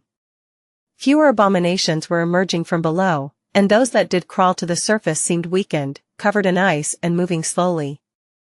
The pressure on the warriors of the two warring domains was alleviated somewhat, and they could finally breathe, at least for a moment. Sunny smiled darkly behind Weaver's mask. Sure, he was not like Nephi's, who inspired hope and healed the wounded soldiers. But he could inspire fear and bring death to the frenzied nightmare creatures. His way was not any less effective. TG//resolve, domain equals shadow_slave_fasts. Out there on the battlefield, the consequences of the three great citadels falling could already be felt. Amdel seemed strangely unaffected, fighting in the same cold and calculated, ruthlessly callous manner, but he had to have felt his power diminishing greatly when Effie took control of Bastion. Strangely enough, though, this significant loss could only help him at the moment, and he was in dire need of help, being pressed and battered by the fierce onslaught of the Queen. That was because the king only lost one great citade, while the queen lost two. So, while the sudden betrayal of the government saints did weaken both sovereigns, it actually served to narrow the gap between them, greatly improving Anvil's position. One could see the results already. The towering flesh golem containing the blood essence of the Keysong staggered, allowing one of the king's swords to deal it a grievous wound. A strange wave spread through the sea of puppets, slowing them down for a few precious moments. Many fell victim to the storm of flying swords as a result. Most importantly of all, the great fissure of the dream gate rippled, and then collapsed on itself, disappearing without a trace soon after. The torn fabric of reality slowly repaired itself. With the loss of Night Garden, the Queen had lost the component that allowed her to connect two areas of the dream realm, as well. Therefore, not only did the power of her domain weaken greatly, but its presence in Godgrave was also severely diminished. Anvil did not waste any time, pressing his temporary advantage and bombarding Qisong with a maelstrom of devastating attacks, almost as if he had been ready for the sudden reversal. Her titanic flesh golem, which had seemed indestructible, was slowly coming undone under the barrage of merciless attacks. It was being destroyed faster than she could repair it. And yet, their battle did not turn any tamer. If anything, it only grew more calamitous. If before the sovereigns seemed to be holding back some of their power to defend themselves, then they focused on pure aggression now. The puppets and the flying swords discarded all caution to destroy the enemy, too. The fractured bone plane quaked and groaned, more pieces of it collapsing into the snowstorm raging in the hollows. The entire battlefield seemed to be swaying on the verge of collapse. It could not continue for much longer. And it didn't. Because, at that moment, the battered ivory island revealed itself from the storm of swords directly above where Anvil and Qisong were fighting. And then, in the rattle of chains, came the crushing. An invisible force descended upon the shattered battlefield, flattening the rising tendrils of the abominable jungle and pressing the Queen's puppets into the ground. Countless swords plummeted from the sky, scraping against the bone before rising up again, their blades trembling from the strain. For a few moments, the calamitous battle seemed to have frozen. And, under everyone's gazes, changing star of the immortal flame descended from the sky, landing softly on the ground between the two sovereigns. With her silver hair dancing in the air, she folded her white wings and lowered her incandescent sword. Her clear voice rang above the ravaged battlefield. "Stop this madness! Stop this madness!" Nephi spoke these words, knowing that they were meaningless. The sovereigns would not listen, and she did not want them to listen. All she wanted was to kill them. How could she not, after waiting for a chance to slay her abusers for all these years? For all her life. And it had not been an easy one, that life of hers. From the broken dreams of her childhood to the blood-soaked battlefield of her adulthood, Nephi's had always been driven by a singular, uncompromising desire. To conquer the nightmare spell and destroy it, to obliterate, decimate, and bring it to ruin. Not because she was a noble hero but simply because she loathed it. Nephi's was consumed by hatred, shaped by it. She was no hero. And yet, she had to pretend to be one. Because no one could survive the ruthless world of the nightmare spell alone. She needed the support and faith of those who believed in her to destroy it, just as much as they needed her, and she needed to obliterate those who stood in her way. That was why the sovereigns had to die. Not because they had ruined her family and haunted her childhood nightmares like monsters, but simply because they were inept. They might have been great and brilliant once, but they had lost their way. One did not exclude the other, though. Today, she was going to remove an obstacle on the path to fulfilling her ardent desire. And she was also going to have her revenge. Looking at them, the proud king in his vermilion cloak, the queen hiding inside her grotesque golem, Nephi could feel it. A roaring flame igniting in her soul, drowning her mind, and engulfing her heart. The flame of wrath, the flame of hatred. Scorching, overwhelming, impossible to deny.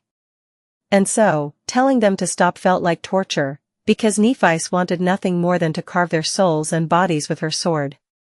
These ghouls, she had endured tolerating their existence for too long. Today, they were going to die. Her will was absolute. Looking at her, Anvil suddenly let out a low chuckle. "And what if we don't stop, Nephi?" She looked at him, lingered for a moment, and then pointed her sword at him. "Then, I will stop you." There was more she had to say, an entire speech, in fact, that Cassie and Sunny had prepared far in advance. A clever argument that listed all the crimes the sovereigns had committed, advocated for the safety of the awakened soldiers, hammered down the senselessness of a civil war, and painted a rosy picture of the future. for everyone interested to hear. But Nephi's could not wait anymore. She had waited for too long, already. Words were cheap, anyway. Her actions would speak louder. Anvil looked at her silently, then asked in a cold voice. Is it really wise to point a sword that I myself forged at me? With that, her sword, the Kinslayer, suddenly moved on its own. Flying from her hand, it rushed to Anvil and turned to point at her own chest, hovering above his shoulder. Just as expected. Nephi smiled as she dismissed it. If you insist. I'll kill you with a better sword, forged by a better smith. She summoned the blessing. TG//resolve, domain equals shadow_slave_fasts. Far away, one of Sunny's incarnations was sitting on the steps of the nameless temple. The small camp the soldiers sent to him by the sword army had built was empty now. They had been recalled and left for Vanishing Lake to participate in the clandestine attack on the Lesser Crossing stronghold, which never took place, in the end. By now, they were out there on the battlefield, trying to survive in the cataclysm caused by the sovereigns. Many of them were probably dead, torn apart or turned into puppets. The nameless temple was eerily quiet. Sunny had spent a long time alone here, but he usually had the company of his shadows. Saint, fiend, serpent, nightmare, they were on the battlefield too, helping him hold back the tide of abominations. He felt strangely lonesome despite the sleeping army of great nightmare creatures hidden in the darkness behind him, and the invisible presence of the temple guardian. Of course, his solitude was not destined to last. His shadow sense spread far and wide, encompassing the dark expanse of the Shadow Realm's fragment. That was why he could already feel it, the ragged force of the Song soldiers approaching him from the north. And their commanders, of course. Lonesome Hell, Death Singer. He could not sense Silent Stalker, though, which meant that she was already somewhere close, aiming her arrows at him. Sunny did not move. Finally, the soldiers entered the empty camp, shivering as the eerie silence enveloped them. The daughters of Qisong were the first to reach the dark edifice of the temple. They stopped, staring at him with tense expressions. In the end, it was Lonesome Hell who spoke. Lord of Shadows, we meet again. Her voice was boisterous, but he could feel a hint of fear hidden deep within it. Sunny tilted his head a little. You were sent to take the nameless temple, then? She smiled. Sure. It's a bit funny, though, oxymoron, or what have you. Your citadel is called the Nameless Temple, that's its name. So it's not very nameless, is it? He hesitated for a moment, amused. Perhaps. So, tell me, what's the logic? Last time, I beat 13 of you. Now there's only 3. Are you that impatient to die? Lonesome Hell's smile faltered for a moment, then brightened again. Ah, but most of you is far away. So, I like our chances. Her bravado was ruined by Death Singer, though, who chose that exact moment to yell. Death. Oh, death. We're all going to die. I sense it. Sunny stared at her for a moment, smiling, then shook his head. Well, naturally. Everyone dies one day. Only the void is everlasting, so, I guess you are right. Death Singer fell silent and looked back at him with wide eyes. I'm right? Me? Can you repeat that, Sir Lord of Shadows? Louder? With that, she turned her head and glanced at Lonesome Hell vindicatively. Sunny chuckled. Sorry to disappoint, though. You're not dying today. It was time. The Nameless Temple had long accumulated enough essence to travel, and the stage was set for the Lord of Shadows to make his entrance. As Sunny rose to his feet, he saw the daughters of Qisong, and the soldiers behind them, flinch. He smiled behind the visor of his helmet. Oh, but you might become orphans. With that, he activated the component of his citadel and envisioned the calamitous battlefield. As the warriors of Song watched him warily, readying themselves for the lethal battle against the terrifying Saint of Godgrave. The ancient edifice of the Dark Temple turned hard to focus on. And then, they were suddenly blinded by bright light. Arg! Lonesome Hell raised a hand to cover her eyes and swayed. A wave of familiar heat washed over her. When she could see again, an expression of shock appeared on her face. The nameless temple was gone, as if it had never existed at all. And with it the unnatural darkness that veiled this entire region of Godgrave had disappeared as well. In front of them, there was nothing but a white expanse of bone, ending in an abyssal drop to the distant spine of the dead deity. Above them was the radiant veil of clouds. What the hell? The Lord of Shadows and his citadel were gone like a mirage.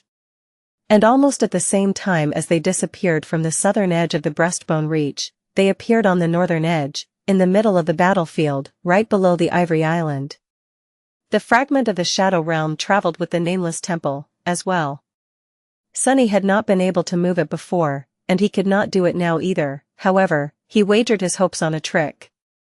By anchoring the fragment to his citadel, he had hoped that moving the citadel would result in the vast shroud of darkness moving with it, too. Luckily, it had worked. The fractured bone plane was suddenly enveloped by deep shadows, obscuring the distant sky. The shadows swallowed it all, the shattered bone, the scarlet jungle, the sea of puppets, the storm of swords, the flood of nightmare creatures, and the drowning army. And the sovereigns, as well. Now, their trap was complete. Serpent was raging below the sovereigns, hidden in the heart of a profane snowstorm. The Ivory Island hung in the sky above them, pressing the two into the ground with the obliterating power of the crushing. The fragment of Shadow Realm was all around them. As a piece of a divine domain, albeit one belonging to a dead god, it possessed a power of its own, and that power was suppressing the domains of the two supremes. And they had lost a lot of that power already, both during the war and when the three great citadels were stolen from them.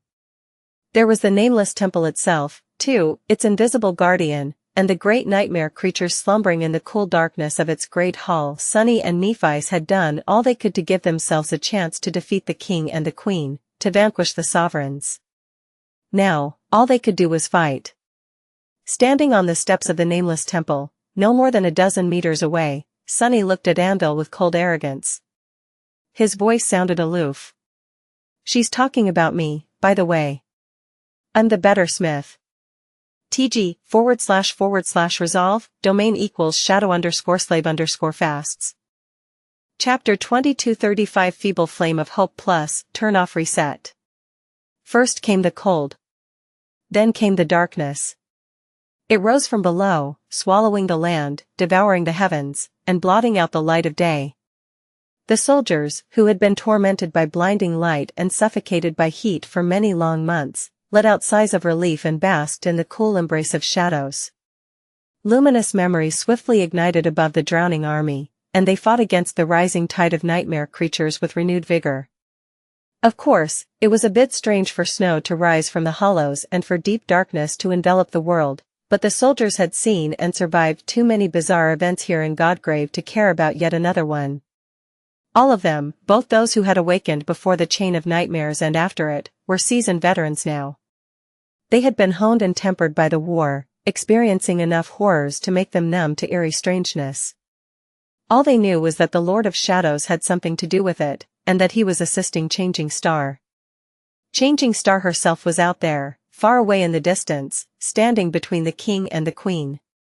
Her radiant figure was like a pure white beacon in the ocean of darkness, and although few could hear her speak, everyone understood what she was doing, attempting to do. She was trying to stop the mad battle between the two sovereigns to spare the dying soldiers and save them all. The last daughter of the immortal flame had always been the voice of reason in this appalling war. In fact, she was the only one who had protested against it. And now, her voice was their only hope. Perhaps the Supremes would listen. If not, perhaps Changing Star would find another way to end the war. That faint hope burned in the hearts of the desperate soldiers, and they clung to it desperately, even while knowing full well how futile it was.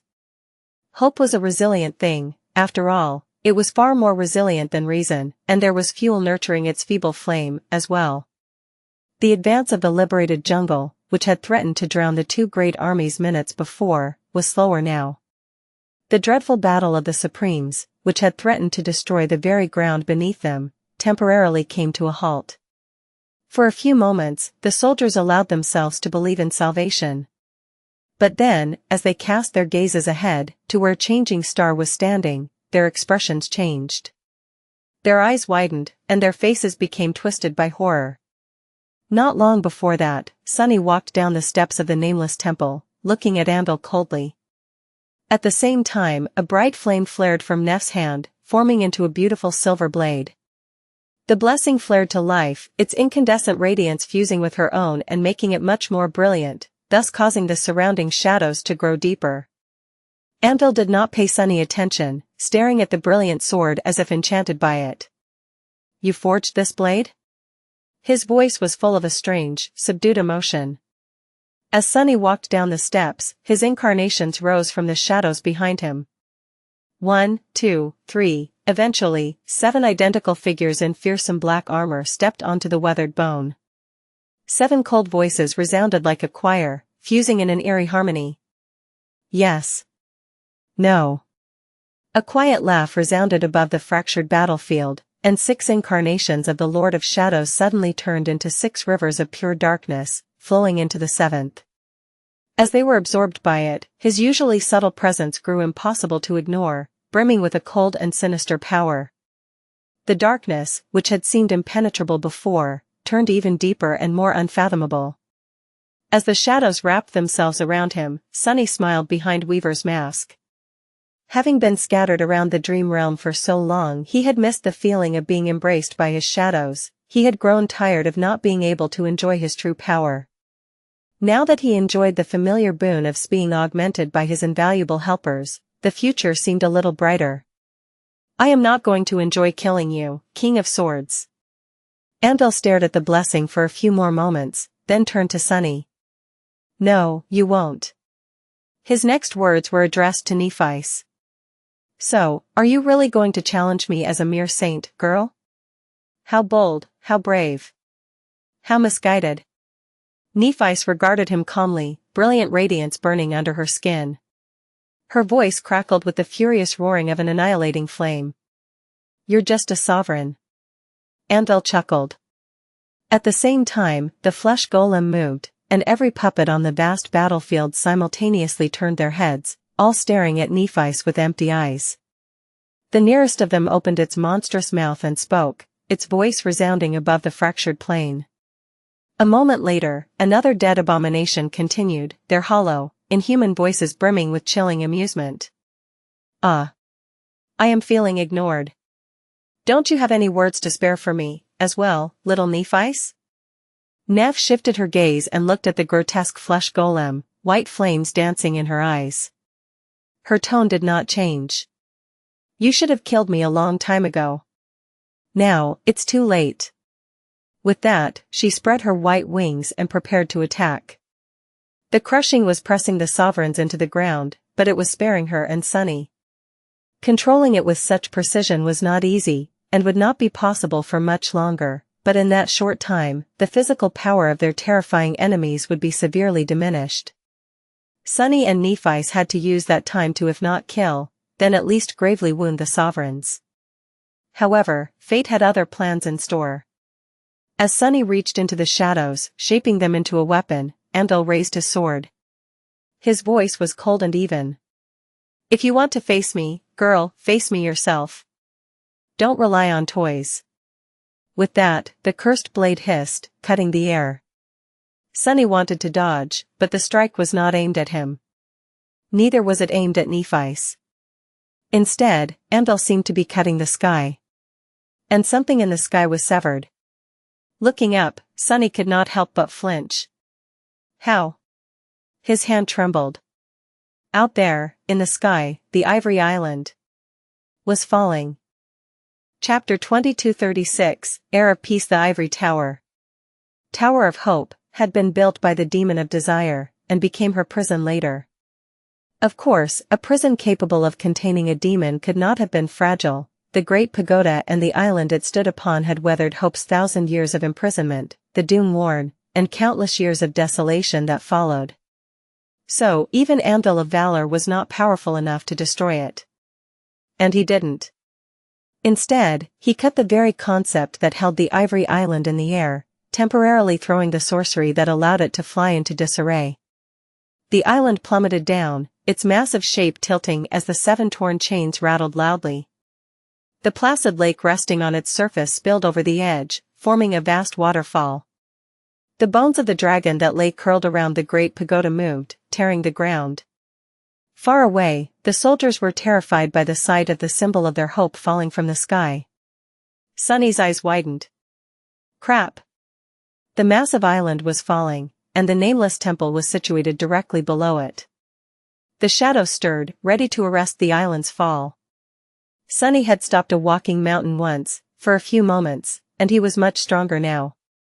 And yet, he was not sure that he would be able to stop the falling mass of the flying citadel. The ivory island did not crash into the nameless temple, though. Before it could, an invisible presence rose above the dark edifice and barred its path, causing the entire island to shudder and chase course. It veered to the side, tilting, and hit the bone plain heavily hundreds of meters away. The battlefield trembled. The world quaked. The ancient bone crumbled. Countless tons of shattered bone plummeted into the billowing clouds of snow, and a massive hole formed in the ground where the ivory island struck it. The island itself crashed through the fractured plain, pulling more of the battlefield crumbling down with it and sank into the cold darkness of the hollows. Soon enough, it disappeared from view, leaving a jagged chasm many kilometers across on the surface of the breastbone reach. Everything inside was obscured by snow, but a few moments later, another terrifying impact shook the world as the flying island broke the canopy of the abominable jungle and collided with the ground. The snow was pushed into the dark sky. And a lone figure was revealed on the edge of the vast chasm, rising unsteadily from the shattered bone. It was a slender young man with porcelain skin and attractive features, wearing a black mantle and a dazed expression. He was Master Sunless, the charming enchanter whom Changing Star had brought to Godgrave as a memory purveyor of the Fire Keepers. Her infamous lover. Andal looked at him with disdain, then glanced at his adopted daughter. "I'll take this toy from you, as well. To help you rid yourself of unnecessary distractions." Before Nephi's could even move, one of his 7 dreadful swords shot forward with terrifying speed. It moved so swiftly, and with such daunting power, that space itself seemed to rip around its chillingly sharp blade. The sword reached its victim in the blink of an eye, poised to pierce the delicate master and turn his body into a cloud of crimson haze. But instead, something that even the King of Sword could not have expected happened, causing both sovereigns to halt. The dazed enchanter raised his arm in a seemingly unhurried fashion, and caught the dreadful blade with his bare hand. The snow behind him exploded in all directions, torn apart by a devastating shockwave, and the hems of his mantle danced in the air. The young man himself, however, did not even sway, standing there motionlessly like an exquisite statue. As the hurricane wind settled, he looked at the sword trapped in his seemingly weak hand, and his beautiful face was suddenly illuminated by a faint smile. Ouch! As he tightened his grasp, cracks appeared on the dreadful blade, and then it shattered into a myriad of scarlet sparks. Taking a calm step forward, the charming enchanter shook his hand in the air under Andal's dismayed gaze. "Seems like her toys are of much better quality than yours, King of Swords, if I do say so myself." With that, he grinned shamelessly. A moment later, something even more astonishing happened. The terrifying Lord of Shadows, the sinister saint whose dark and dreadful power was only equal to the chilling mystery of his true identity, suddenly turned into a swift shadow that glided across the surface of the shattered bone and happily wrapped itself around the charming enchanter's body. Suddenly, he did not look weak anymore. His pleasant smile disappeared, replaced by a dark and chillingly cold expression. That said, as he took the next step, a fearsome onyx armor encased his body, and a frightening black mask of a snarling demon hid his beautiful face. "I'm a little mad now." A dark odachi suddenly appeared in his hand, and he pointed its tip at Andal. "How about we settle it with swords, heir of war?" Andal lingered for a moment, then dismissed his helmet, smiling with dark satisfaction. "As you wish, heir of peace." A moment later, he was already upon Sunny. Almost at the same time, the titanic flesh golem lunged at Nephi's. Now that the Ivory Island had disappeared below ground, the crushing was not slowing them down anymore. And neither was it hindering the legion of the dead puppets and the storm of flying swords anymore. The battlefield, which had grown still for a few short minutes, exploded with motion and violence once again. But before the queen's puppets and the king's swords could descend upon Sunny and Nephi's, something moved in the darkness behind the open gates of the nameless temple. A moment later, a litany of harrowing roars suddenly drowned the vast expanse of the fractured battlefield. The darkness stirred and the first of the great abominations that Nightmare had lulled to sleep lunged from it in a maelstrom of terrifying claws and fangs, followed by another, and another. The swarm of dreadful nightmare creatures slammed into the puppets, and a feast of carnage unlike anything Sunny had ever seen suddenly took place on the surface of the shattered plain. The swarm of great nightmare creatures escaped the gates of the nameless temple like a monstrous tide. Their grotesque and harrowing forms loomed in darkness, and the darkness bloomed with the frenzied scarlet flames of countless hungry eyes. A terrifying litany of bestial wails shook the world. A moment later, countless fangs sank into dead flesh and countless claws shattered enchanted steel. There were beings among the liberated great ones who resembled beasts, and there were those who defied description. Having shaken off the shackles of the dream curse, these dreadful creatures were overcome with fury, hunger, and the chilling scars left on their souls by the endless nightmares. The dead puppets, the flying swords, and the ancient predators of the abominable jungle, these three armies clashed on the fractured battlefield, unleashing a devastating wave of violence. Sunny was not a sovereign, but his army of abominations was not that inferior to the other two supreme forces. Of course, there were far fewer of them than there were of the queen's puppets and of the king's swords. But each great nightmare creature was far more powerful than most individual minions of the Supremes were, and as a result, the carnage of their onslaught was simply chilling.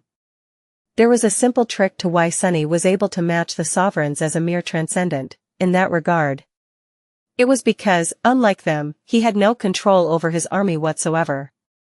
Nightmare had spent more than a year slowly lulling the great ones to slumber, but now that they broke free, Sunny had no power over the harrowing swarm of frenzied abominations at all.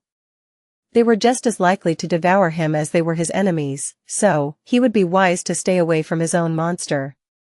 Perhaps it would have been even wiser not to unleash scores of great nightmare creatures in close proximity to himself, but there was no putting this particular genie back in the bottle. In any case, he had done what had to be done. The abominations would stall the sea of puppets and the storm of swords for some time, at least, giving him and Nephi's time to deal with the sovereigns in person. Or be dealt with by the sovereigns, instead. How thrilling! Anvil was already a split second away from descending upon Sunny in all his harrowing might. However, at that moment, strangely enough, Sunny found himself neither shaken nor wary. Instead, he was curious. How would he fare in the battle against a supreme? This was the first time Sunny felt his true power as a titan. His original body and the onyx mantle encasing it were both augmented by all 7 of his shadows, making him feel strong enough to crush entire mountains under his palm. His speed, his endurance, his resilience, all of him was empowered by the embrace of shadows, becoming titanic. Beyond that, he was also being nurtured by the fragment of the shadow realm, pushing his physical prowess even further. Essence flowed into his soul like a river, both from being surrounded by the purest form of his source element and because of Serpent waging war on the scarlet jungle below. And much as Sunny was empowered, Anvil was suppressed. Do I stand a chance, I wonder? The first attack came faster than lightning. It was so fast, in fact, that Sunny could not even see it, he could only sense it through the movement of shadows. Time seemed to slow down to a crawl, and the snowflakes froze in the air, shining like cold stars in the night sky as they reflected Neph's brilliant radiance. Anvil's cursed sword descended upon him like an ill omen, twisting the very space around it. And moving through the frozen time, Sunny dodged it with the practiced ease of a master swordsman. Sidestepping the attack, he pushed himself forward. At this speed, the air itself was like a wall barring his path. Sunny shattered that wall easily and thrust his odachi into Anvil's unprotected face. Cold contempt glistened in the sovereign's gray eyes. I made a mistake. Ignoring the laws of inertia, Anvil's sword instantly changed direction and transitioned to a horizontal slash from a downward cut. He struck Sunny with the flat of the blade, causing a crack to appear on the surface of the onyx mantle and sending Sunny staggering back. A dull pain radiated through his abdomen, and he tasted blood on his tongue. There were rules to swordsmanship. The footwork, the human anatomy, the application of force. However, Anvil commanded a force that broke all the rules, refusing to obey any law that had not been made by him. He could control metal itself, and therefore, his sword could move in any direction he wanted, at any speed. His body was encased in a suit of steel armor as well, and therefore, observing his footwork was of no use. "Let me show you swordsmanship, worm." Hearing Anvil's indifferent voice, Sunny smiled faintly. Crap. In the next moment, a barrage of attacks descended upon him like a steel storm. There were too many of them to count, and each carried the devastating power of a supreme. Anvil's assault was inescapable and tyrannical, as if the sky itself was falling upon Sunny. The cursed sword the king held in his hands was the most vicious, but the 6 blades levitating around him were no less deadly. The shattered bone cracked under Sunny's boots as he evaded and dodged, then exploded a moment later when the cuts aimed for his body bit into it with obliterating force. Sunny's black odachi deflected a few strikes and blocked a few more, then was cut cleanly and crumbled into a stream of shadows. A new sword appeared in his hand almost instantly, then, 4 more arms were formed from shadows, each grasping its own blade. He survived the barrage of attacks, somehow, realizing with a shudder that the eternity of murderous steel he weathered only lasted for a heartbeat. And that there was one last wave of attacks he could not escape. His blades were broken, and his shadow hands were severed. The cursed sword flew toward him, with nothing to stop it from piercing his heart. Just before it pierced him, though, Sunny simply dissolved into the shadows and stepped out of them behind Anvil, delivering a crushing blow to the sovereign's back. What is it with this guy and calling all his enemies worms? Sunny grinned behind Weaver's mask. How about I show you swordsmanship, instead? As Anvil used his aspect to right his body and turn, the 6 dreadful swords becoming a sphere of rustling steel around him, Sunny switched his stance and channeled a flowing and unpredictable battle style, the first style he had ever learned. The style Nephi's had inherited from Broken Sword, and he inherited from her. Anvil's eyes darkened. Anvil of Valor was perhaps the most brilliant warrior of his generation, the most brilliant warrior of those who were still alive, at least. He had been born and bred to be the epitome of martial prowess, spent decades fighting bloody battles on countless battlefields, led glorious conquests of numerous vast regions of the Dream Realm, and solidified the rule of the great clan Valor over the world with his sword and his hammer. In some sense, he was the personification of the 2nd generation. He was powerful, he was fearsome, he was tyrannical and domineering. But Sunny was a terrifying presence on the battlefield himself. And, as one of the most powerful awakened warriors in history, he was more than worthy enough to represent his own generation. The 3rd generation was harder to describe than the previous 2. The members of the 1st generation had survived the descent of the nightmare spell and built the foundation of a new world order. The 2nd generation, having been the first to be born into the ruthless world of the nightmare spell, grew up to subjugate it and build upon that foundation. The 3rd generation had not been shaped by such distinct events, and neither had it achieved anything as noteworthy. Perhaps what had truly shaped it was the fall of North America, and the previous 2 generations of Awakened, as well. So, today, the members of the 3rd generation were going to distinguish it by vanquishing the very people who had shaped it. The future was fighting against the past, longing to escape its iron grasp. As Sunny attacked, his transcendent battle art fully revealed itself. His movements were swift and flowing, guided by his shadow sense instead of vision. His sword was fierce and vicious, carrying the weight of a mountain or turning light as a feather the next moment. Each attack was ruthlessly lethal and imbued with dreadful power, causing devastating shockwaves to shake the world after each strike. Sunny himself was sinister and elusive, freely moving between the shadows. It was as if he was in several places at the same time. Even if he wasn't, the shadows themselves moved and flowed, turning tangible and deadly at times. Sadly, the manifested shadows could not compare with his titanic power, and were easily destroyed by Anvil without managing to even slow him down. Anvil was stronger, faster, more resilient. But not by much. Sunny grinned as he felt it. Sure, he was inferior to the tyrannical sovereign in terms of raw physical power, but the gap between them was not that vast, it was quite narrow, in fact. As if the true advantage the Supremes possessed lay mostly in their connection to their domains, and since the Shadow Realm fragment was suppressing that connection, Anvil was devoid of his usual strength. And yet, despite being narrow, the gap seemed impossible to bridge. Damn it. Every single one of Sunny's strikes was either blocked, deflected, or calmly evaded. Every single movement, no matter how fast or forceful, was predicted and turned against him. Despite his ferocious power and titanic strength, Sunny was struggling with all his might, while Anvil remained seemingly unbothered. Full of disdain, even. This style, did she teach you this style?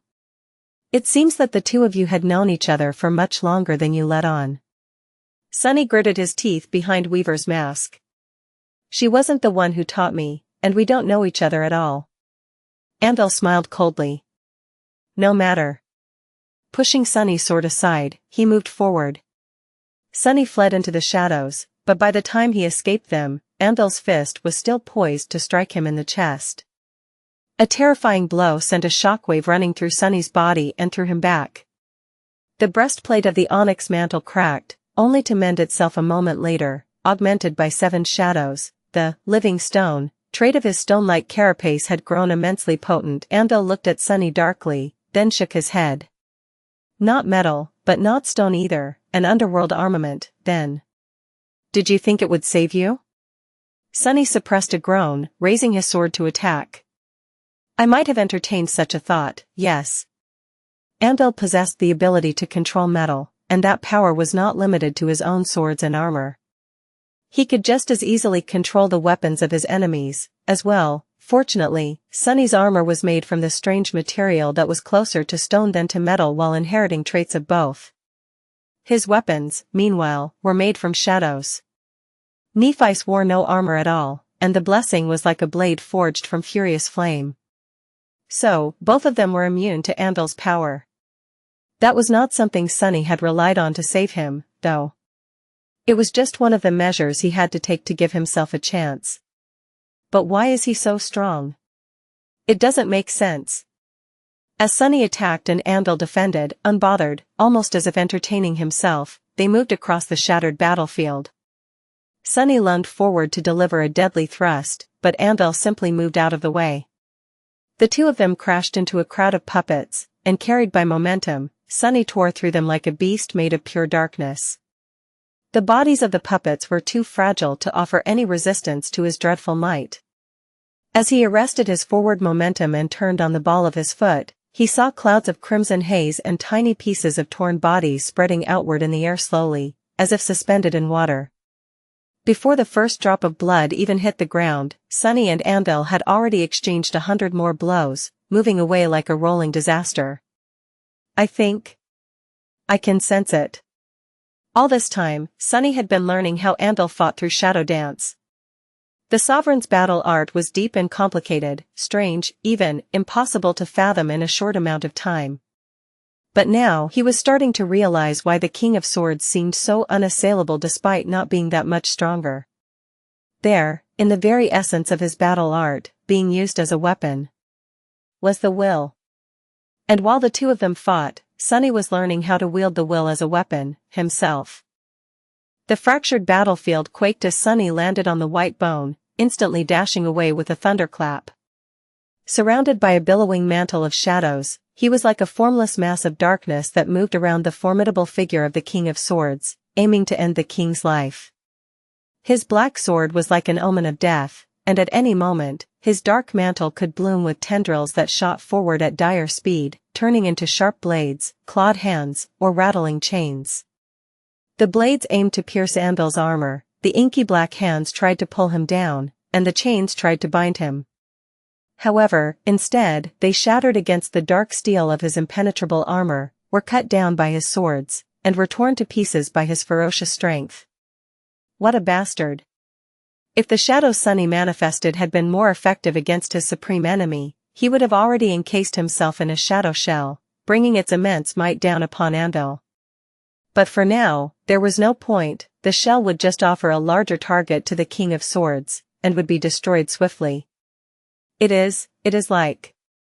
It was as if Sunny was stuck in a mire.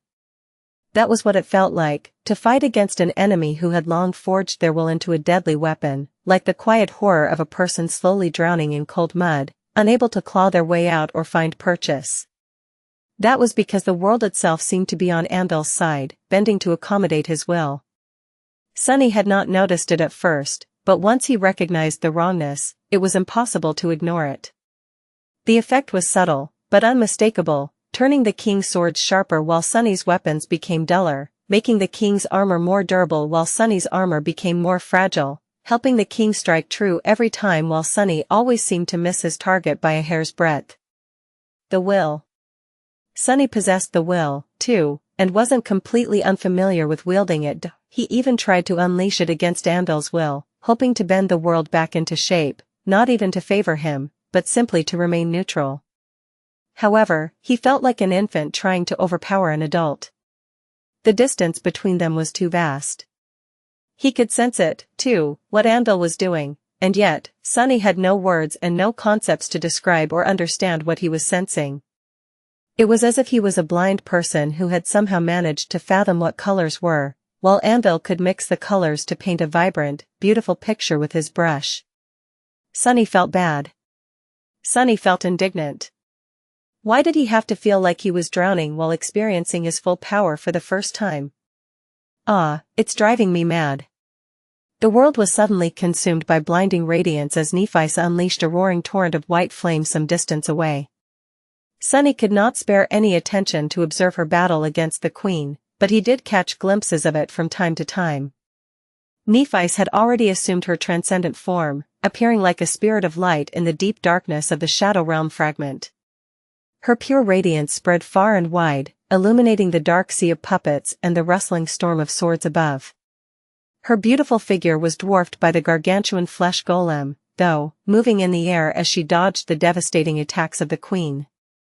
From a distance, it looked like a human was chasing a shining firefly across a dark abyss. However, that firefly had a vicious bite, searing the eerie creature with blinding rays of incandescent light, each of them hundreds of meters in length.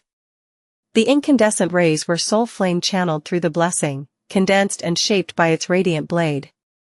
They cut and burned the flesh golem at the same time, perhaps even evaporating some of the river of blood that flowed with the hideous creature. But then again, the Queen's vessel was not that hideous anymore. As she fought, it continued to change and shift, assuming a more human form. The towering being still looked like a monster born from a feverish nightmare, but it also possessed an eerie, chilling kind of grace now, moving across the fractured battlefield with a ferocious and merciless sense of purpose. The wounds dealt to her by Neph's flame were erased in mere seconds, not leaving even a trace. The other dead titans had broken free by then, too. One had been torn apart by a particularly dreadful great abomination, and another one was turned into a mountain of bleeding flesh by the flying swords, but the rest were already destroying Sunny's rabid army, killing and consuming the ancient predators of the abominable jungle in a variety of gruesome ways. We are all holding back. Even as his armor broke and repaired itself, as he was assaulting Anvil like a whirlwind of deadly darkness, Sunny knew that the four of them had not gone all out yet. They were probing each other, for now, learning the ways of their enemy. Sunny was benefiting from this short introduction the most, because Shadow Dance allowed him a unique insight into Anvil, into learning the way a sovereign fought. What a sovereign was. But it wasn't going to last much longer. Because he could see it, already. Anvil was growing bored. Even though it wounded his pride and sent shivers running down his spine, Sunny saw that his enemy had only tolerated their battle in hopes of experiencing something amusing. But his hope was slowly being crushed by the lack of challenge Sunny offered. It was disheartening to see. So, what was the point of holding back? The bone plane shuddered as the head of an enormous serpent suddenly revealed itself above the vast chasm. At the same time as it appeared, a tenebrous steed suddenly rose from the shadows behind Anvil, biting down with adamantine fangs, while a graceful knight in intricate onyx armor stepped out of the darkness in front of him, bringing down her black sword on his head. Considering Anvil's power over metal, Sunny entrusted Fiend with another, equally important task, defending Rain against the abominable jungle. Saint and Nightmare, however, were enough to give Anvil pause. And that pause was enough for Serpent to turn into a black Odachi, landing into Sunny's hand a moment later. He was learning to wield the will from Anvil. But that did not mean that he could not cheat. Slaying Blade, ability description: when in its soul weapon form, Soul Serpent embodies the death aspect of Shadow God. As such, it ignores the will of greater beings. As his shadows held the Sovereign in place, Sunny took a step forward and brought his Odachi down in a downward slash, the power of his strike causing the air itself to part in a towering rift. Sunny's sword parted the air, creating a wind blade dozens of meters tall. It slammed into the surface of the weathered bone with a thunderous roar, sending a cloud of debris flying up. However, the wind blade was a mere side effect of the black Odachi falling upon Anvil. Held in place by Nightmare and Saint, he had nowhere to escape. 2 of his 7 swords bounced off Saint's shield, too, creating a breach in the sphere of rustling steel. Sunny's sword plummeted into that breach, and for a moment, he allowed himself to believe that it would strike down a sovereign. No, not really. Taught by countless bitter experiences, Sunny knew that victory never came so easy. And indeed, against all reason, Anvil managed to survive. At the last moment, he shook off Nightmare, sent Saint staggered back, and turned his torso. As a result, the black Odachi failed to end his life. It did, however, bite into his breastplate. Anvil's dark armor seemed impregnable before, but this time it was actually breached. The glancing blow did not penetrate deep, but Sunny felt it cutting flesh. As his sword scraped against the surface of the ancient bone, a drop of blood fell off its serpentine blade. Anvil took a few steps back and looked down, at the long cut on his armor. A moment later, the black metal repaired itself, but the shallow laceration beneath remained. Looking up, he studied Sunny for a few moments, then smiled coldly. "You actually made me bleed. No one else has managed in a decade." Sunny smiled behind Weaver's mask, hiding his discomfort. "Bleeding? Bah. How pedestrian." The King of Swords chuckled. "That sword of yours is curious, too. Soul serpents are supposed to have gone extinct thousands of years ago, and yet here it is, the last survivor of its species. I wonder how the Nightmare spell preserved it." Sunny, Saint, and Nightmare surrounded Anvil from 3 sides, but he did not seem concerned. Instead, he looked, almost elated. "You are not as big of a disappointment as I thought." His cold voice turned darker then, sending a chill running down Sunny's spine. "You still have to die, though." Sunny smiled darkly. "Oh? Why, pray tell?" Dismissing 4 of his 7 swords so that only 3 remained, Anvil lingered for a few moments, then said evenly. "Because you are a threat to my greatest masterpiece, of course." With that, something changed subtly about the world. In the next moment, Sunny gasped. 2 of Anvil's swords shot at Saint and Nightmare, while the Sovereign himself was suddenly near Sunny. His cursed blade lashed out, bypassing the black Odachi and piercing the onyx mantle. A flash of pain washed over Sunny's right arm. Anvil avoided his counterattack with chilling ease and looked at him coldly. "I spent decades forging that sword, you know." Sunny dove into the shadows, but Anvil's sword reached him in their dark embrace, as well, gifting him another wave of blinding pain. Rolling out of the shadows, Sunny staggered to his feet and raised his Odachi in a desperate attempt to defend himself.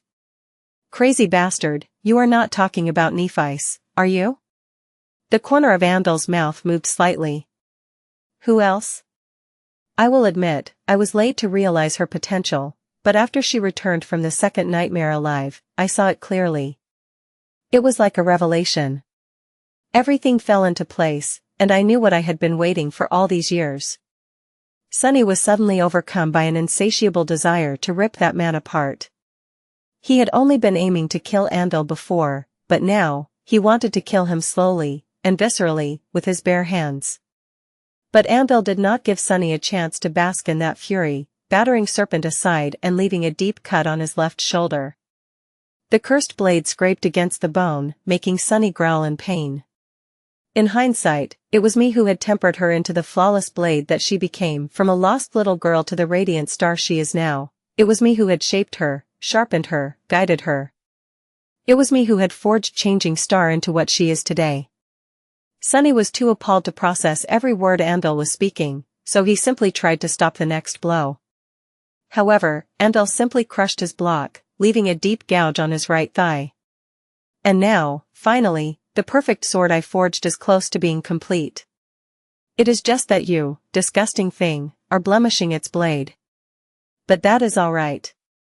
A small stain can be easily removed. Sunny let out a stifled scream as Anvil's blade bit into his side. And at the same time, he realized something important. He's completely insane. The King of Sword had always been reserved and taciturn, so it was hard to see. But his severe and cold personality went beyond simple strangeness. What hid behind it was true, utter madness. Sunny did not know if it was the result of becoming supreme or simply Anvil's own mental disfigurement, but his enemy was far removed from sanity. Sunny also understood something else. It was that Anvil truly did not care about anything, including winning this battle. All he cared about was creating a flawless sword, or a flawless being that was no different from a sword, it seemed.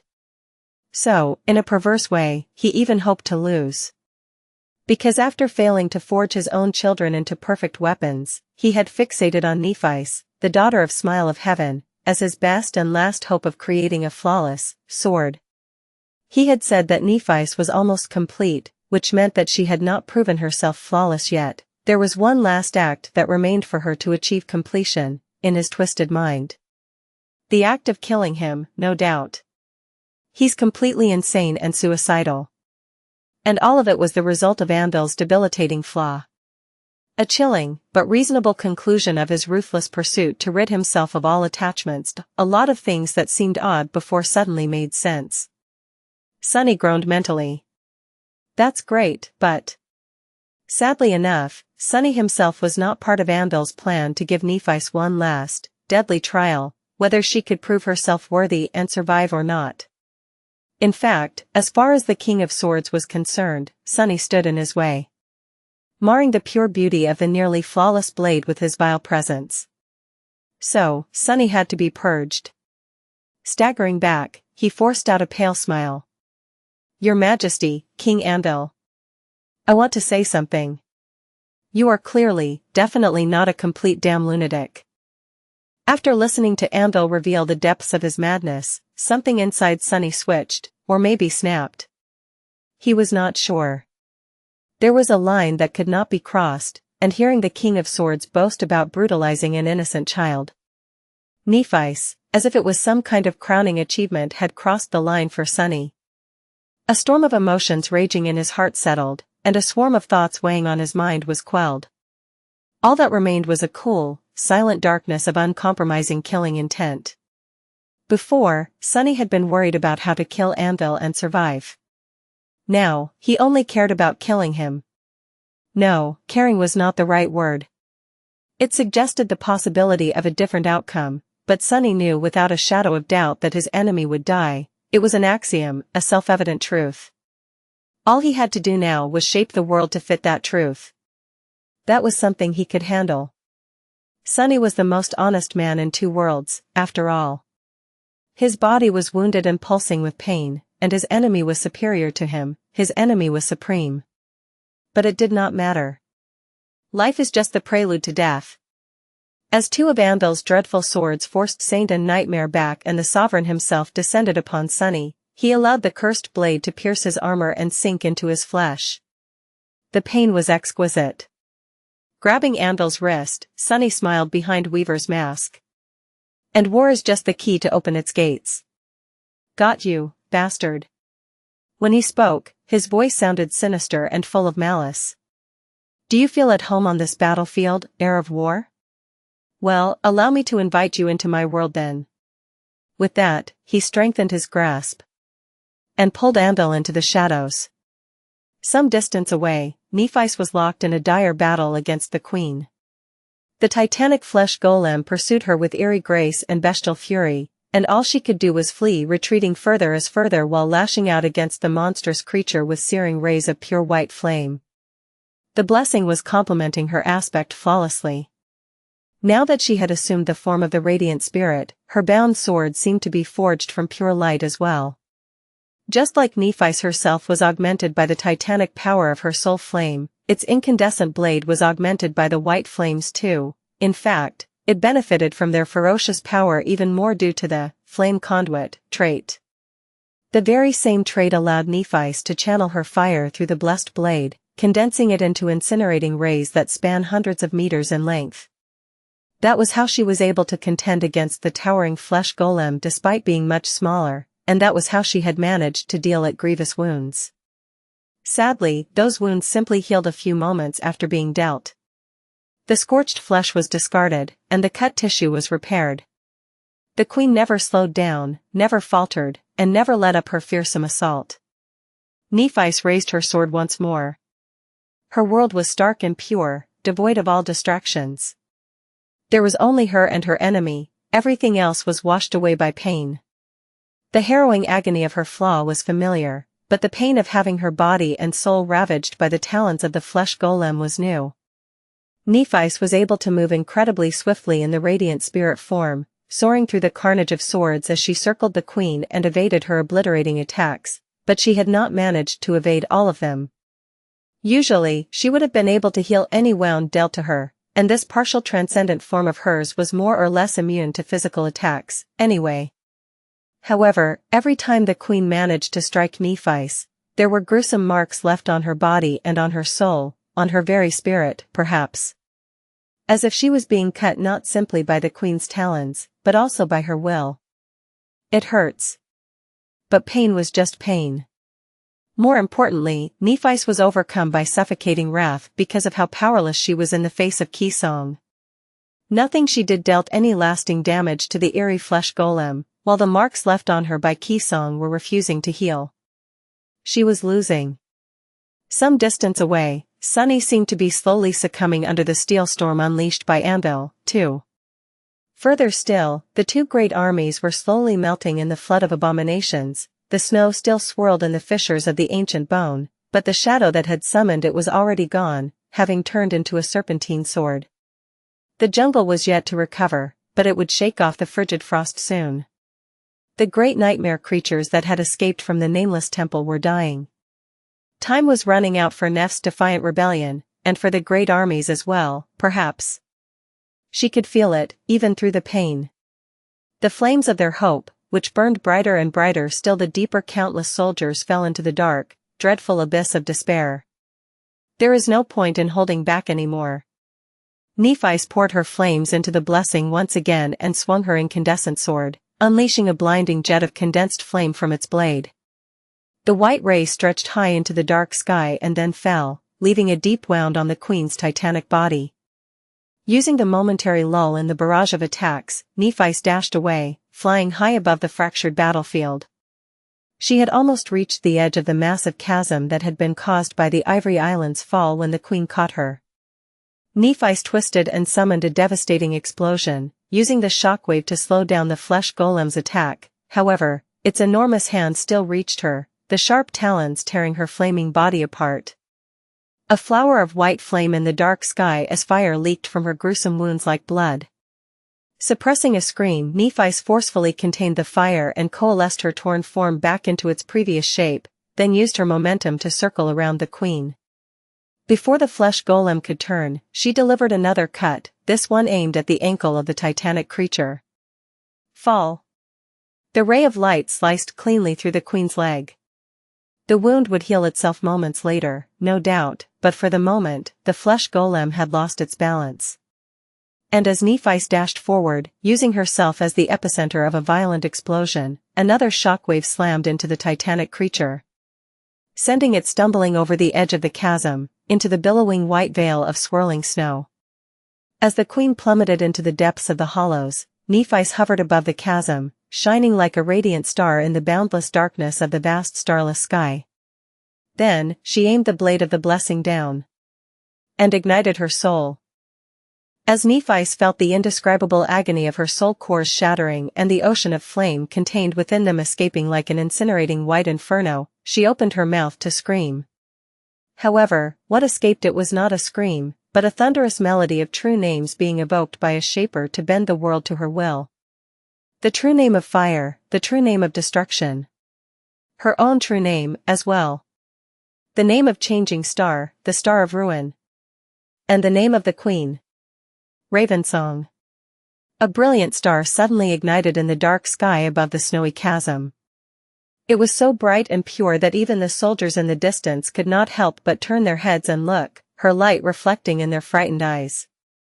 Then, a pillar of flame escaped the blade of the blessing and plummeted into the vast expanse of swirling snow, burning a hole in it. The snow melted into water, the water evaporated, and the steam was overheated, turning into plasma. The air itself was burned away, creating an area of absolute vacuum. All of it happened in an instant. Then, the pillar of flame disappeared, extinguished by the darkness, and for a moment, everything was still. And then, it was as if a sun was born under the fractured battlefield. Suddenly, the billowing cloud of snow veiling the depths of the vast chasm shone with beautiful white light. The same soft light rose from the countless jagged cracks that marred the surface of the shattered bone plane, chasing away the darkness. The hollows became a source of pure radiance. It was as the dark depths of Godgrave had somehow switched places with its blinding sky, with light pouring from below and darkness looming far above. Everything was still for a brief moment, and in that moment, the soft radiance pouring from the cracks in the ancient bone gradually turned more intense, and then more intense still, until it was almost violently bright. The world shuddered. A terrifying roar rose into the sky, making the awakened soldiers stumble and press their hands against their ears. The nightmare creatures faltered. The swirling snow was instantly obliterated, and towering walls of white flame shot from the jagged cracks into the black sky. The bone itself was blackened, entire swaths of it plummeting into the white inferno below. The abominable jungle, which had been frozen by the lethal snowstorm, was now set aflame and turned to ash. The great vertical bridges of twisting vines all collapsed into whirlwinds of embers, and countless nightmare creatures perished in the explosion, either annihilated by the obliterating shockwave or burned to death by ferocious flames. By the time the world stopped quaking, the hollows were a radiant hell of white fire and incandescent embers. The snow was replaced by swirling ash, which rained down from above. Smoke veiled everything in sight. And from that smoke, something rose, stretching its tendrils toward a small, radiant star burning in the black sky. Sunny had carried a corrupted titan through the shadows once. The weight of its vile soul had been both crushing and immense. But the weight of Anvil's soul was simply unbearable. Or rather, his soul seemed immovable. And yet, Sunny did move it. In that moment, for a moment, his will tramped that of a supreme, perhaps because he had caught the King of Swords by surprise. As the two of them submerged into the embrace of shadows, though, Sunny did something that he had never done before, and had never been capable of doing before. Instead of stepping through the shadows while carrying another living being to emerge from them someplace else, he simply pulled both Anvil and himself into the familiar cold darkness. There, in the world of darkness, both of them were nothing more than intangible shadows themselves, their souls laid bare.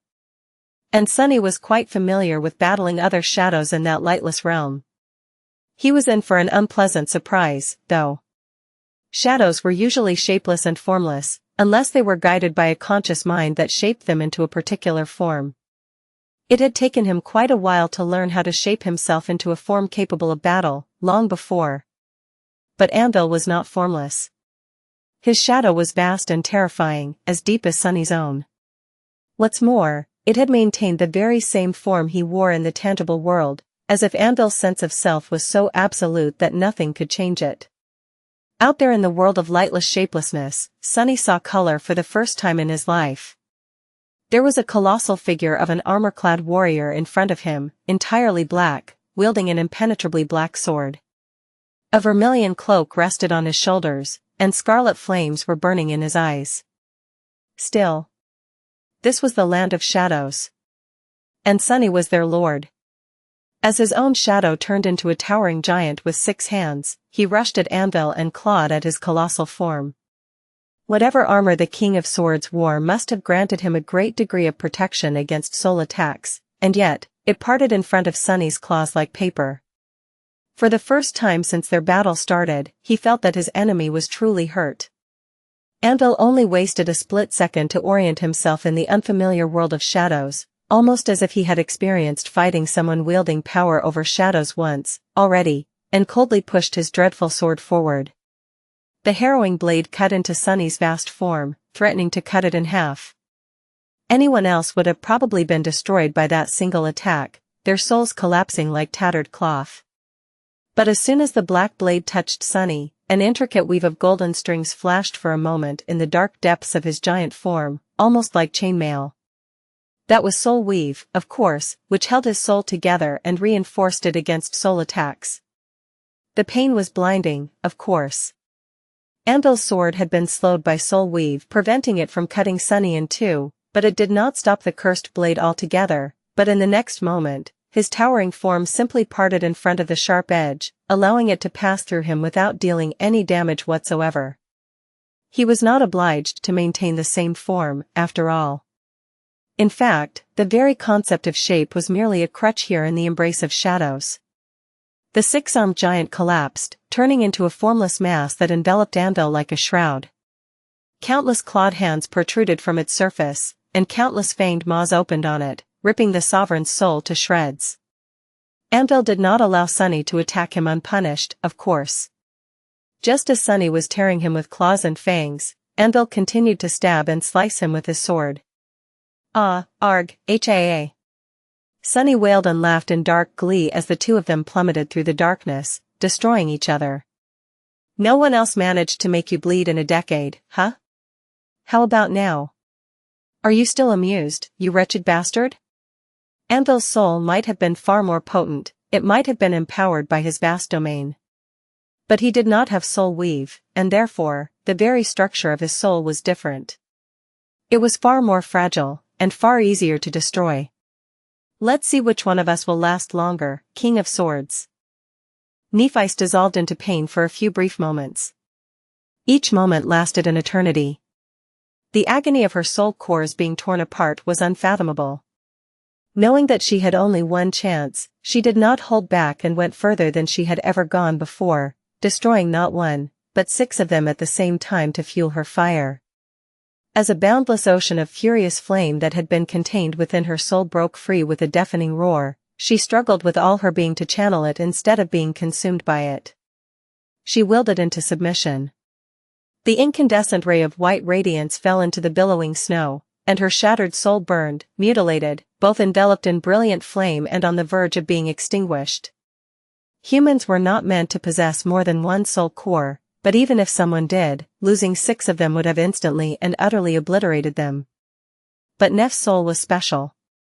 The web of cracks running through the fractured battlefield ignited with soft white radiance, illuminated from below.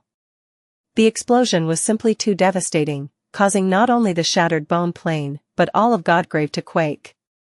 It was dozens of times more powerful than the explosion that had destroyed Twilight, and far more powerful than even the terrible conflagration she summoned to destroy the first Seeker.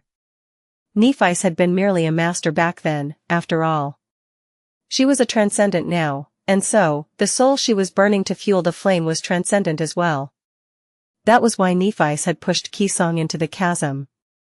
Had she caused the explosion on the surface and not in the hollows, the resulting shockwave would have annihilated both great armies. Instead, it was the ancient jungle that burned. The nightmare creatures there, those who had been powerful enough to survive the lethal snowstorm, were wounded and weakened. They had been powerful enough to survive the snow, but they did not survive the flame. And as they died, a furious torrent of soul fragments poured into Neph's crumbling soul, mending it. She screamed as new soul cores were formed to replace the old ones. The damage dealt to her soul was too grievous, though, and she was still being ravaged by the Queen's power. So, these cores shattered as well, and new ones were formed in their place. Nephi's felt like she was dying and being remade from the flames in an endless, harrowing cycle of rebirth. She lost herself in the disorienting torment of it all, feeling something inside of her being melted and fused by the immolating heat. Below her, the charred remains of the ancient jungle were like an incandescent hell. Black smoke veiled the vast chasm, glowing with angry white light. It seemed like nothing could have survived down there. Surely, Qisong would have perished.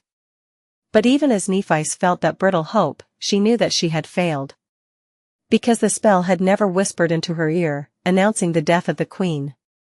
So, when colossal tendrils of smoke rose to catch her, Nephi was not surprised. Just resentful. Still reeling and overcome by agony, she dodged and fell from the sky, landing on the surface of the ancient bone gracelessly. The winds howled, blowing the smoke away, and immense streams of blood were revealed below it, twisting as they coalesced into a vast crimson river and dove down. Nephi groaned. The queen's titanic vessel had been destroyed, at least. A melodious laughter resounded above the fractured bone plane, making the brilliant radiance of Neph's spirit form dim a little. Stunning, truly, little Nephi. You are so stunning. It is such a shame. Nephi smiled bitterly. She's hurt. It seemed like Qisong was unscathed, but it had not escaped Neph's notice that countless puppets had turned to ash, and that the great river of blood stayed at a distance instead of drowning her. The queen was definitely hurt by the explosion. Of course, she had not been hurt nearly as terribly as Nephi was. As if to echo her somber thoughts, the queen's voice resounded once again, turning cold and ominous. Sadly, it's time we end this charade. I'll still have to deal with Anvil after I am done with you, changing star, and it needs to happen swiftly, lest too many of my people die. Nephi pushed away the pain and straightened, looking at the glistening river of blood with somber resignation. Don't pretend like you care. She had revealed her ace and accomplished nothing. So, the queen would abandon caution and unleash her full power now, too. After all, she knew what her enemy was capable of already. How terrible could it be? As Nephi watched, fury burning in her heart, the river of blood rippled. And then, something eerie happened, making her take a step back. The remaining Titan puppets, all of them, including those that had been brought down by the prisoners of the Nameless Temple and the Storm of Swords, all followed the fate of the first, decaying into a flood of appalling, viscous crimson liquid. It flowed across the bone plane like a tide, and then formed a new vessel around the great river of blood. If Neph's partial transformation possessed human eyes, they would have widened now, betraying a hint of stunned disbelief. A new, terrifying flesh golem slowly rose above the bone plane, easily dwarfing the previous one in size. The creature Nephi had fought was titanic, but this one was simply colossal, towering above the fractured battlefield like a red mountain.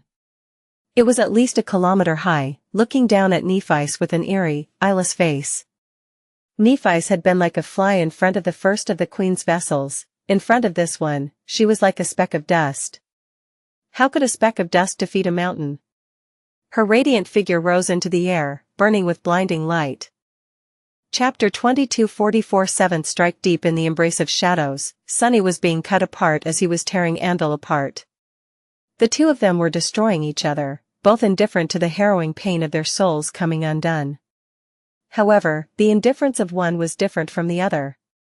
Anvil did not care about anything, while Sunny cared about killing him too much to be bothered by the pain. Die, die. He would have laughed if he had a mouth capable of laughing, but while his formless shape possessed 100 maws, all of them were mute. There was no sound in the world of shadows, only silence. Die. He shredded Anvil's armor and mangled his soul, drowning in agony and dark glee, but as much as Sunny abandoned himself to the fervor of battle, his mind remained cold and calm like a still lake. Even as the king's sword cut him, he was calmly calculating how to kill the king of swords. Sunny had a hint of suspicion that Anvil had rambled about forging Nephi into a flawless blade for a reason. It was most likely a true glimpse into his twisted thoughts, but at the same time, Sunny would not put it past the insidious sovereign to have said it aloud in order to undermine his composure. If so, it had backfired spectacularly. But even then, the more Sunny calculated the odds, the colder he felt. Because he saw no possibility of winning. Anvil was simply too tyrannical, his will too sharp of a weapon. Even as his soul was being torn, Anvil was growing more accustomed to fighting in the world of shadows. And as they plummeted deeper and deeper into the lightless expanse of the Shadow Realm fragment, angry red runes ignited on his black armor, causing the shadows to ripple and part. Anvil opened his mouth, and against all laws, the silence of the lightless abyss was broken by a sound. Enough. Grasping Sunny's shapeless form with one hand, he raised his sword and brought it down, cutting the very shadows with its blade. In the next moment, Sunny was violently thrown back into the material world. He rolled on the splintered bone, groaning as his battered body hit the ground. By the time he rose to his feet, Anvil was already stepping out of the severed shadows. His armor was whole, and his vermilion cloak moved languidly in the wind. Even though Sunny knew that his enemy's soul received grievous wounds, outwardly, Anvil looked utterly unscathed. Ah, that rotten bastard. The battlefield had changed while they were struggling in the shadows. The fractured battlefield was crumbling, smoke and an angry white glow rising from the jagged cracks on its surface. The hollows below were a sea of embers and fire. Far away. What the hell is that? A colossal figure towered above the bone plain, its vaguely feminine shape both harrowing and eerily beautiful. A flash of white radiance illuminated the towering creature, and that was all Sunny had time to see, since Anvil's sword whistled past his neck. He would have been beheaded if he had reacted a split second later. Sunny reeled back and deflected the next blow with his odachi, grimacing under Weaver's mask as his tattered soul pulsed with pain. Anvil smiled coldly. Your world, huh? What a dreary place. He was suddenly just a step away, batting Sunny's sword to the side. In the next moment, Anvil kicked him with devastating force, sending Sunny flying dozens of meters back. He crashed onto the surface of the bone, bounced like a pebble, and slid dozens of meters more. Sunny jumped to his feet almost instantly, but by the time he regained his balance, Anvil was already upon him. The dreadful sword cut the air. I should commend you, though, such spirit. I am actually in pain. Sunny dodged and tried to deliver a blow of his own, but Anvil dodged it with an easy step and spoke evenly, a chilling threat hiding in his cold voice. What shall we do about that? Why are you talking so much? Sunny laughed. I heard dying is a good cure for pain, King of Swords. Let's do that. Anvil smiled darkly. Still insolent, I see. With that, his sword lashed out, suddenly encompassing the whole world. This time, Sunny could not escape. The cursed sword seemed to pierce his very essence, cutting his courage apart. Suddenly, Sunny felt terror grasping his heart. The next strike cut his determination, and Sunny staggered, suddenly unsure of why he was still resisting the inevitable. The third strike cut his hope, and in that moment, Sunny knew that he stood no chance. What was he thinking about? A mere saint could not defeat a sovereign. It was impossible. Serpent suddenly felt heavy and unwieldy in his hands, and his pain, both physical and mental, became overwhelming. He groaned. The fourth strike cut his killing intent. Or rather, tried to. Instead, the cursed blade came to a screeching halt and bounced back, failing to destroy its target. Full of terror, hesitation, and hopelessness, Sunny took an unsteady step and looked up at the towering figure of the king. His hands trembled.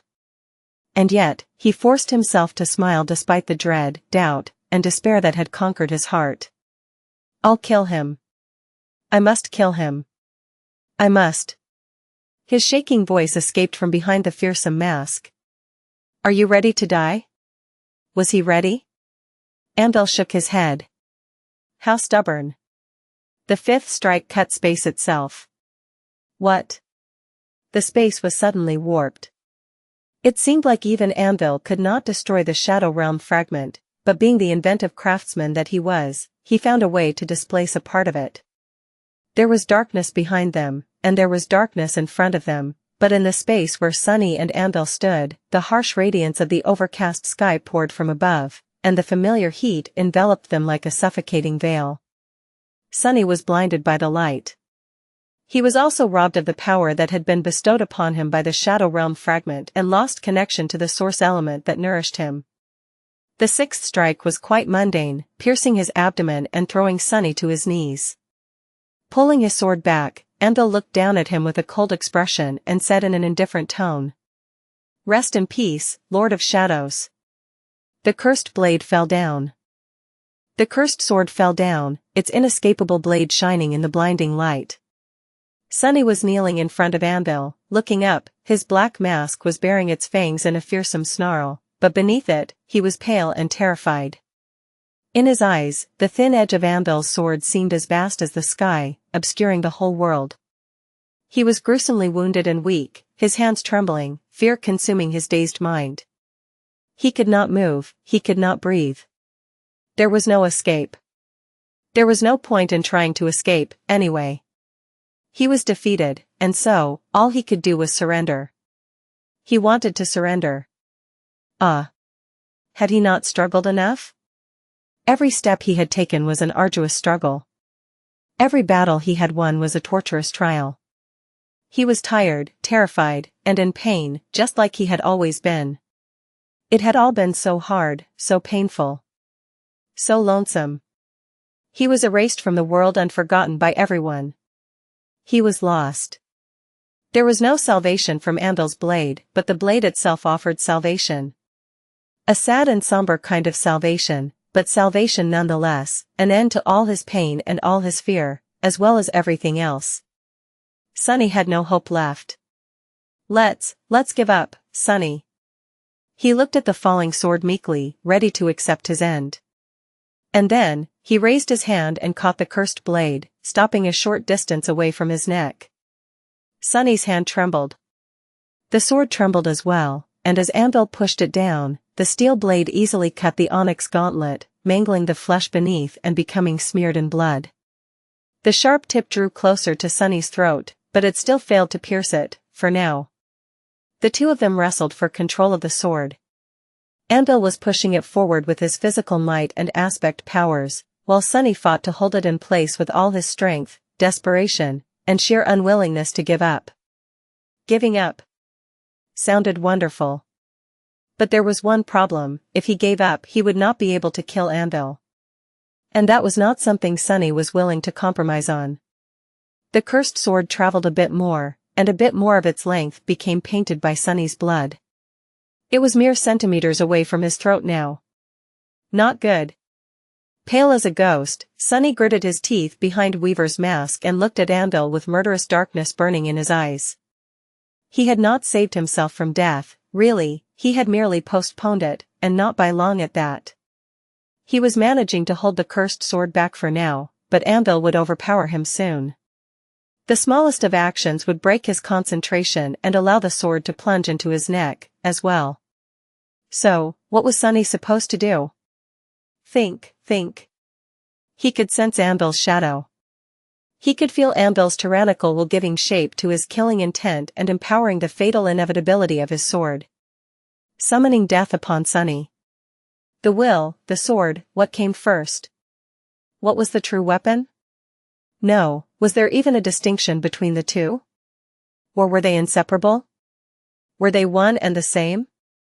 As Sunny drowned in powerlessness and pain, as he was being consumed by a singular and overwhelming desire, a hint of a vague understanding suddenly dawned upon him. His eyes narrowed slowly. Far away, Nephice was hopelessly outmatched in the battle against the colossal vessel of the Queen.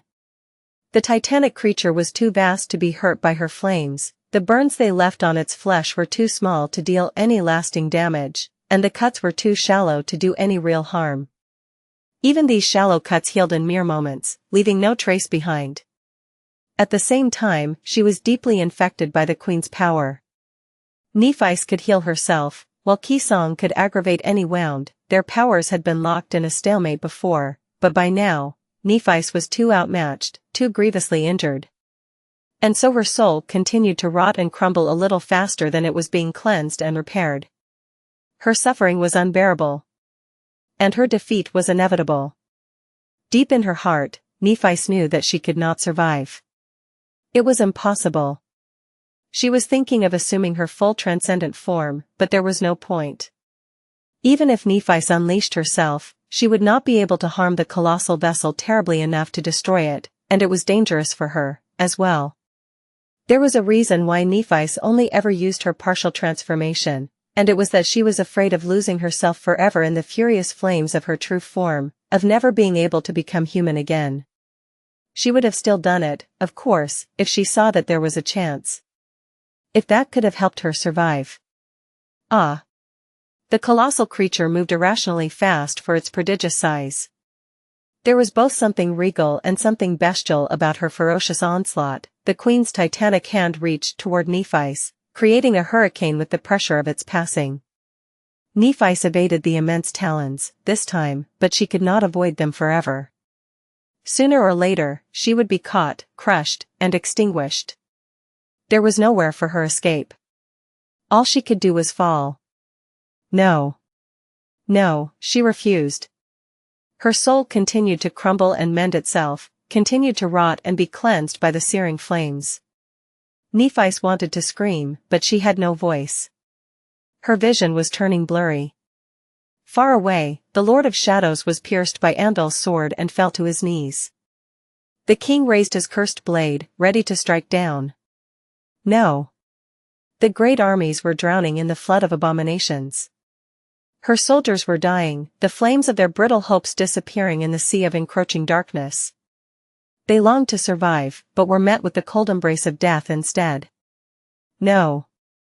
Overcome by pain, Nephi felt ready to succumb to despair. It was then that her radiant gaze turned to the dark sky. She hesitated for a moment, and then her figure blazed with blinding radiance. Abandoning her futile attempts to wound the queen, Nephi flew up. Up and up past the towering figure of the queen's vessel, into the darkness of the rustling swords. And beyond it. Rising high above the battlefield, Nephi left the Vale of Shadows and escaped into the brilliant light of the cruel sky. The eternal veil of radiant clouds was just above her. Spreading her wings, Nephi continued to rise. The clouds welcomed her like a lost daughter. Far below, on the ground, Sunny was slowly losing the struggle against Anvil. The tip of the bloodied sword was already pressed against his neck, piercing the skin. The blood was slowly flowing up the blade, trying to return to its source, however, his trembling hand was too mangled to contain it. His grip was still crushing, though, preventing the cursed sword from moving any further. In that moment, tormented by desperation and pain, Sunny suddenly saw it clearly, the will, and the way the King of Swords wielded it. The vague shape of the path to supremacy. Disjointed pieces of knowledge and the things he had observed all came together, falling into place. And suddenly, it all made sense. His eyes narrowed. It all made sense, but Sunny still did not know what he had to do. What he gained was not a map, but rather all the necessary tools he needed to draw the map, and then chart a course to his destinations across it. If only he had time. But there was no time. He was going to be killed in mere seconds. Sunny gritted his teeth, desperate and refusing to give up. No, no, no. And just then, a miracle happened. Far above, the clouds of Godgrave parted, and rays of annihilating light poured down from the white abyss of the incandescent sky. The fragment of the shadow realm endured them with cold indifference, remaining as dark and lightless as it had always been. But Sunny and Anvil were currently devoid of its protection. Sensing the clouds breaking above them, the King of Swords looked down at Sunny with cold contempt and pushed her sword forward with tyrannical force. He must have hoped to finish the job before the light reached them, but Sunny refused to be killed. The sword did not move. However, the annihilating light did not reach them either. High in the sky, the storm of rustling swords shifted, and both of them were suddenly drowned in shadows. Shifting his gaze up, Sunny saw the flying swords forming a vast, impenetrable shield above them. The enchanted blades were pressed tightly against each other, so that no gap was left between them, and therefore, no light reached the ground below. Of course, the sky of Godgrave was not forgiving enough to be stopped by a barrier of mere steel, enchanted or not. Already, there were aisles of angry red glow spreading across the surface of the celestial shield. Glowing drops fell down, and soon, molten metal rained from the sky. The swords were being annihilated, but there were so many of them that, for now, the barrier held. It was not going to last long, though. Sunny lowered his gaze and looked at Anvil, feeling the cursed blade scrape against the bones of his hand and sink deeper into his neck. He was drawing the map feverishly. And then, he saw it. He finally understood how to attain supremacy. Far above, Nephi's was drifting in the harrowing white abyss of the godless sky. There was no wind here, no hope, and no salvation. Only silence and blinding radiance that went beyond fire, beyond light, beyond heat. That radiance was destruction incarnate. It was destruction itself, a force from before time existed that was capable of erasing entire worlds from existence. Of erasing existence itself. Nephi's was burning. Her body was made of flame, but even that flame was being destroyed. Her soul was turning to ash, and the ashes of her soul were turning into nothingness. There, in that merciless white abyss, Nephi's lost her body, her mind, her soul. Her very self was stripped bare and cleansed of everything, until nothing but her naked spirit remained. Her spirit began to crumble, as well. But she still had the will. Her will had been born from pain, from flame, from conviction. From longing. And so, she willed herself into existence. She willed herself to be reborn from the fire, to be blessed by the fire.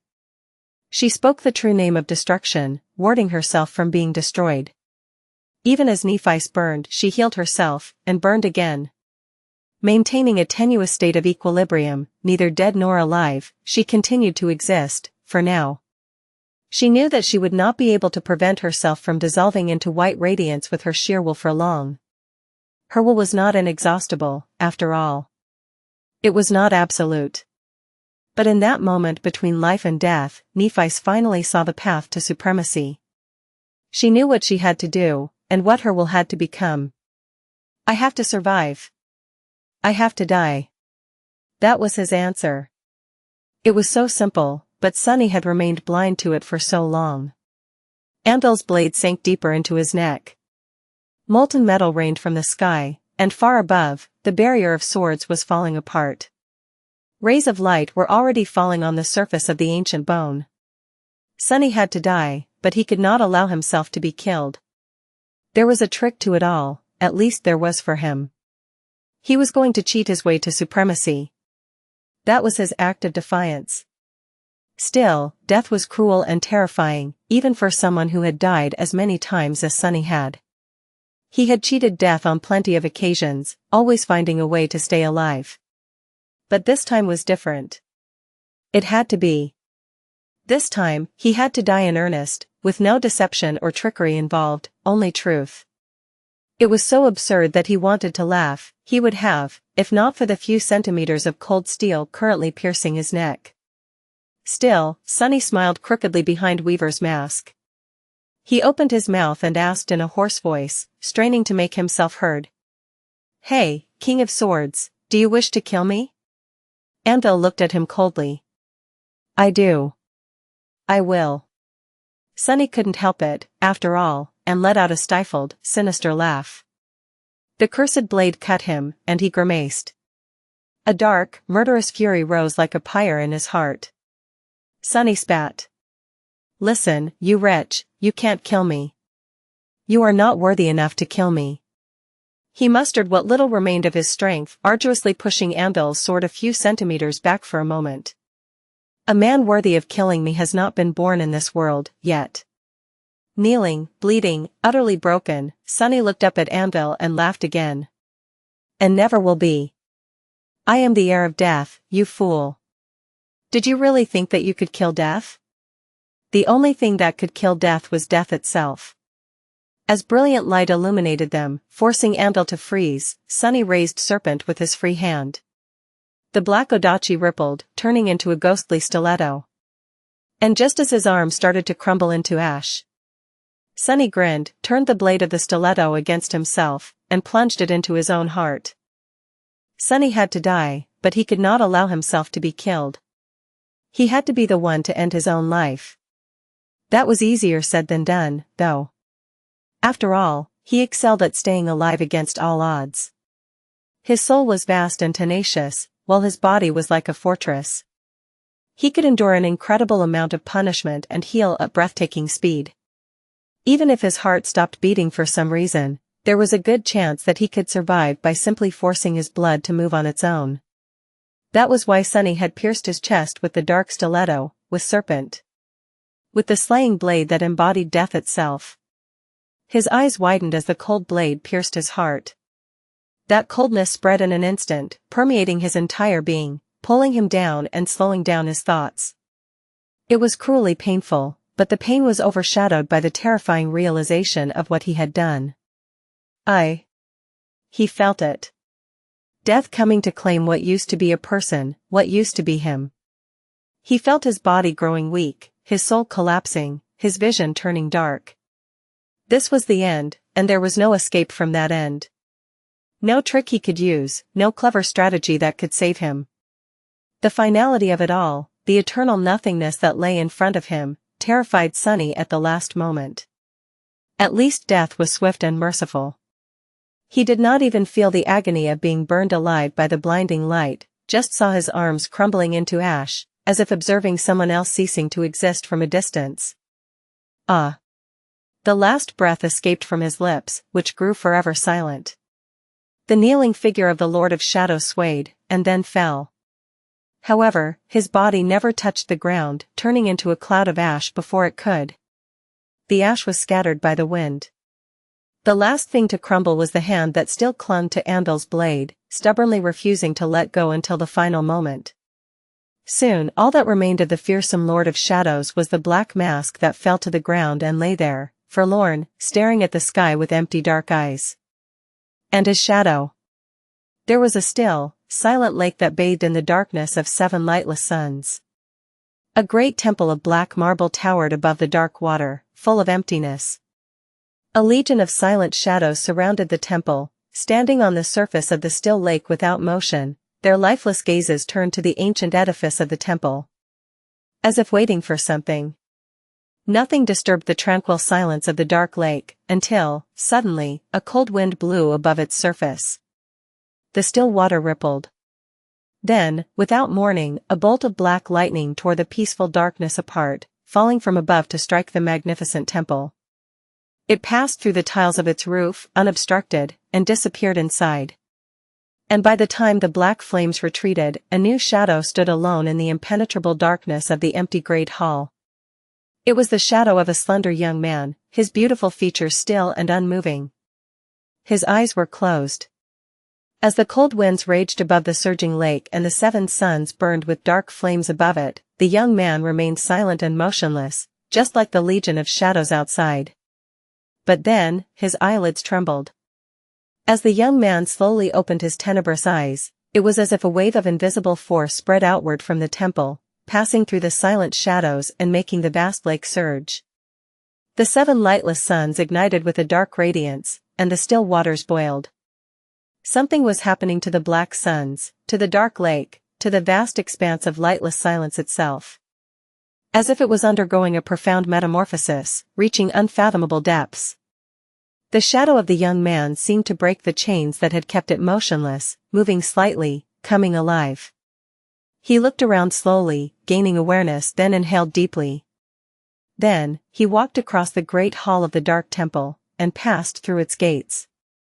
Standing atop the steps of black marble, the stunning young man looked down at the legion shadows with his dark, cold, lightless eyes. And answering to his presence, the shadows, which had always been lifeless and motionless, finally moved. Those who possessed forms that resembled humans knelt. Those who possessed forms that resembled beasts lowered themselves to the surface of the water. All of them prostrated themselves before the young man, as if welcoming their lord, their monarch. Their sovereign. The young man looked down at them, his face emotionless and cold. Then, a sinister smile twisted his alluring lips. It worked. Sunny wanted to laugh. He had done it. He had died, and returned from death. This time, without the help of powerful memories or the endlessly flowing waters of the great river. He had defeated death with nothing but his will. Which was to say, he had defied an absolute law, and galvanized his soul into becoming supreme in the process. Of course, there was a little trick involved. If Sunny had been killed, his shadow would have been sent to the shadow realm, and there, it would have been turned into pure essence by the world, thus erasing him from existence. But shadows of those creatures that Sunny himself killed never entered the realm of death. They entered his own soul sea instead, and joined the ranks of all his previous victims. So, by killing himself, Sunny had sent his shadow into his own soul sea. That was why he had to die by his own hand, and not by Anvil's blade, and that was how he had been able to will himself into coming back to life instead of being consumed by the shadow realm. When he did, the wall that prevented him from attaining supremacy was broken. And his nascent domain manifested itself into existence. Looking at the legion of prostrating shadows, Sunny exhaled slowly. So this is what Yuri's meant. These silent shadows. They were his domain. He had been building it all along without even knowing it. And what a powerful domain it was. His sinister smile turned dark and murderous. Now, then. Sunny looked up. There was someone out there he had to kill. Back on the fractured battlefield, the fearsome black mask trembled. High in the godless sky of Godgrave, Nephice was being reforged. The brilliant white abyss was her anvil, and her will was the hammer with which she forged her soul into shape. The pain was the pristine flame that kept her soul pure. Burning, restoring herself, and burning again. Being destroyed, being created, and then destroyed again. Destruction, creation, it was one and the same. For Nephice, they were two sides of the same coin. Her flames could both heal and burn, after all, so she was not foreign to the concept. Her soul was being reshaped, but it was her will, her spirit, that ended up being tempered with each excruciating rebirth. Until her soul and her will permeated each other and became too interwoven to be separated, let alone discerned. At that moment, Nephice felt a profound change happen to her. It was as if an incandescent spark of a beautiful golden hue had ignited in the blinding radiance of her fiery soul, making the immolating white flame seem dim in comparison. That spark was a catalyst. But it was not a catalyst for her soul becoming supreme, instead, it was a catalyst that ignited her nascent domain, making it swell with heat, with light, with life. The fragile, ethereal connections she had established to numerous people who had been inspired by her suddenly shone with a beautiful radiance, and the radiance spread through the vast web of them, chasing away the encroaching darkness. Her source element underwent a change, as well. No, not quite. It remained the same, however, it was as if the floodgates that prevented Nephice from experiencing it fully had been opened, and the shallow trickle of essence she had been receiving before turned full and powerful like a freely flowing river. The dam had been broken.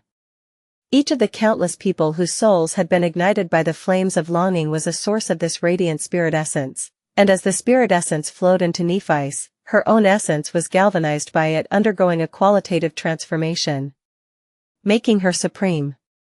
Nephice felt her essence changing, becoming brighter, richer, vastly more potent, brimming with ferocious, unimaginable power.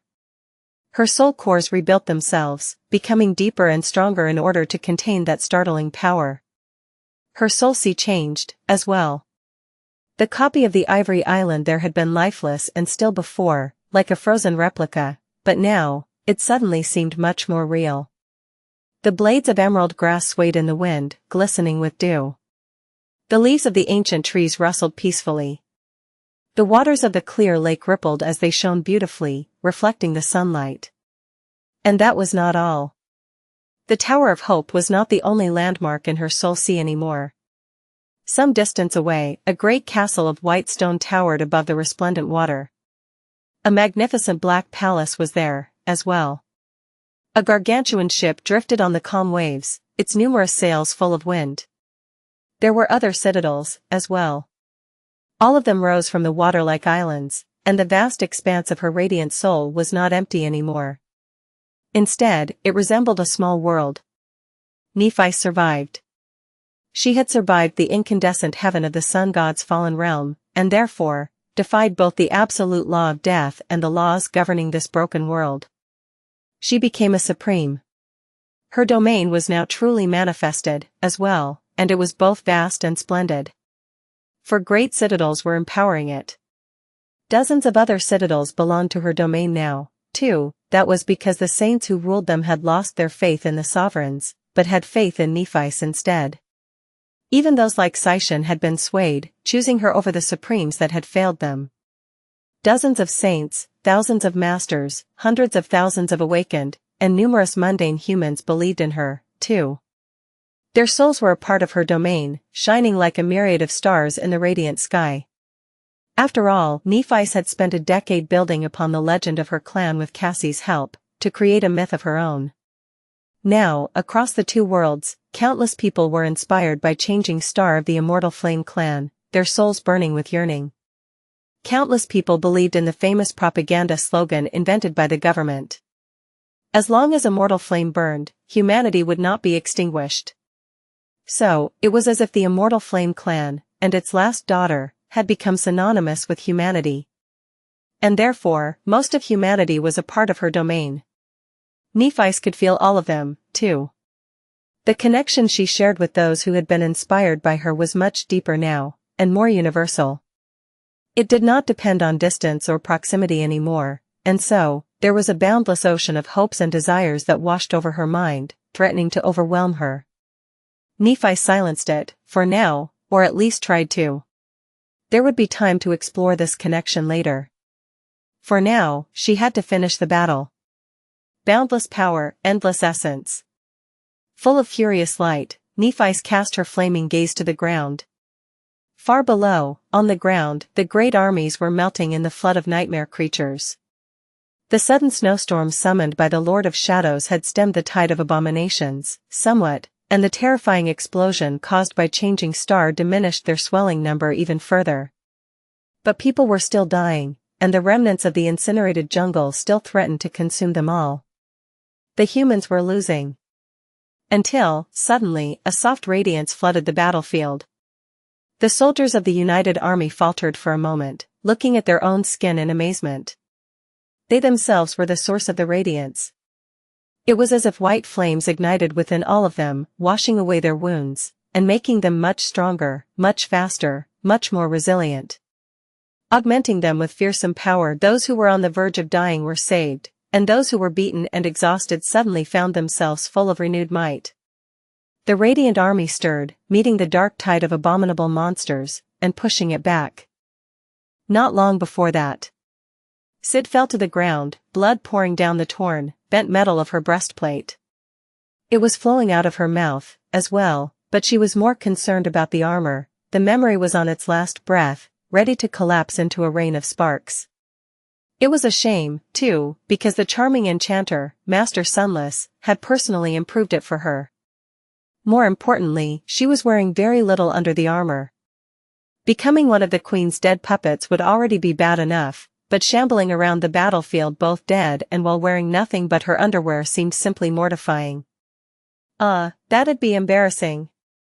She reached for her sword and looked up, knowing full well that she would not escape the nightmare creature that had thrown her to the ground. The towering beast loomed above her, foamy saliva flowing between its rotting fangs. Before it could bite down, however, a slender figure in a tattered red dress appeared between Cid and the abomination, stubbornly holding her ground. The wavy dagger in her hand seemed like a toy compared to the immense size of the appalling creature. "Felice, you fool." Was she hell-bent on dying together? Cid finally grasped the hilt of her sword, wondering if she would be able to stand up. The two of them were probably finished. They would make for a couple of lovely corpses, though. So, there was a bright side to anything. Using the sword as a cane, Cid groaned and rose to her feet. Some distance away, Ray and Fleur were desperately trying to survive in the sea of abominations.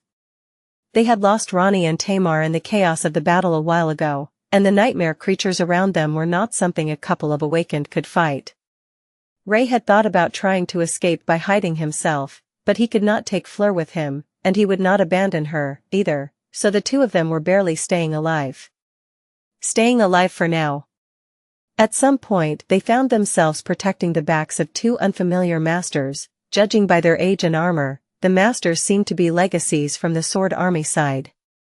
Neither of the young knights was in good shape, but one of them seemed barely alive, bleeding profusely from a deep cut on his head, mumbling nonsense, and asking for mercy. "Hey, Mercy, you saw it, right?" The other master grabbed his friend and pulled him back, saving the young man from the claws of a hideous abomination. "Saw what?" The bleeding knight somehow managed to behead the nightmare creature and staggered upright.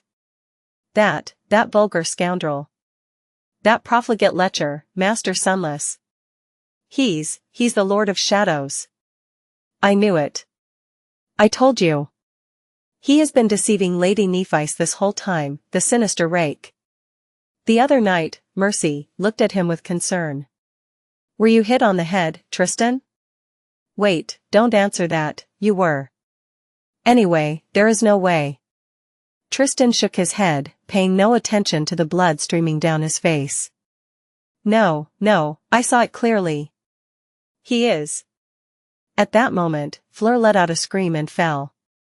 Ray swayed, too, suddenly finding it hard to breathe. A terrifying, maddening presence enveloped their minds, and a new nightmare creature appeared in front of them, this one more dreadful than all the rest. A great one. Mercy paled, and Tristan raised his sword weakly. Neither stood a chance in the battle against a great abomination, especially not wounded and exhausted as they were. But what else could they do? Simply moving under the gaze of the terrifying being was a difficult task, while the being could obliterate the four of them in one move. All hope seemed lost. Until something massive suddenly fell from the sky, flattening the great nightmare creature. It was. Ray blinked, doubting his eyes. It was a quaint brick cottage with glass windows and a wooden porch. Huh? The bloodied nightmare creature stirred beneath the cottage, sharp pieces of bone protruding through its hide. Before it could escape, though, a terrifying maw opened in the middle of the brick wall, and the cottage bit down on the great one, tearing its head off with countless sharp fangs. What? Ray, Fleur, Mercy, and Tristan froze, staring at the terrifying cottage with stunned expressions. For a moment, they even forgot about the sea of abominations surrounding them. It was then that the door of the cottage opened, and a petite young woman appeared on the porch, floating a few centimeters above the wooden boards. She looked at them with a pale face, and then shouted. "What are you waiting for? Get inside if you want to live, fools." Ray stared at the petite floating beauty for a moment, then looked behind her and shuddered at the morbid scene. The spacious room on the other side of the door was littered with bodies, blood smeared across the floor. It was like the belly of an insatiable, man-eating monster. He was terrified. What a bizarre abomination. Most chillingly of all, some bodies were still moving, suggesting that they had been swallowed whole. No, wait. Those weren't bodies, they were dozens of injured soldiers, slumped on the floor in exhaustion and treating their wounds. Ray lingered for a moment. Then, he grabbed Fleur into a princess carry and jumped onto the porch. Whatever. I don't care. The two dazed masters dawdled a little, then followed while muttering curses with shaky voices. Somewhere else, Rain was fighting side by side with Tamar and the Feather Knight, whose name was Tell, apparently. Things were not going great for the two great armies, and they were not going great for the three of them, either. Especially for Rain, who felt suffocated by her inability to kill. And yet. She could sense it. The nameless feeling swelling in her chest, becoming clearer and clearer. It was her awakening aspect. It felt as if a seal placed on her soul was slowly crumbling, ready to collapse entirely. The terror of the calamitous battle, the pain and indignation she felt while witnessing all this senseless destruction, the desperate desire to prevent all these lives from being wasted. Perhaps all she had to unseal her aspect was find the name for the emotion she felt. But the correct words were not coming, as if they did not exist in human language. And the three of them were on the verge of being destroyed, themselves. A hulking monstrosity had just torn an ascended knight apart, and was now barreling toward them, frenzy burning in its bloodshot eyes. Rain paled and raised her tachi, knowing that its blade would not even be able to cut the monster's hide. In the next moment, however, a fearsome figure of silvery black steel appeared from the darkness, its eyes blazing with infernal red flames.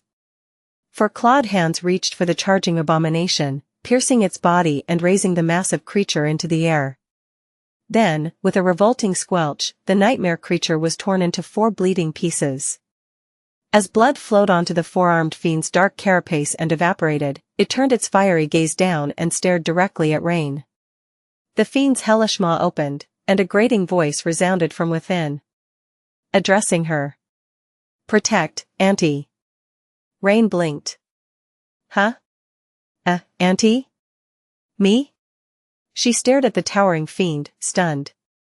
But she was barely 21. The nightmare creature was about to finish off Felice, whose dress was soaked with blood by then, and Sid was not swift enough anymore to stop it. It was then that a soft radiance suddenly illuminated the darkness, chasing it away. Sid's heart raced. Lady Nephice? Was she close? No, the last she had caught a glimpse of her, changing star was disappearing into the black sky, too far away to heal the dying soldiers with her soothing flames. But there was no mistaking it. Sid knew this feeling well, having relied on it to stay alive for many years, across numerous battlefields.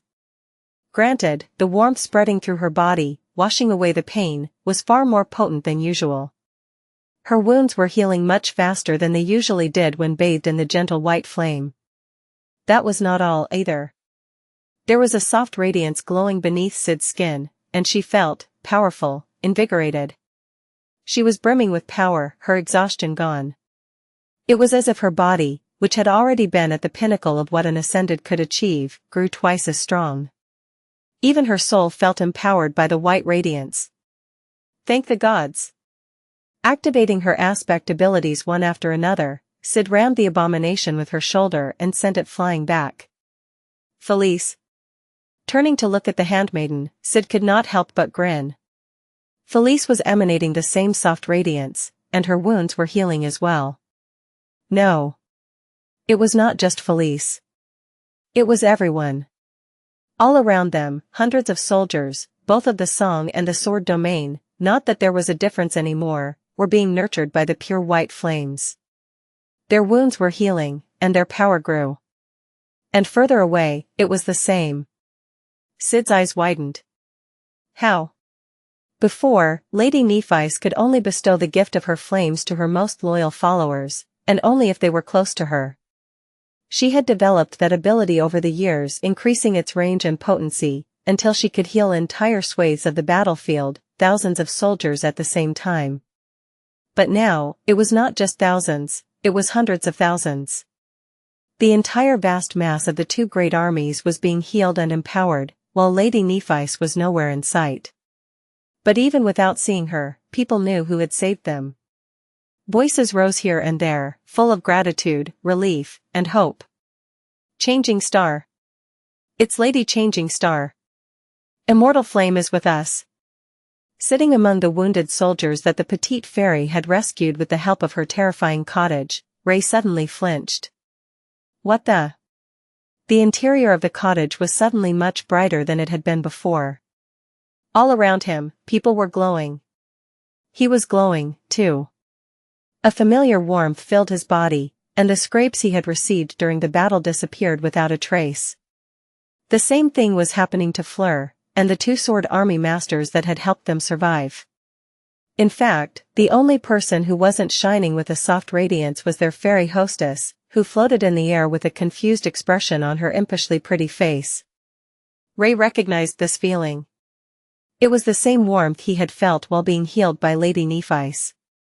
Outside the window, the soldiers of the 2 great armies were all being mended by the white flames, descending upon the sea of nightmare creatures with renewed vigor. One of the 2 sword army masters was the first one to stand up, summoning his sword and pointing to the door with a determined expression.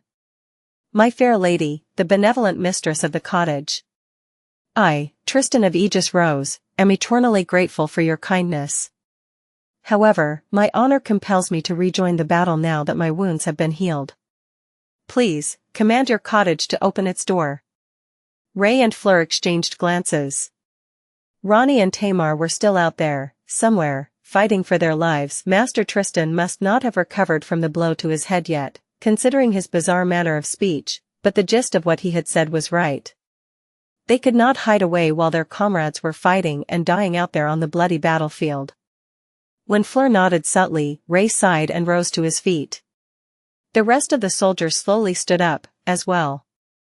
They turned to the hostess of the monstrous cottage and waited, their eyes were full of somber resolve. The petite fairy looked at them strangely. There was a pause, and then, she said. The door has a handle, you know. You can just open it yourself. Rain stumbled and looked at Tamar with wide eyes. It was not every day that she saw her friend, glowing softly with a beautiful white radiance, as if she was a celestial being. No, wait. Why was the Feather Knight glowing, as well? Why was everyone? Everyone except for Rain herself and the towering steel fiend, that was. Their wounds were healing in front of her eyes, and their movements had turned swifter, the bite of their blades deeper. For a few moments, the nightmare creatures were actually pushed back. Rain remained still for a moment. It has to be Nephi's, right? Her head turned, and she stared into the distance. At the grotesque, harrowing, beautiful creature that towered above the shattered battlefield like a mountain. Queen Song. Just as Rain looked at her, a fiery white meteor suddenly pierced the darkness of the black sky and crashed into the towering figure of the queen, causing a titanic explosion to shake the entire world. That was Changing Star, returning from the heavens. But there was something different about her now. Rain could not see from the distance, however, she knew one thing, the queen actually staggered from the blow despite not having been bothered by any attack before. Wait. A moment later, Rain forgot all about Queen Song. And about Changing Star, as well. It was because she sensed something that made her hair stand on end. She sensed the shadows all across the battlefield growing deeper, darker, and infinitely colder than before. As the great armies bathed in the warmth of the white flames, a sudden chill spread across the battlefield, as if death itself had let out a frigid breath. And then, the shadows moved,